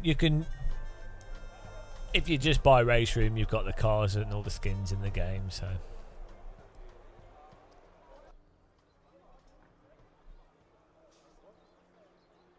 It's not really about forcing oversteer, it's just the general. To be honest, it's an effect of the physics engine. Like, Race Room's always been like this, with everything in it. It's just how it drives.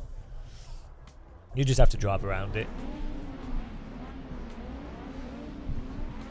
Yeah, the netcode's good in Race Room.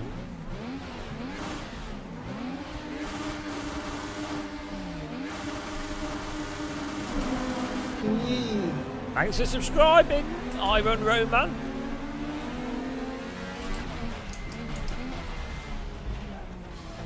I do quite like how race room drives myself, to be honest.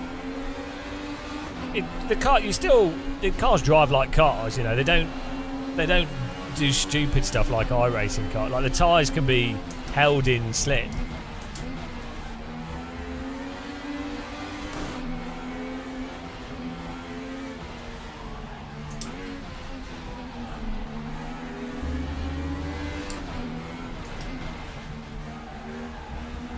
Like you can properly balance, but the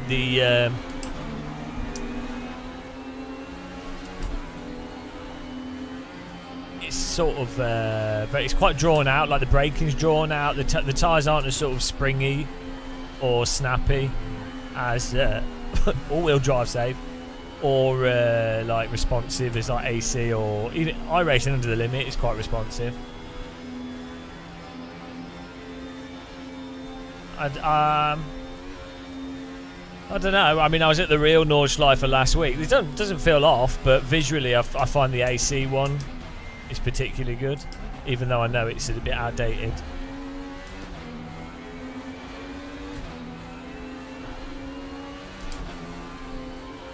I mean, the layout seems fine on this as well.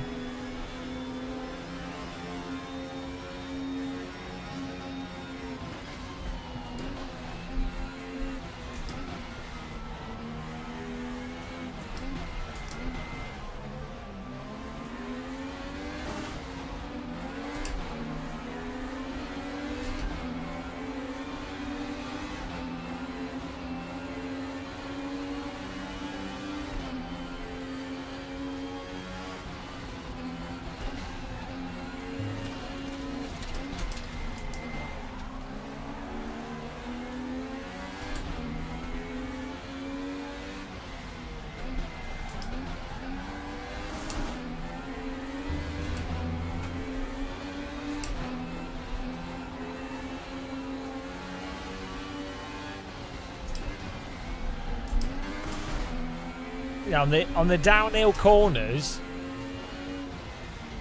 it's hard to get the car to rotate in on the brake. We've got the brake bars really far back, and the rear diff open, and the suspension's quite stiff.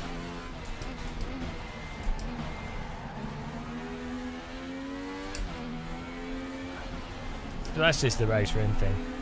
Just how it is.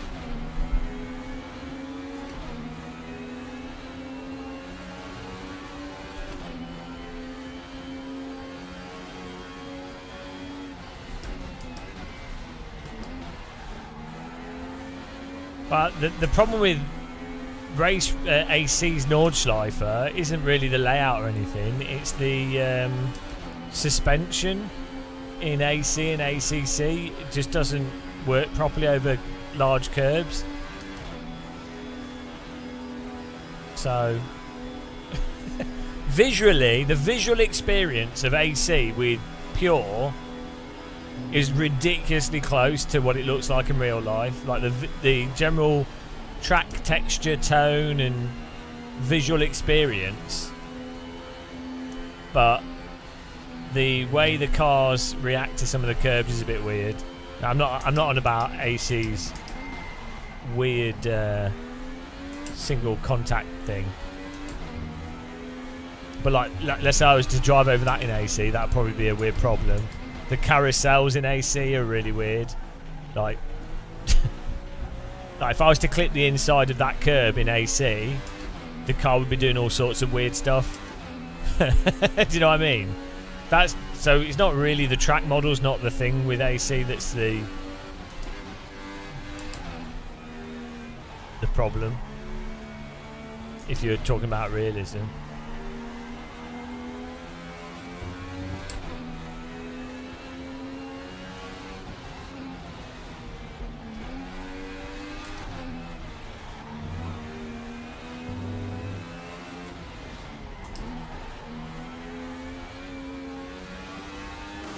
So that'd be a nice thing with Assetto Corsa Evo if Kunos can sort the suspension out. if they could get like AC1 force feedback in physics, but with AMS1 race room iRacing suspension, that'd be great.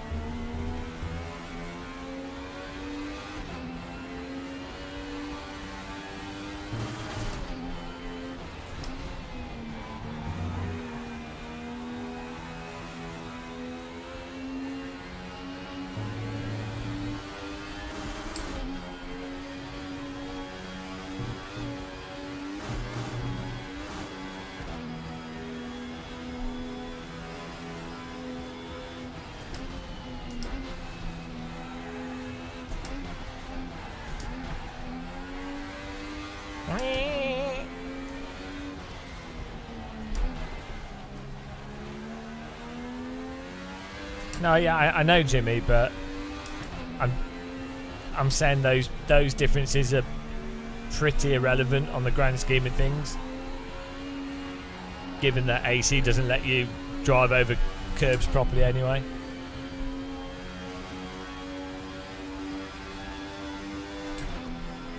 I mean, the Dottinger Ho has been flattened out a bit in real life. Well, last year before. This is all like darker tarmac now in real life.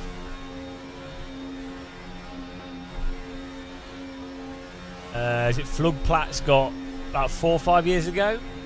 Flugplatz got smoothed over a bit. And like you say, yeah, there's a bunch of curbs that got adjusted. What's that uphill left-hander?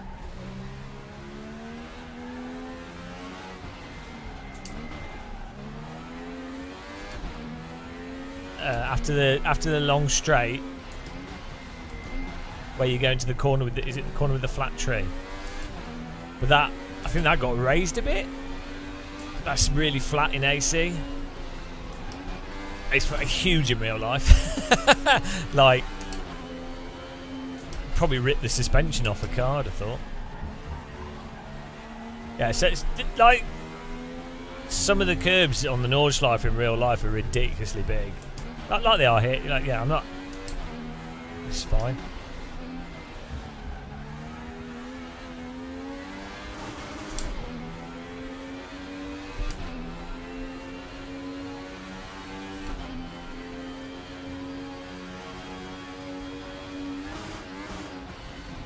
I was really surprised when Mikhail took us around the track. It was the sun was setting, and the amount, the sunlight, because it was really like just evening, just before the sun was setting, so proper summer sunset, and the degree to which that changed the visual appearance of the track was crazy.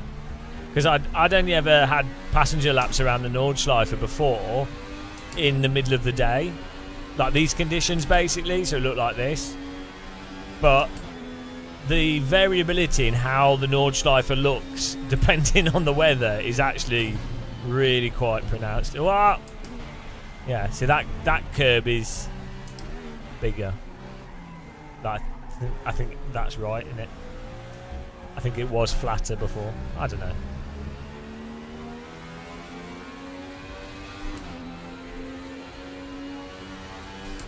So have you seen the new in Pure, the new sun blinding effect? They've done a really good job on that. It's really quite convincing.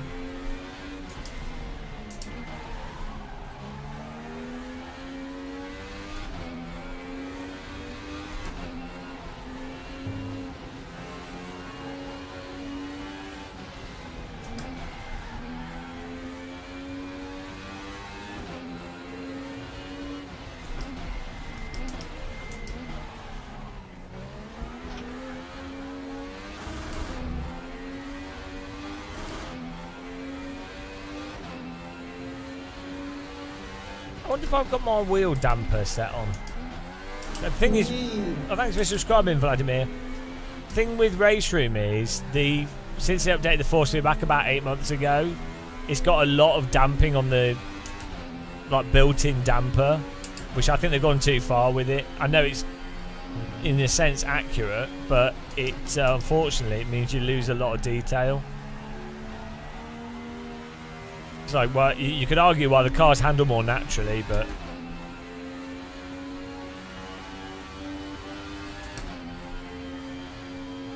you do lose, especially if you're on lower end wheels as well, you lose a lot of detail. I've got the damping turned off, it's just built into the underlying force feedback of the game. Or we can have a look. But last time we looked into it, it's basically just how it is.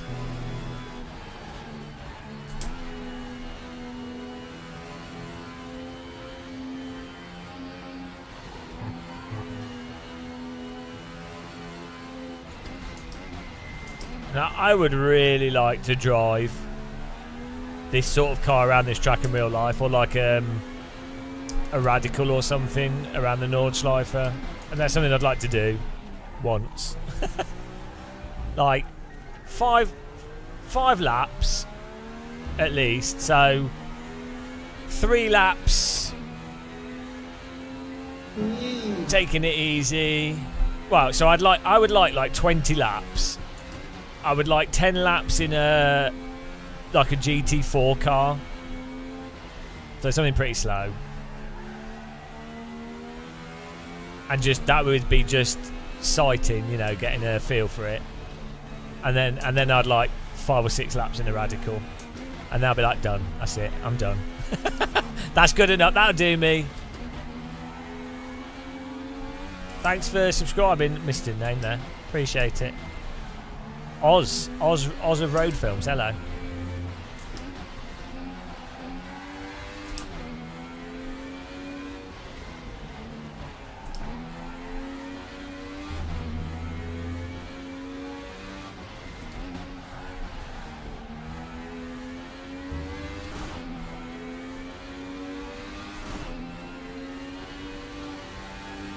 What we can do is we'll change car. So I think this is the Alpha.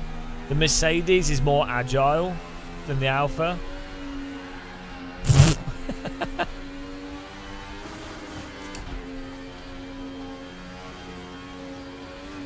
See, that behaviour is foot on the throttle, point it out of the slide, and that's all-wheel drive behaviour.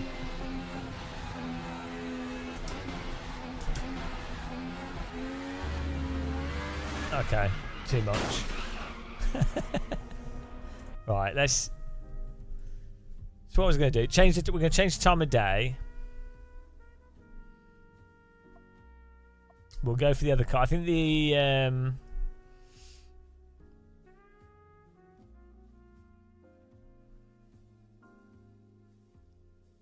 I think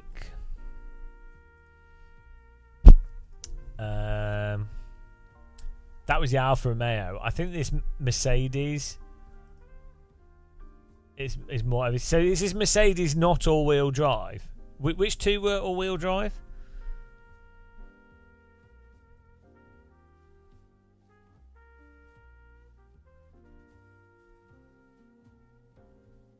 Let's put them on like 98.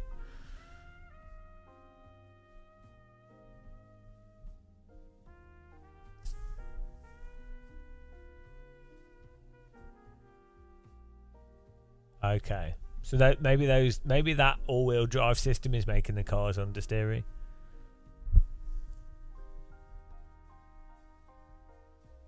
So maybe with those cars you just have to turn more and then power through the understeer more, like a front-wheel drive car.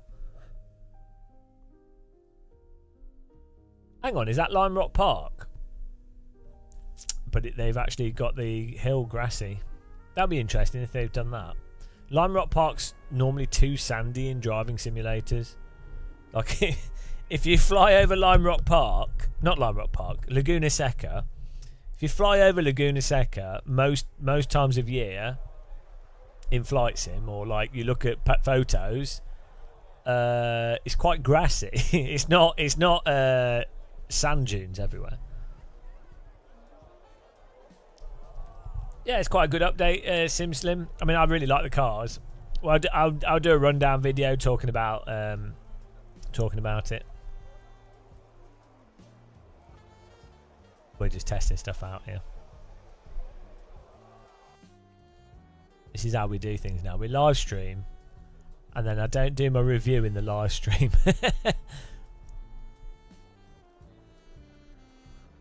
Skyworld, yeah, but I'm sure there's still like a lot of grass. Is it Sonoma as well? That track is always a sand dune in Sims.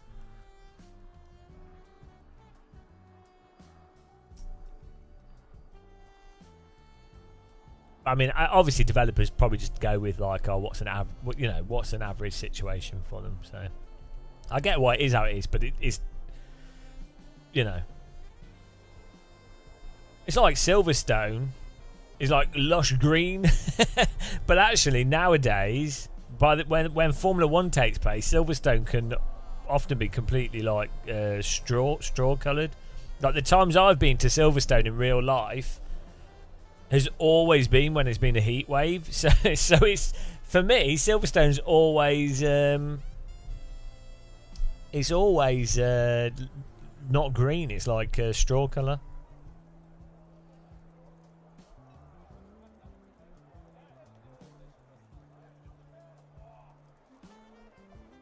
What we're going to say, the settings,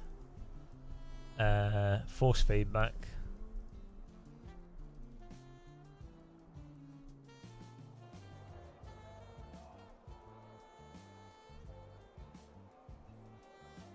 Yeah, so you can't really. There is no damper thing in here. Let's do it on my wheel. I might have my wheel settings from AC Shelby Cobra on still.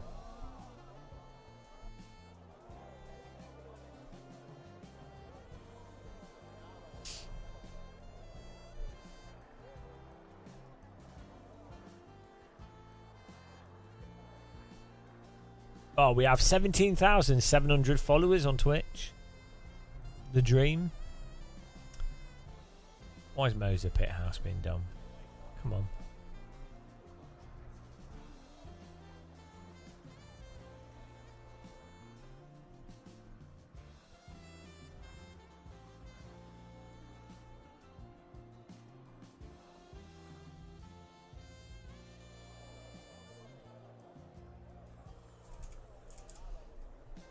El Moser Pit House Adino. Okay, well, the Moser software's having a breakdown, so good job, Moser. Why does the pit house soft like you don't normally need to mess around with it, but it does really weird stuff.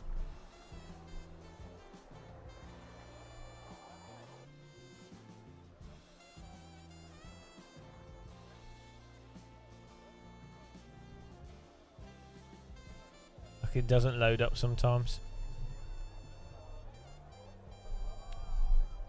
Let's try forcing it shut. Probably uploading all my private information to to China. Hello, Floyd Dan. Thank you for subscribing. Really appreciate that.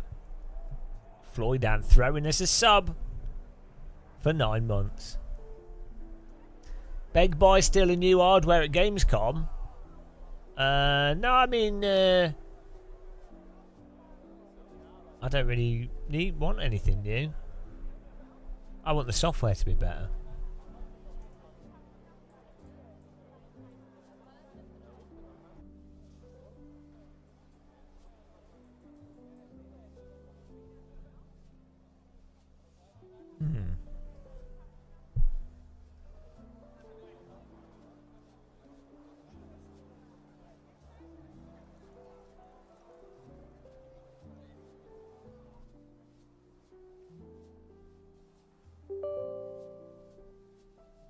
Well, the active pedals, the Moser active pedals are good. I think they were interesting. And the force feedback joystick. Well, hopefully Moser send them to us and we can check them out properly. Because there's only so much you can do at a trade show. What? This is not. The Moser software is not loading. Oh well. I'll just assume it's fine. I mean, yeah, all the force feedback stuff's on.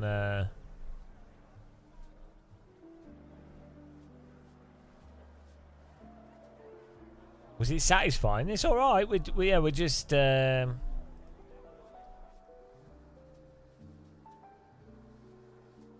We were just trying things out.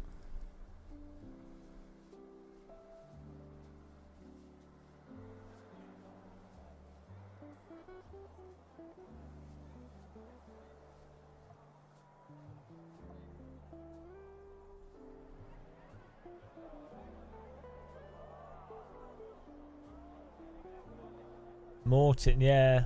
I don't know. Yeah, it's weird, isn't it? I've never had the stuffed brick or anything. It's not really affected the use of it, but it's just weird how finicky the drivers are. It's possible counter debate, but I don't know how much travel the Moser pedal has.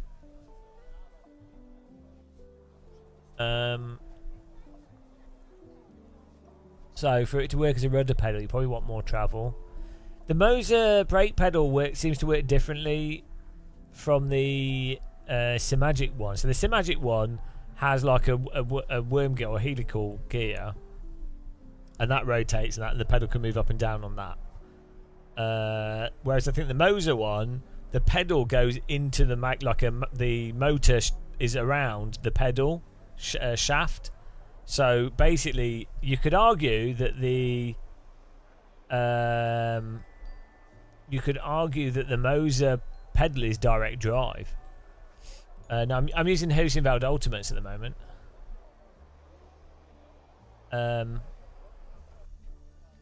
So yeah, it's interesting.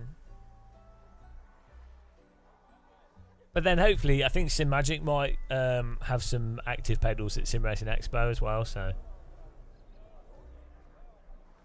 they hinted on a Facebook post, so it would make sense.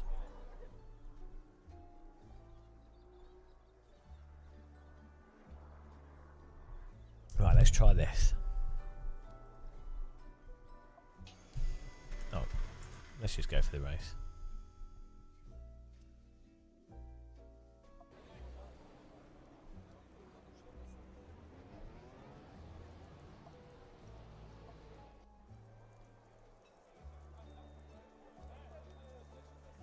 Yeah, well, so the one thing I noticed when I had the chance to fly a small Cessna was that when you're in the air, the feel of the rudder pedals in a Cessna feel more like a load cell brake than they do rudder pedals. Which makes sense because you're pushing the tail is pushing against air pressure, so it makes sense that would feel more like a load cell where you're pushing on an elastomer as opposed to a fixed spring, because obviously as there's more deflection you would have more resistance, so it would feel like a load cell pedal with an elastomer that gets heavier the more you push it. So, and you don't, when you're flying, this is in a light aircraft, I don't know what it's like for Spitfires and stuff, but like with the Cessna, probably with gliders as well maybe, when you're flying them, you're not putting in you're not just going full rudder. I mean, you can do, but like, do you know what I mean? You're normally just applying a bit of rudder and then maybe adjusting the trim or something, or like when you're landing, you might do a bit more rudder, but like a lot of the time, unless it's like really windy or something, it would just be small amounts, and so that kind of resistance would be nice for smooth flying.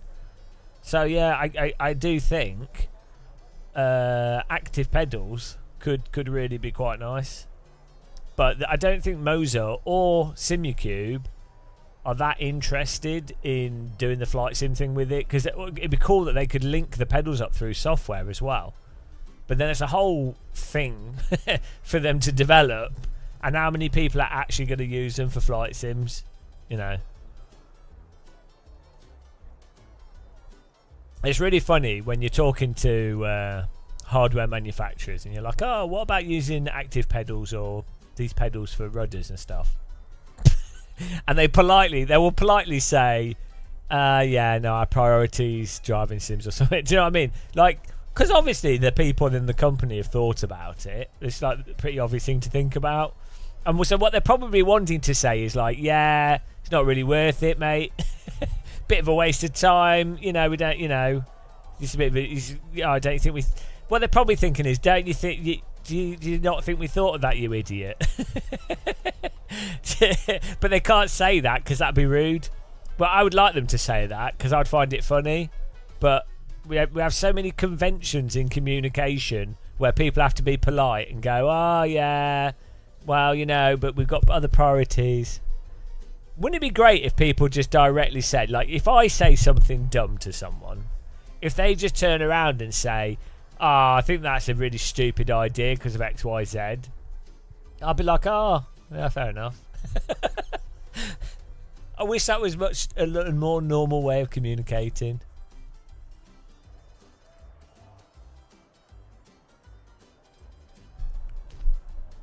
A collective counter debate. DD helicopter side stick thingy. Ah, we could tell that counter debate's a helicopter pilot. I've just done my first helicopter lessons, and I'm just learning how to use the helicopter side stick thingy. I trust you in my life in the helicopter. You could pick up like basketball players, counter debate, and fly them into a hillside. You could. That's where you're at. Yeah. No, I did. I brought that up with. Moser. So they're already doing it. They've got an extension shaft for the force feedback joystick, and that's really nice actually. And that's really good for helicopters because you want it to be less sensitive. So the more movement, the less sensitive it is. The Moser throttle feels so good. And it was broken at Gamescom. Someone had like absolutely ramshackled it, but the actual, despite it being broken, it still felt better. Even whilst it was broken, like someone had broke the springs up there. It's got these little, you know, the things that protect. So you know, in a passenger plane, when they throttle up, there's like detents, and then there's like little clips that they pull up to pull it out of the detent, or sometimes the throttle lifts up so you can go to afterburner, or you know, or like when you've got thrust reversers and things, all that kind of stuff. But those clips had someone had broken them, but the actual feel of the throttle was really good. Like really, I even thought it felt as if it was like motorized in some way, like it had some kind of like resistance to it that felt really mechanical.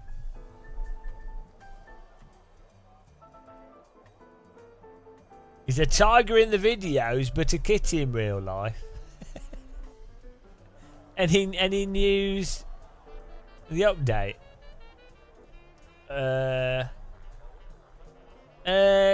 Probably not much performance difference for VR.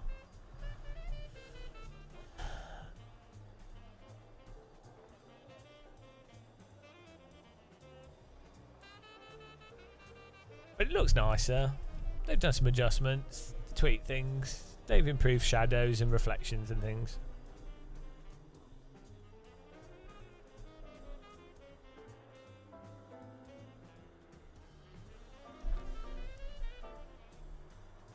Isn't the collective in some helicopters? It just has one and it's in the middle,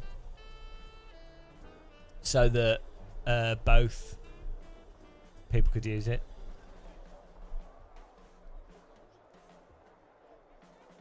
How do I know without checking VR? Because I can tell what frame rate I'm getting in 4K on my monitor, and that's a really good.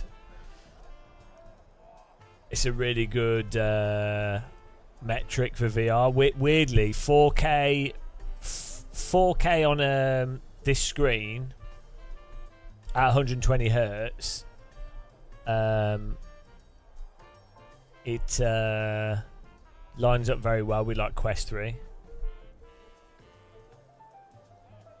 Am I having fun? Yeah, I quite like Race Room. I generally prefer AC though. But I can see why people like Race Room. I think they've done a really good job with this. Right, here we go.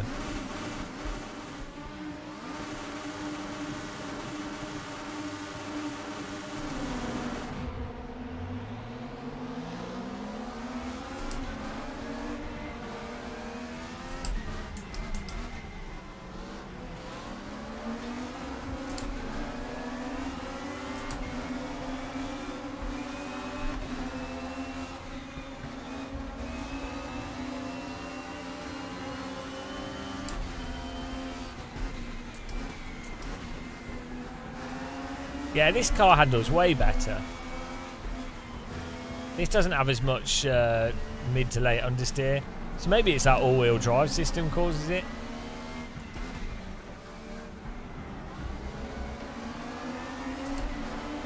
Could be the front diff.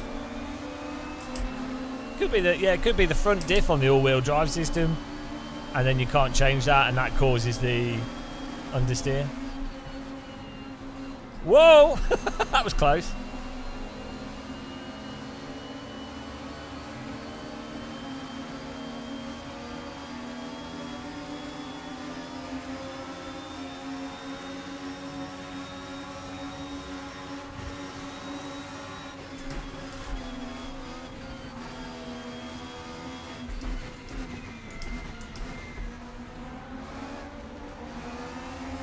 Yeah, this car handles way better. What am I driving? This is a Mercedes.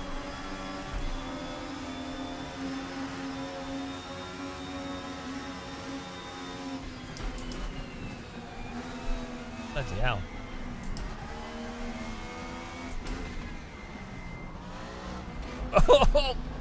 Tried. It's a Nissan. It's a Skoda City go. But it looks better than iRacing.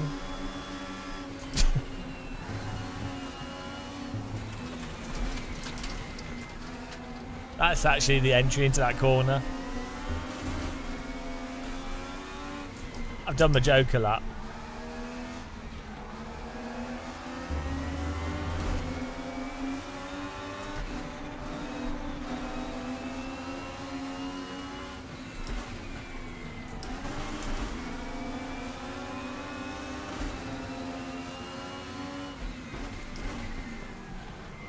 Oh! Can we get out the inside? I'm sending it in.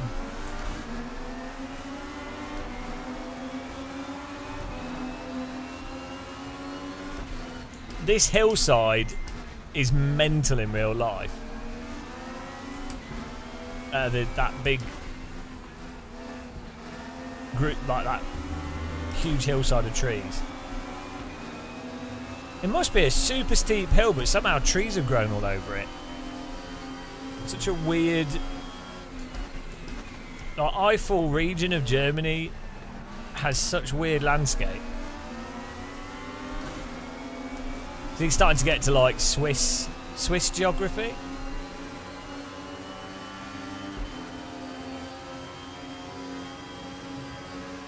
Yeah, see, this is really good in these lighting conditions.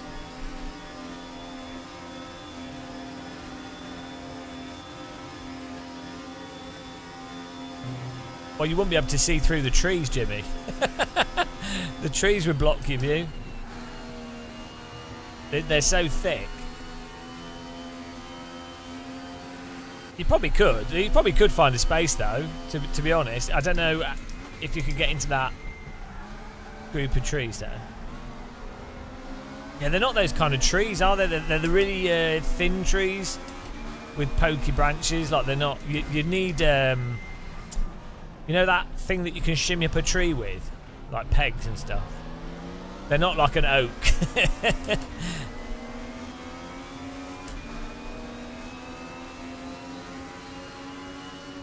It's such a nice part of Germany, though, this region.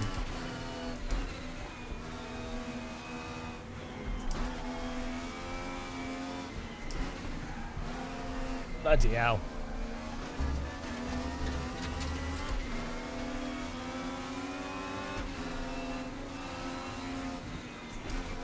There's nothing in the UK that really looks like this part of Germany. Maybe, I mean, Scotland is...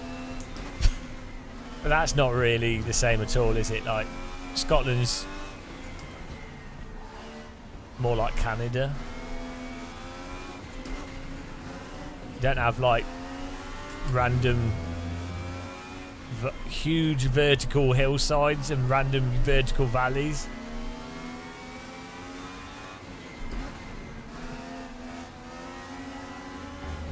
Ah.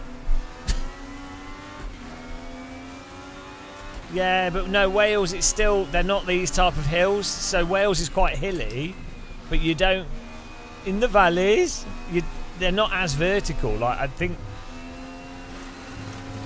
it's kind of like a slate rock that you've got in the Eifel region.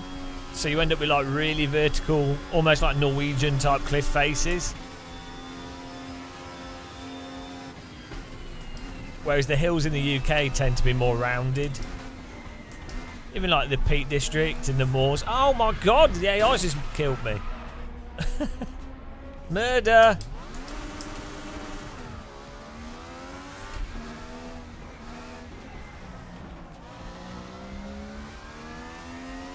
Right, I'm starting again.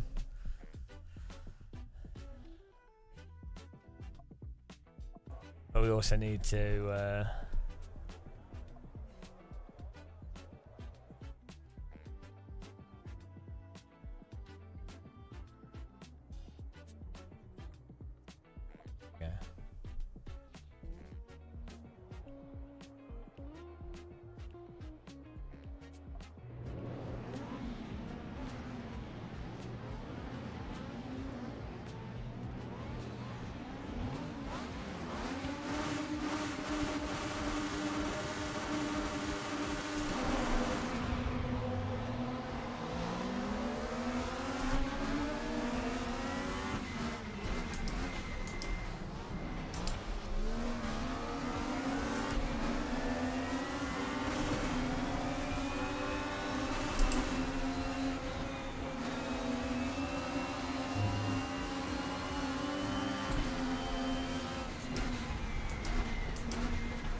Whoops.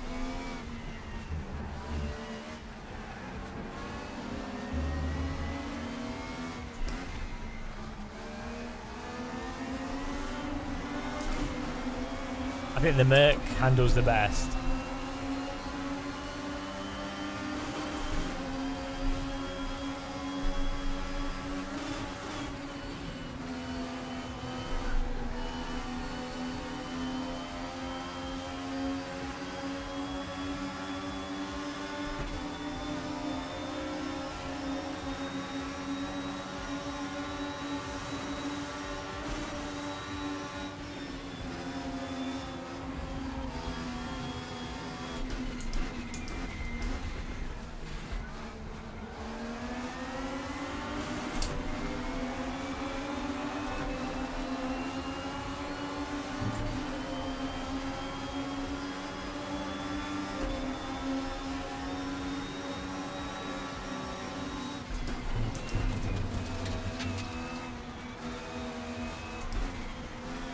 You can go full send with this.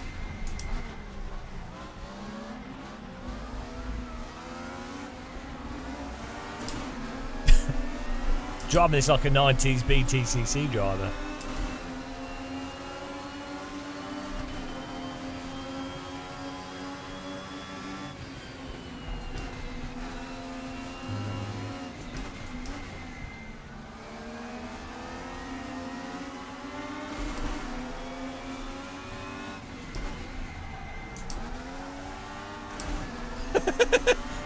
What a send pass. Can't believe we got away with that.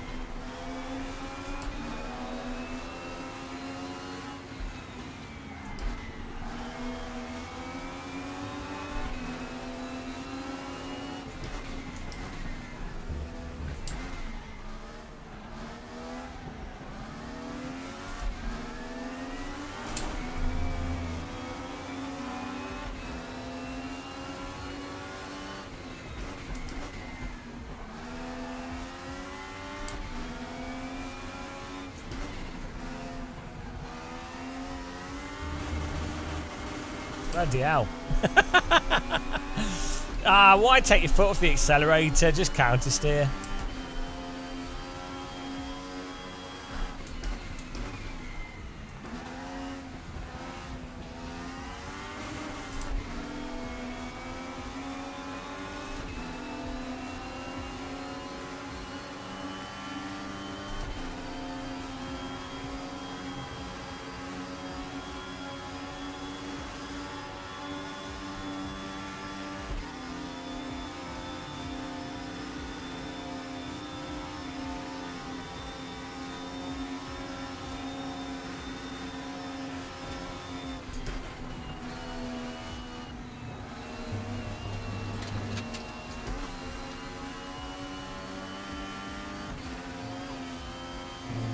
The AI was not backing out of that.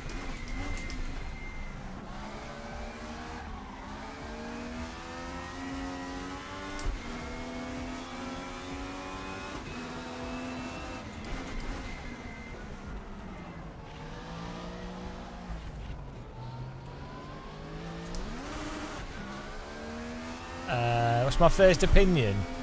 I don't have an opinion.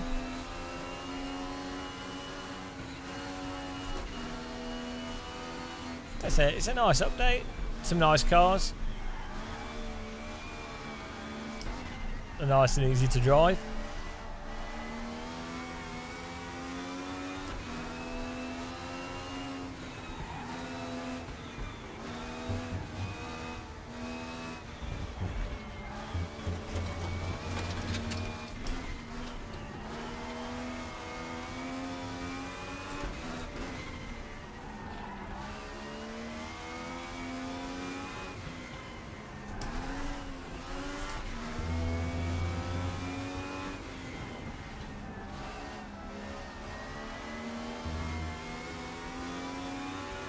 Yeah, I quite like the PlayStation VR. The hand controls are particularly good, but I didn't. The problem is the Quest 3 is better, and I think more convenient on PC. But OLED's nice. It's a shame if the Quest. It's a shame the Quest 3 is not OLED in some ways. Like the color depth you get from OLED, especially for horror games and things, makes a really big difference.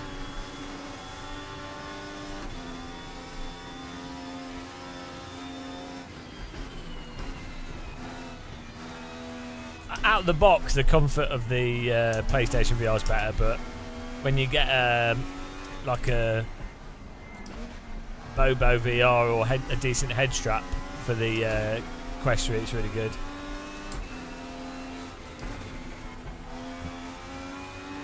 Yeah, and then wireless, and then built-in games, you know.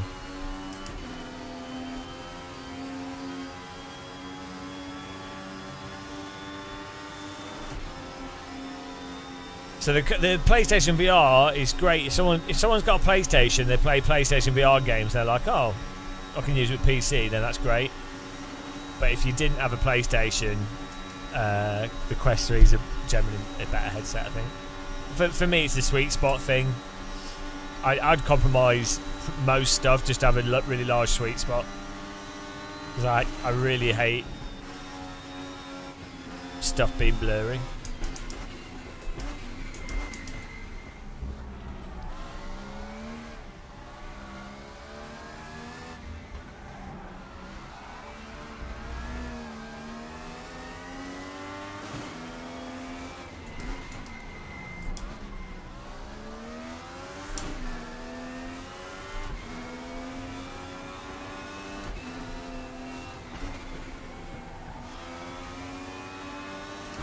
You know what? Did Meta have bought 11 table tennis?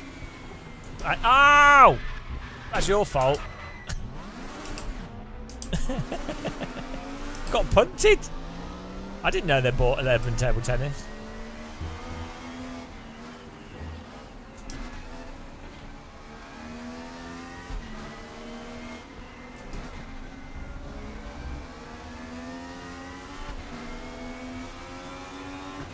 Yeah, 11 table tennis is great.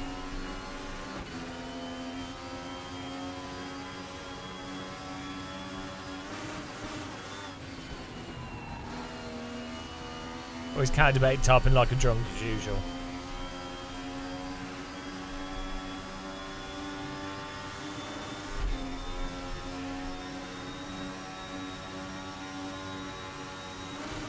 Oh, right, yeah. I see what you're saying. I think I have both versions.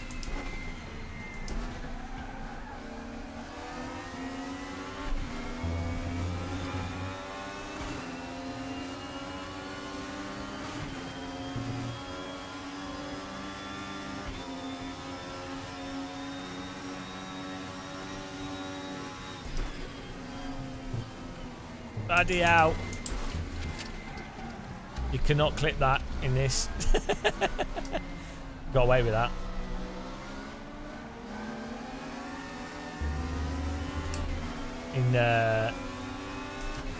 In AC and iRacing, you can clip that corner. But the curb's too damn big.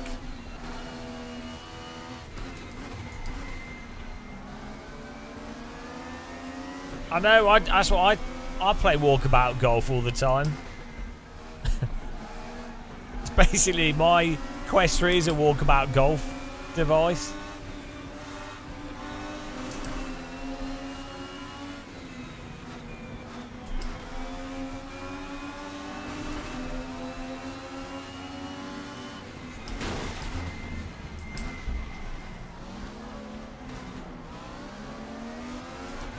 Yeah, no, I was on the real Nordschleife last week, Nismo. It's a big curb.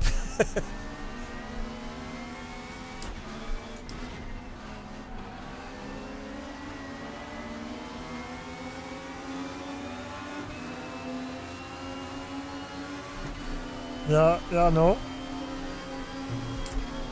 I think you just need a monster truck. Oh, they should do monster truck racing around the Nordschleife.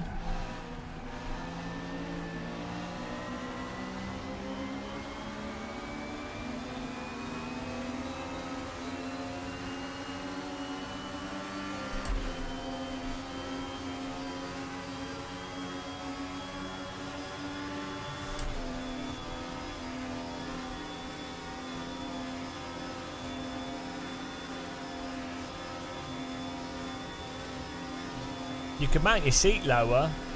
That makes your wheel higher.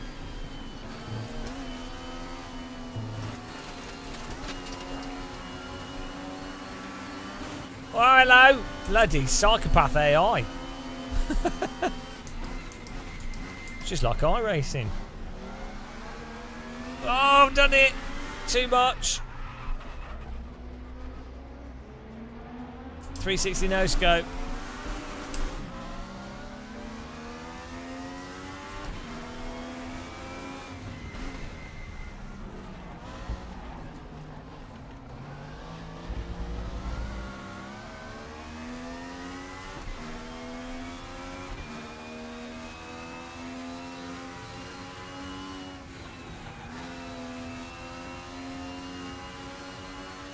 Wow.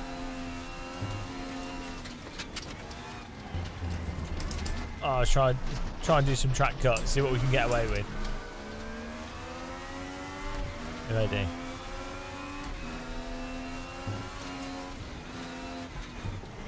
Ah.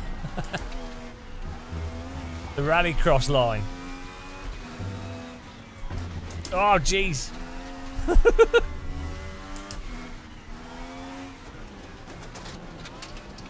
Yes.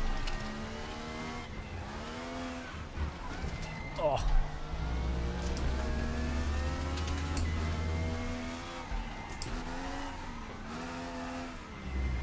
Wow. I think there's a drift car in this now as well. Oh, there has been for a while. What's a good track for drifting?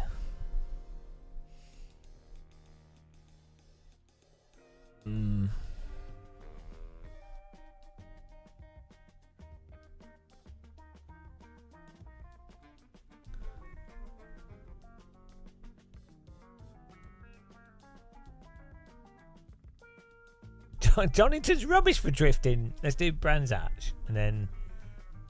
Where's the drift car?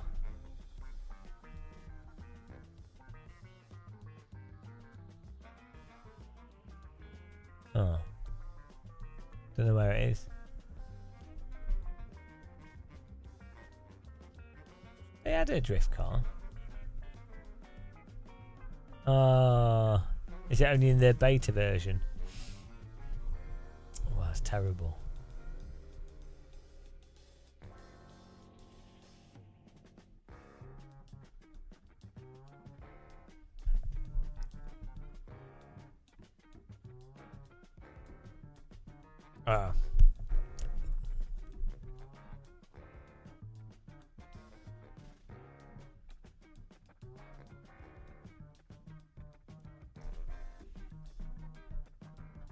Volkswagen ID.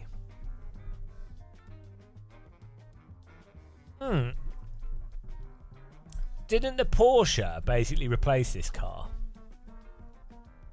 The Porsche R. Like this is... That's what the Porsche R has replaced this, right? Phantom Racer, thank you. I need rethink how I should waste my money. 35 months, you mental. Appreciate it. Well, I think we've pretty much tested things. Oh, it's good. Good. It's a nice update. I mean, let's see actually. Leaderboard challenges. Here we go. This is the real addictive thing. Right, where's the current leaderboard challenge with the new cars?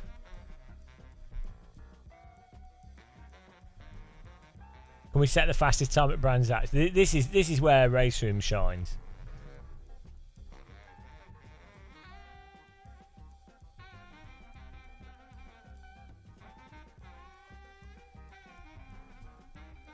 We can be number one. There's probably only 3 people. We can set the fastest lap time. For sure. You ready?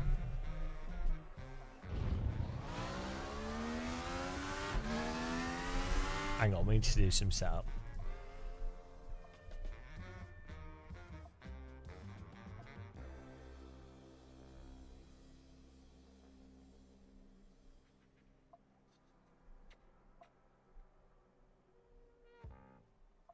Right, let's try this.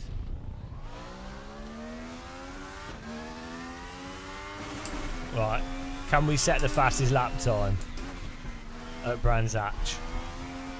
Jesus Christ, okay. Might have gone a bit too far on the open diff there.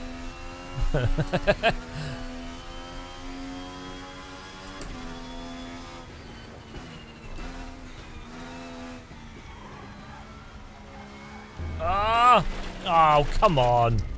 It's a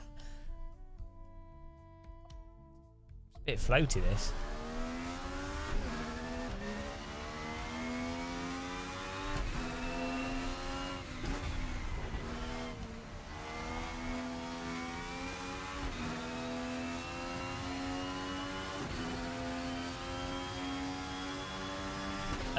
They normally do a Black Friday sale.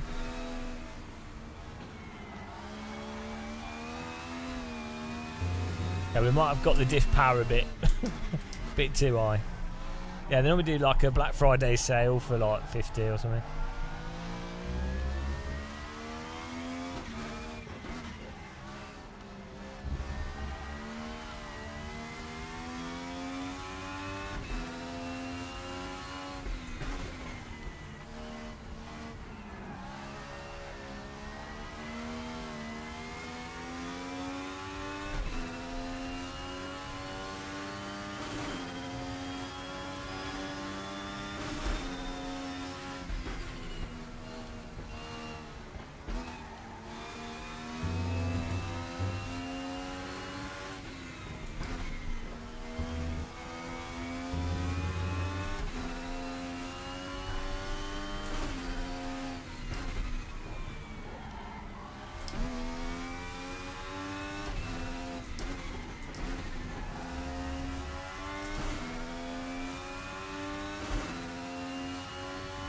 Will we have the fastest Brands Hatch lap time in all of Race Room?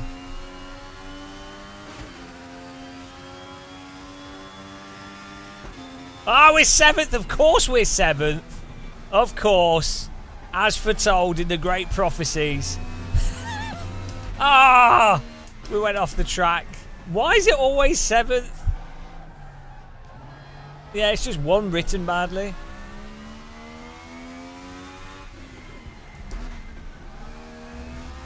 Right, hang on. Right, we can get the fastest time on this. So we do the diff preload can be a bit higher. Right, and the rear wing can be a bit higher. Here we go. See, the hot lap mode. Race Room's hot lap mode is the best hot lap mode out of all the sims. The prophecy of the bold idiot.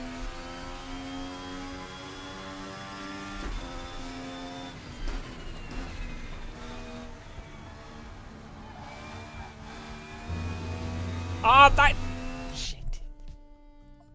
That's just unfair, because that's not really a cut.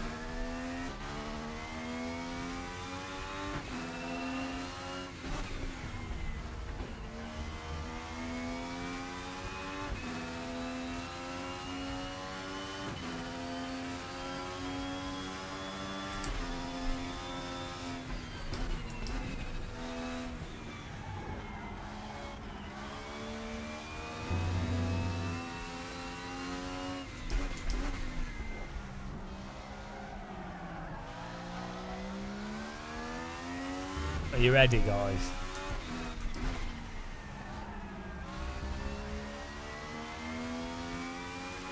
I think they're alright. There's nothing crazy about them. They actually have quite a good penalty system in this, where you could just serve the time.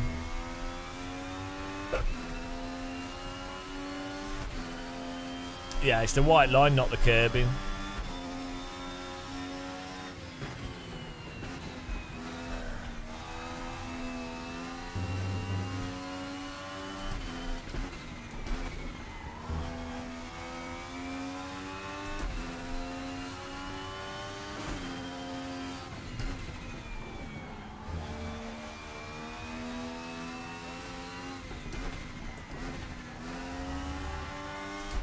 Wow, this is a much better. We're gonna be the top pole. We're getting on the podium of the hot lap. We can drive another second faster. Here we go. 5th, come on.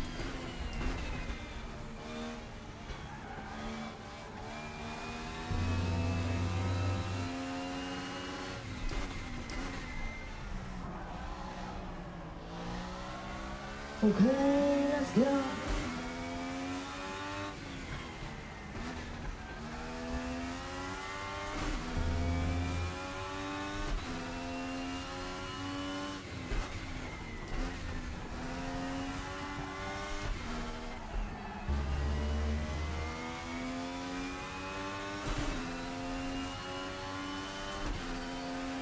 We've got to find 5/10. Oh, we can get 4th easy.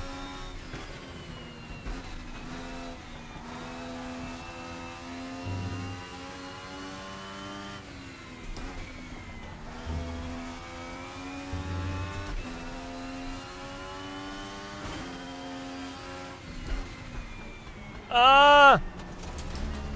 Bugger. Oh, there goes my spooky ghost. We were well ahead of it. Guys, we're getting in the top 3.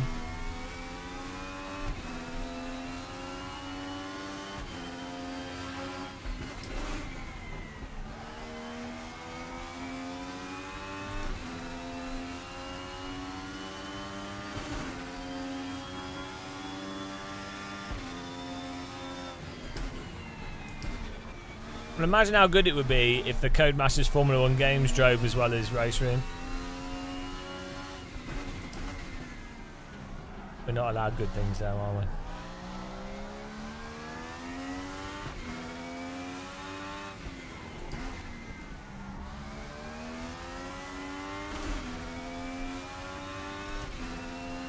Look here, counter debate.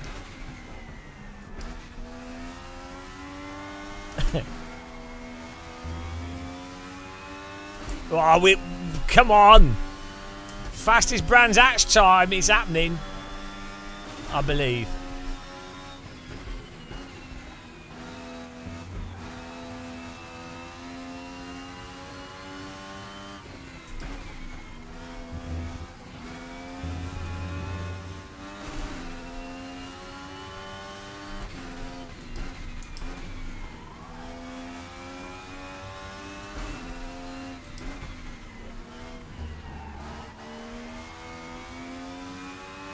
We're at least half a second up.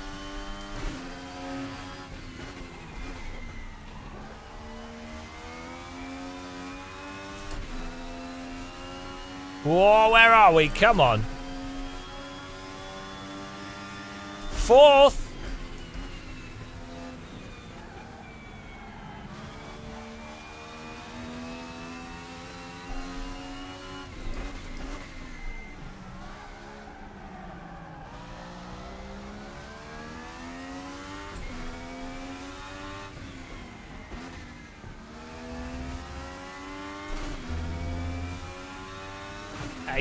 It's happening, guys.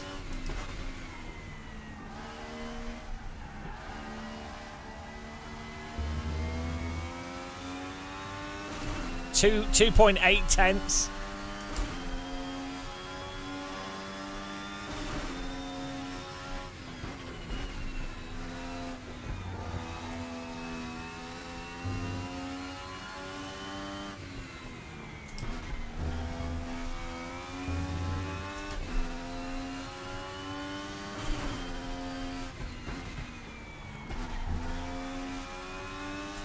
Oh, we're gonna get second in this one.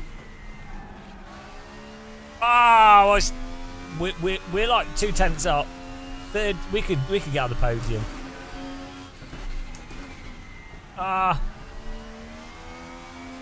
Get that initial turning's difficult.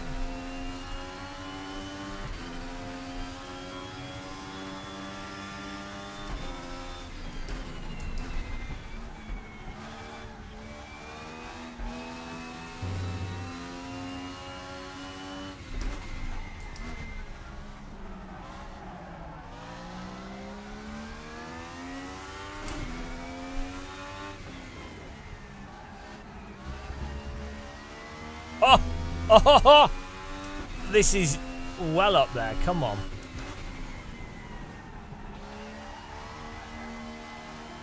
Right, this is podium. We're like 8 tenths up. No, we're good.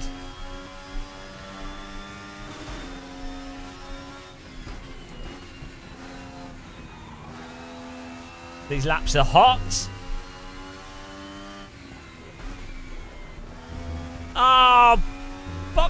Bugger off. We're getting podium, guys, on this track. That's a joke, that. That's the line through there. We're getting podium. Fastest lap on Brands Hatch in this car. It's happening.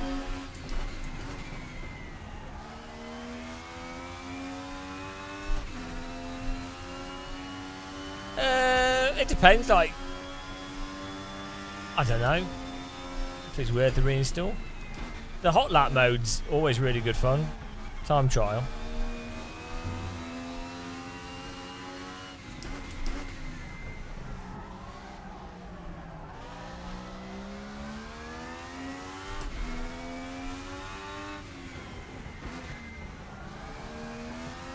Oh, I've lost my mojo.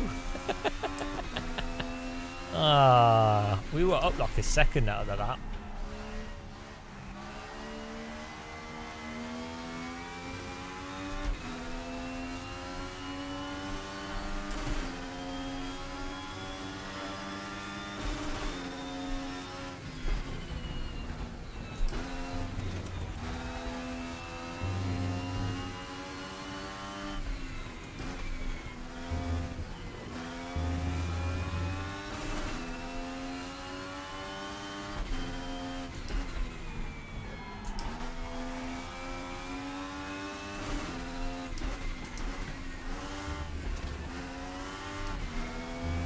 Race Room was Jardier's sim before he moved to ACC. This is Jardier land. Jard Racing.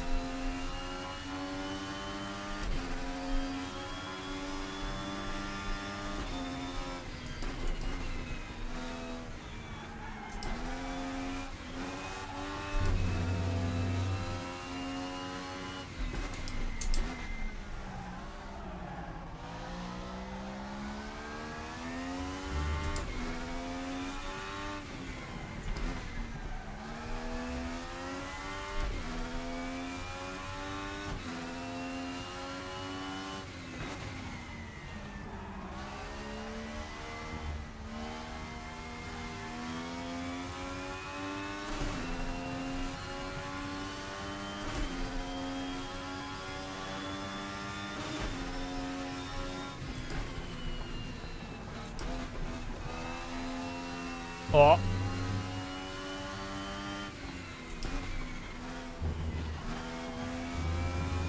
Oh, this is a good lap.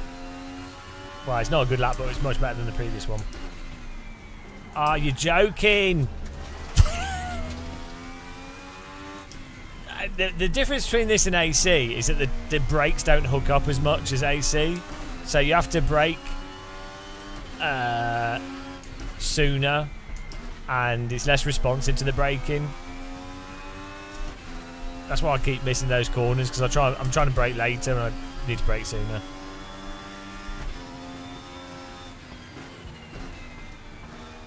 Still good though.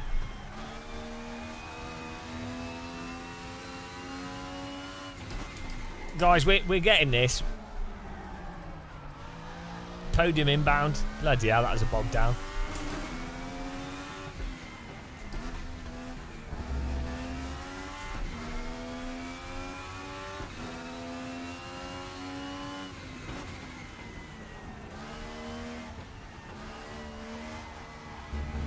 Ah. Right, come on.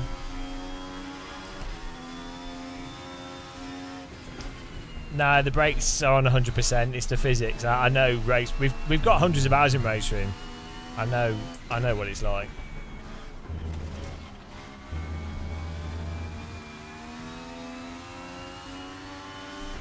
It just generally has more sloppy tyres than AC.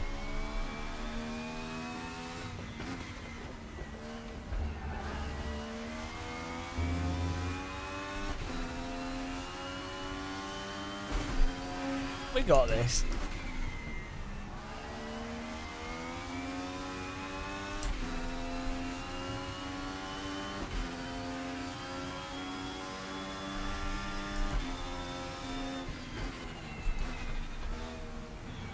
You have to, like, in Race Room, you need to drive into the understeer a bit and then let the understeer settle the car down.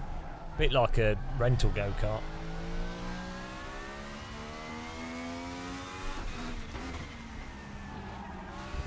Like, you use the understeer as a reference for how much... Once you've got the car started to turn, then you get it into that understeer, and then as it comes out of the understeer, then you can get on the throttle. So you're basically using the competitive. You're using the front tyre grip as a reference for how much grip that you have.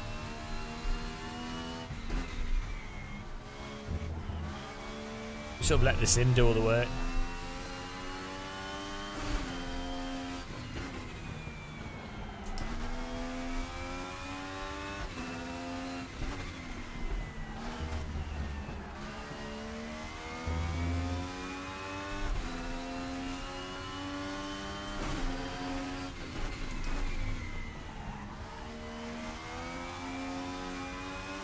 Ranking table addiction.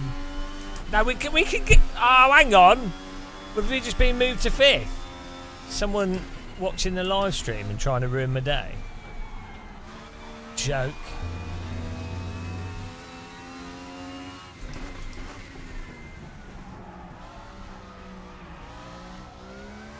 Unbelievable.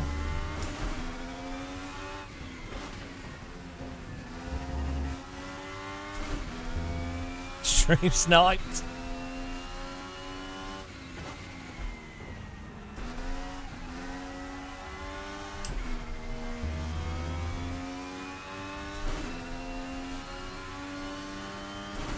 Here we go.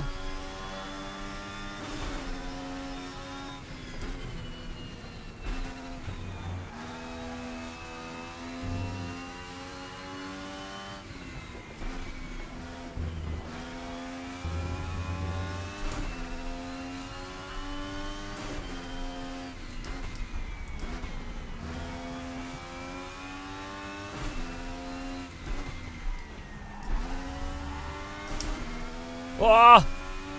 Whoa! That's like 5/10. No!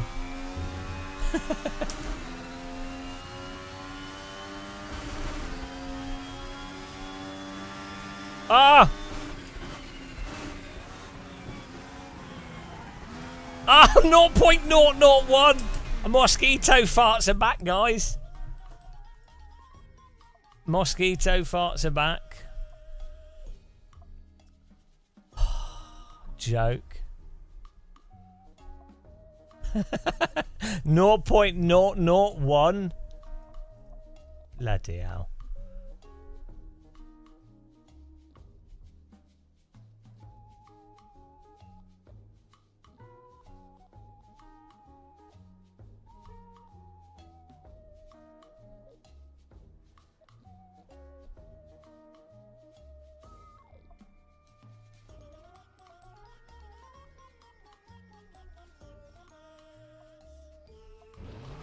Right, here we go. I can't. 0.01. Total piss take.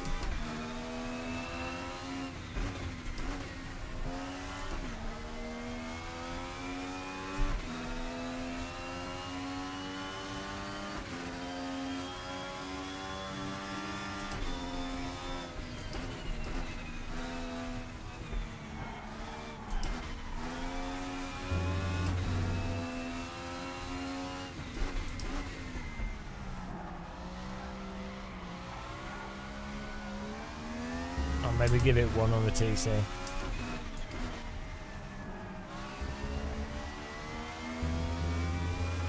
I think you can see the names.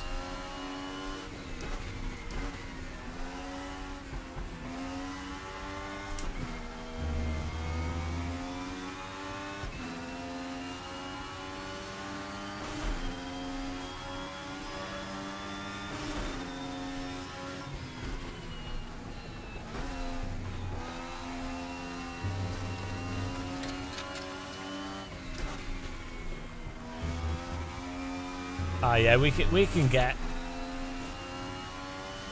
third.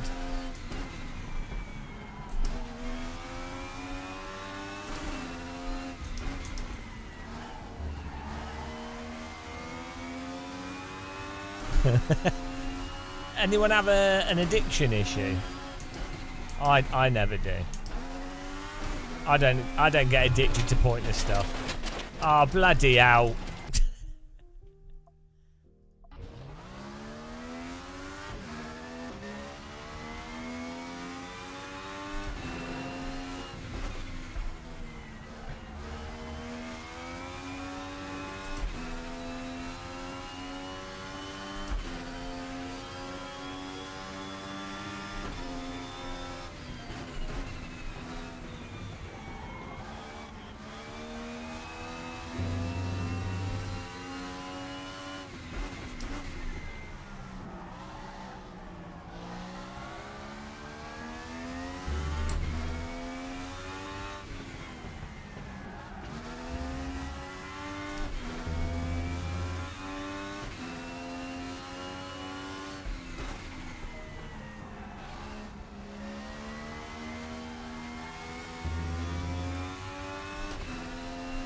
Oh, this is pretty good.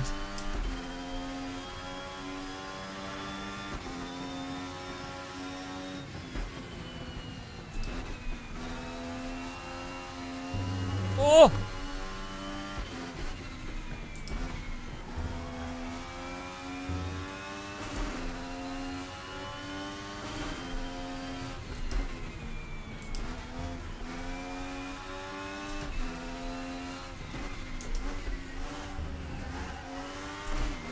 Oh, guys, I'm telling you, this is filth. Oh, filth. Pure filth. This might have put us on the pole. Ah! Ah! Second.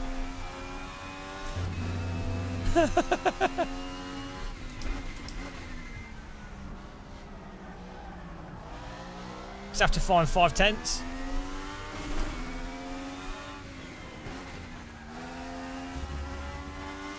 Easy. The dream.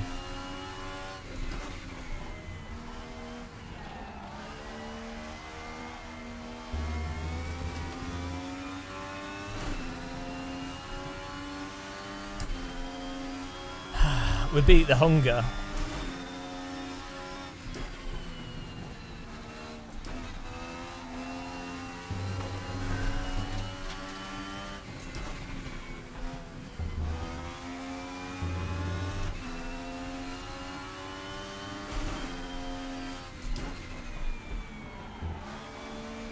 I think we can get 5/10. We haven't absolutely nailed it yet.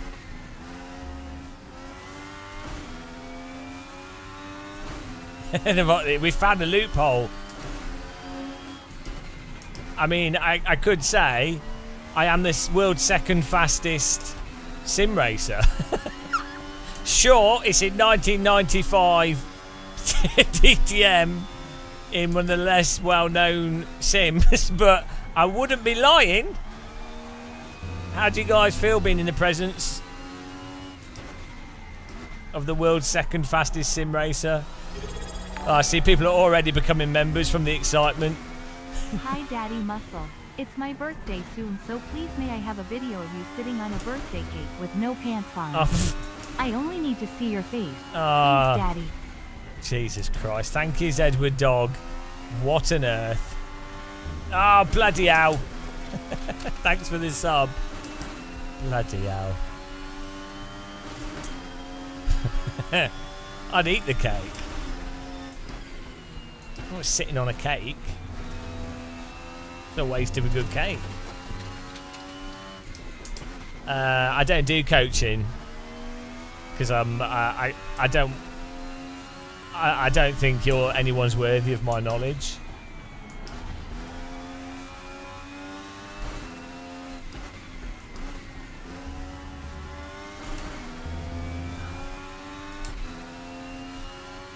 Oh, well done, Floyd Dan. And you still remember that achievement.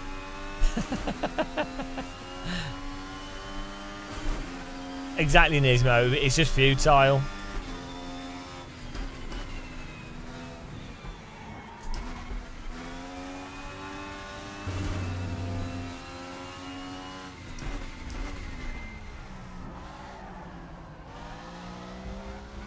Ah.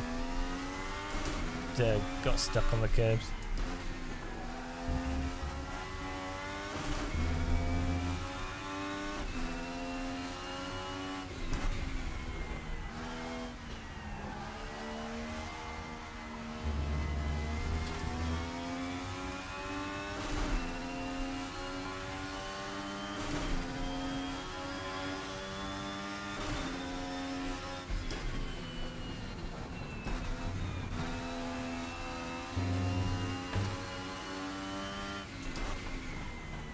I'll do a video about it, Gary.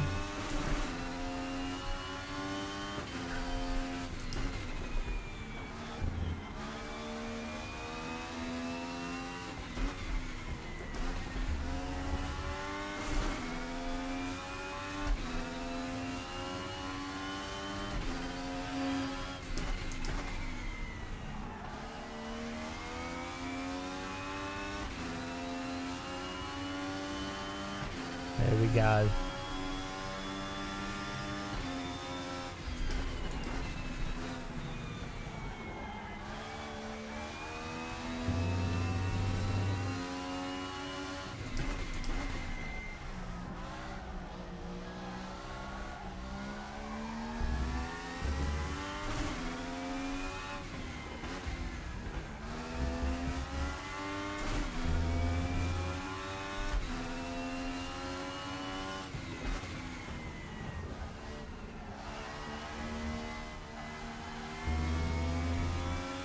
I've got worse. This is what happens before we click.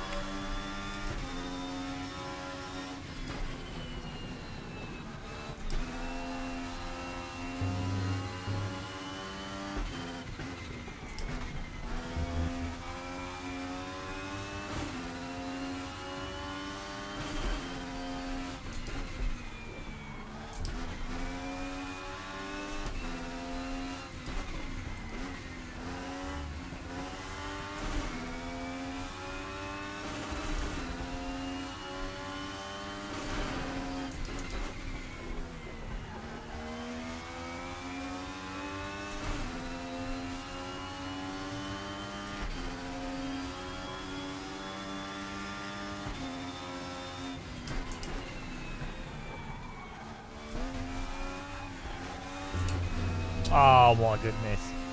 The unfortunate thing with this game is you do have to turn the force feedback up, but then that also increases the damper. So it makes it really hard on your hands. To get the detail, you have to turn the force feedback up, but then that means your force feedback also on your wheel ends up being really strong.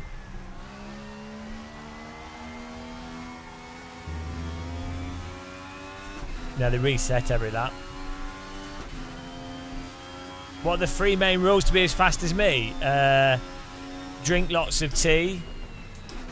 Complain about tyre models.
We can just do a lift through that corner.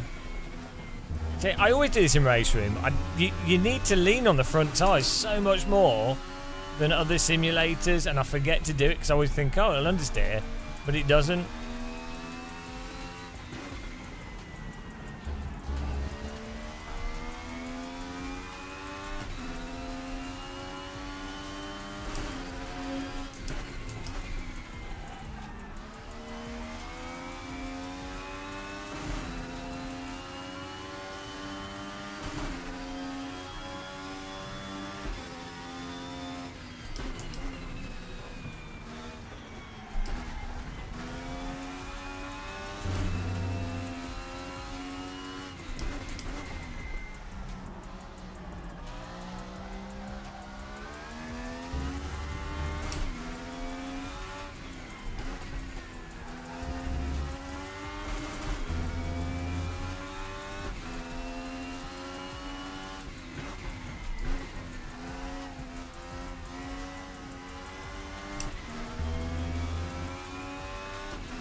Hang on, did Amogus just set a faster lap time?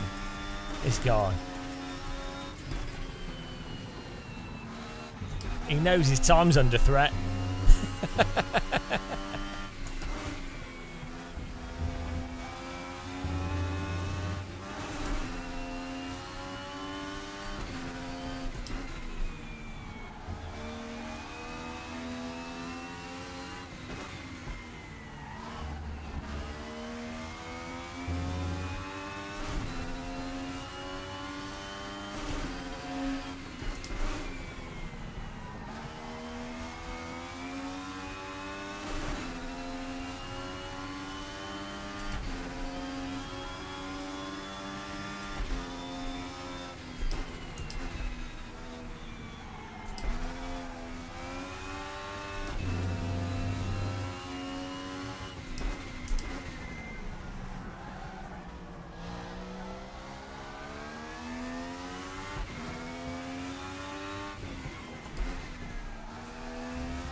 Can't believe that's a track cut, 'cause that's the line.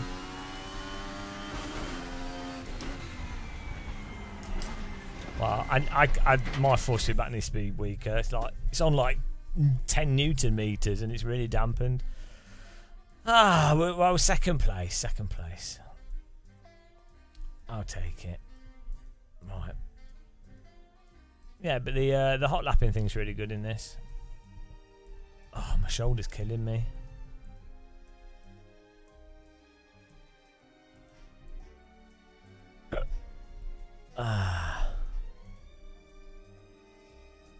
Hello, Kirith. It's not the most active of sims. I recommend it for hot lapping and for AI, and the vintage DTM's good fun, but it's not the most active of sims to play, so.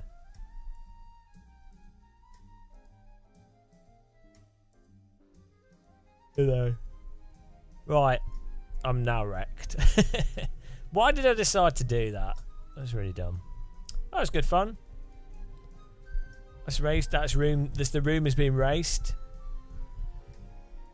The UI is peak Macromedia Flash. It's actually running in ActionScript 2 the entire game. It's crazy they managed to program it. Right. Okay, guys, that's race room. I need to make a video. It's good fun streaming. I will we'll catch you soon. Who else is on race room? Scuderia. Who's this cranky ranks? Who's this?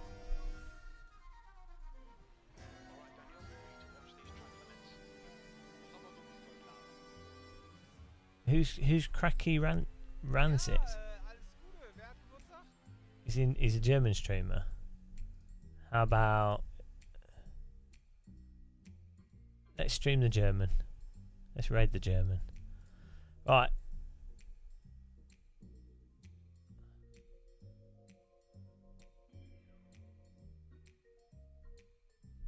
Thanks for watching, guys. Have a good night. Appreciate all the subs and follows and stuff, and like button clicking, all that lark. I'll see you in the next live stream or next video. Take care, guys. Take care. Goodbye. Night night.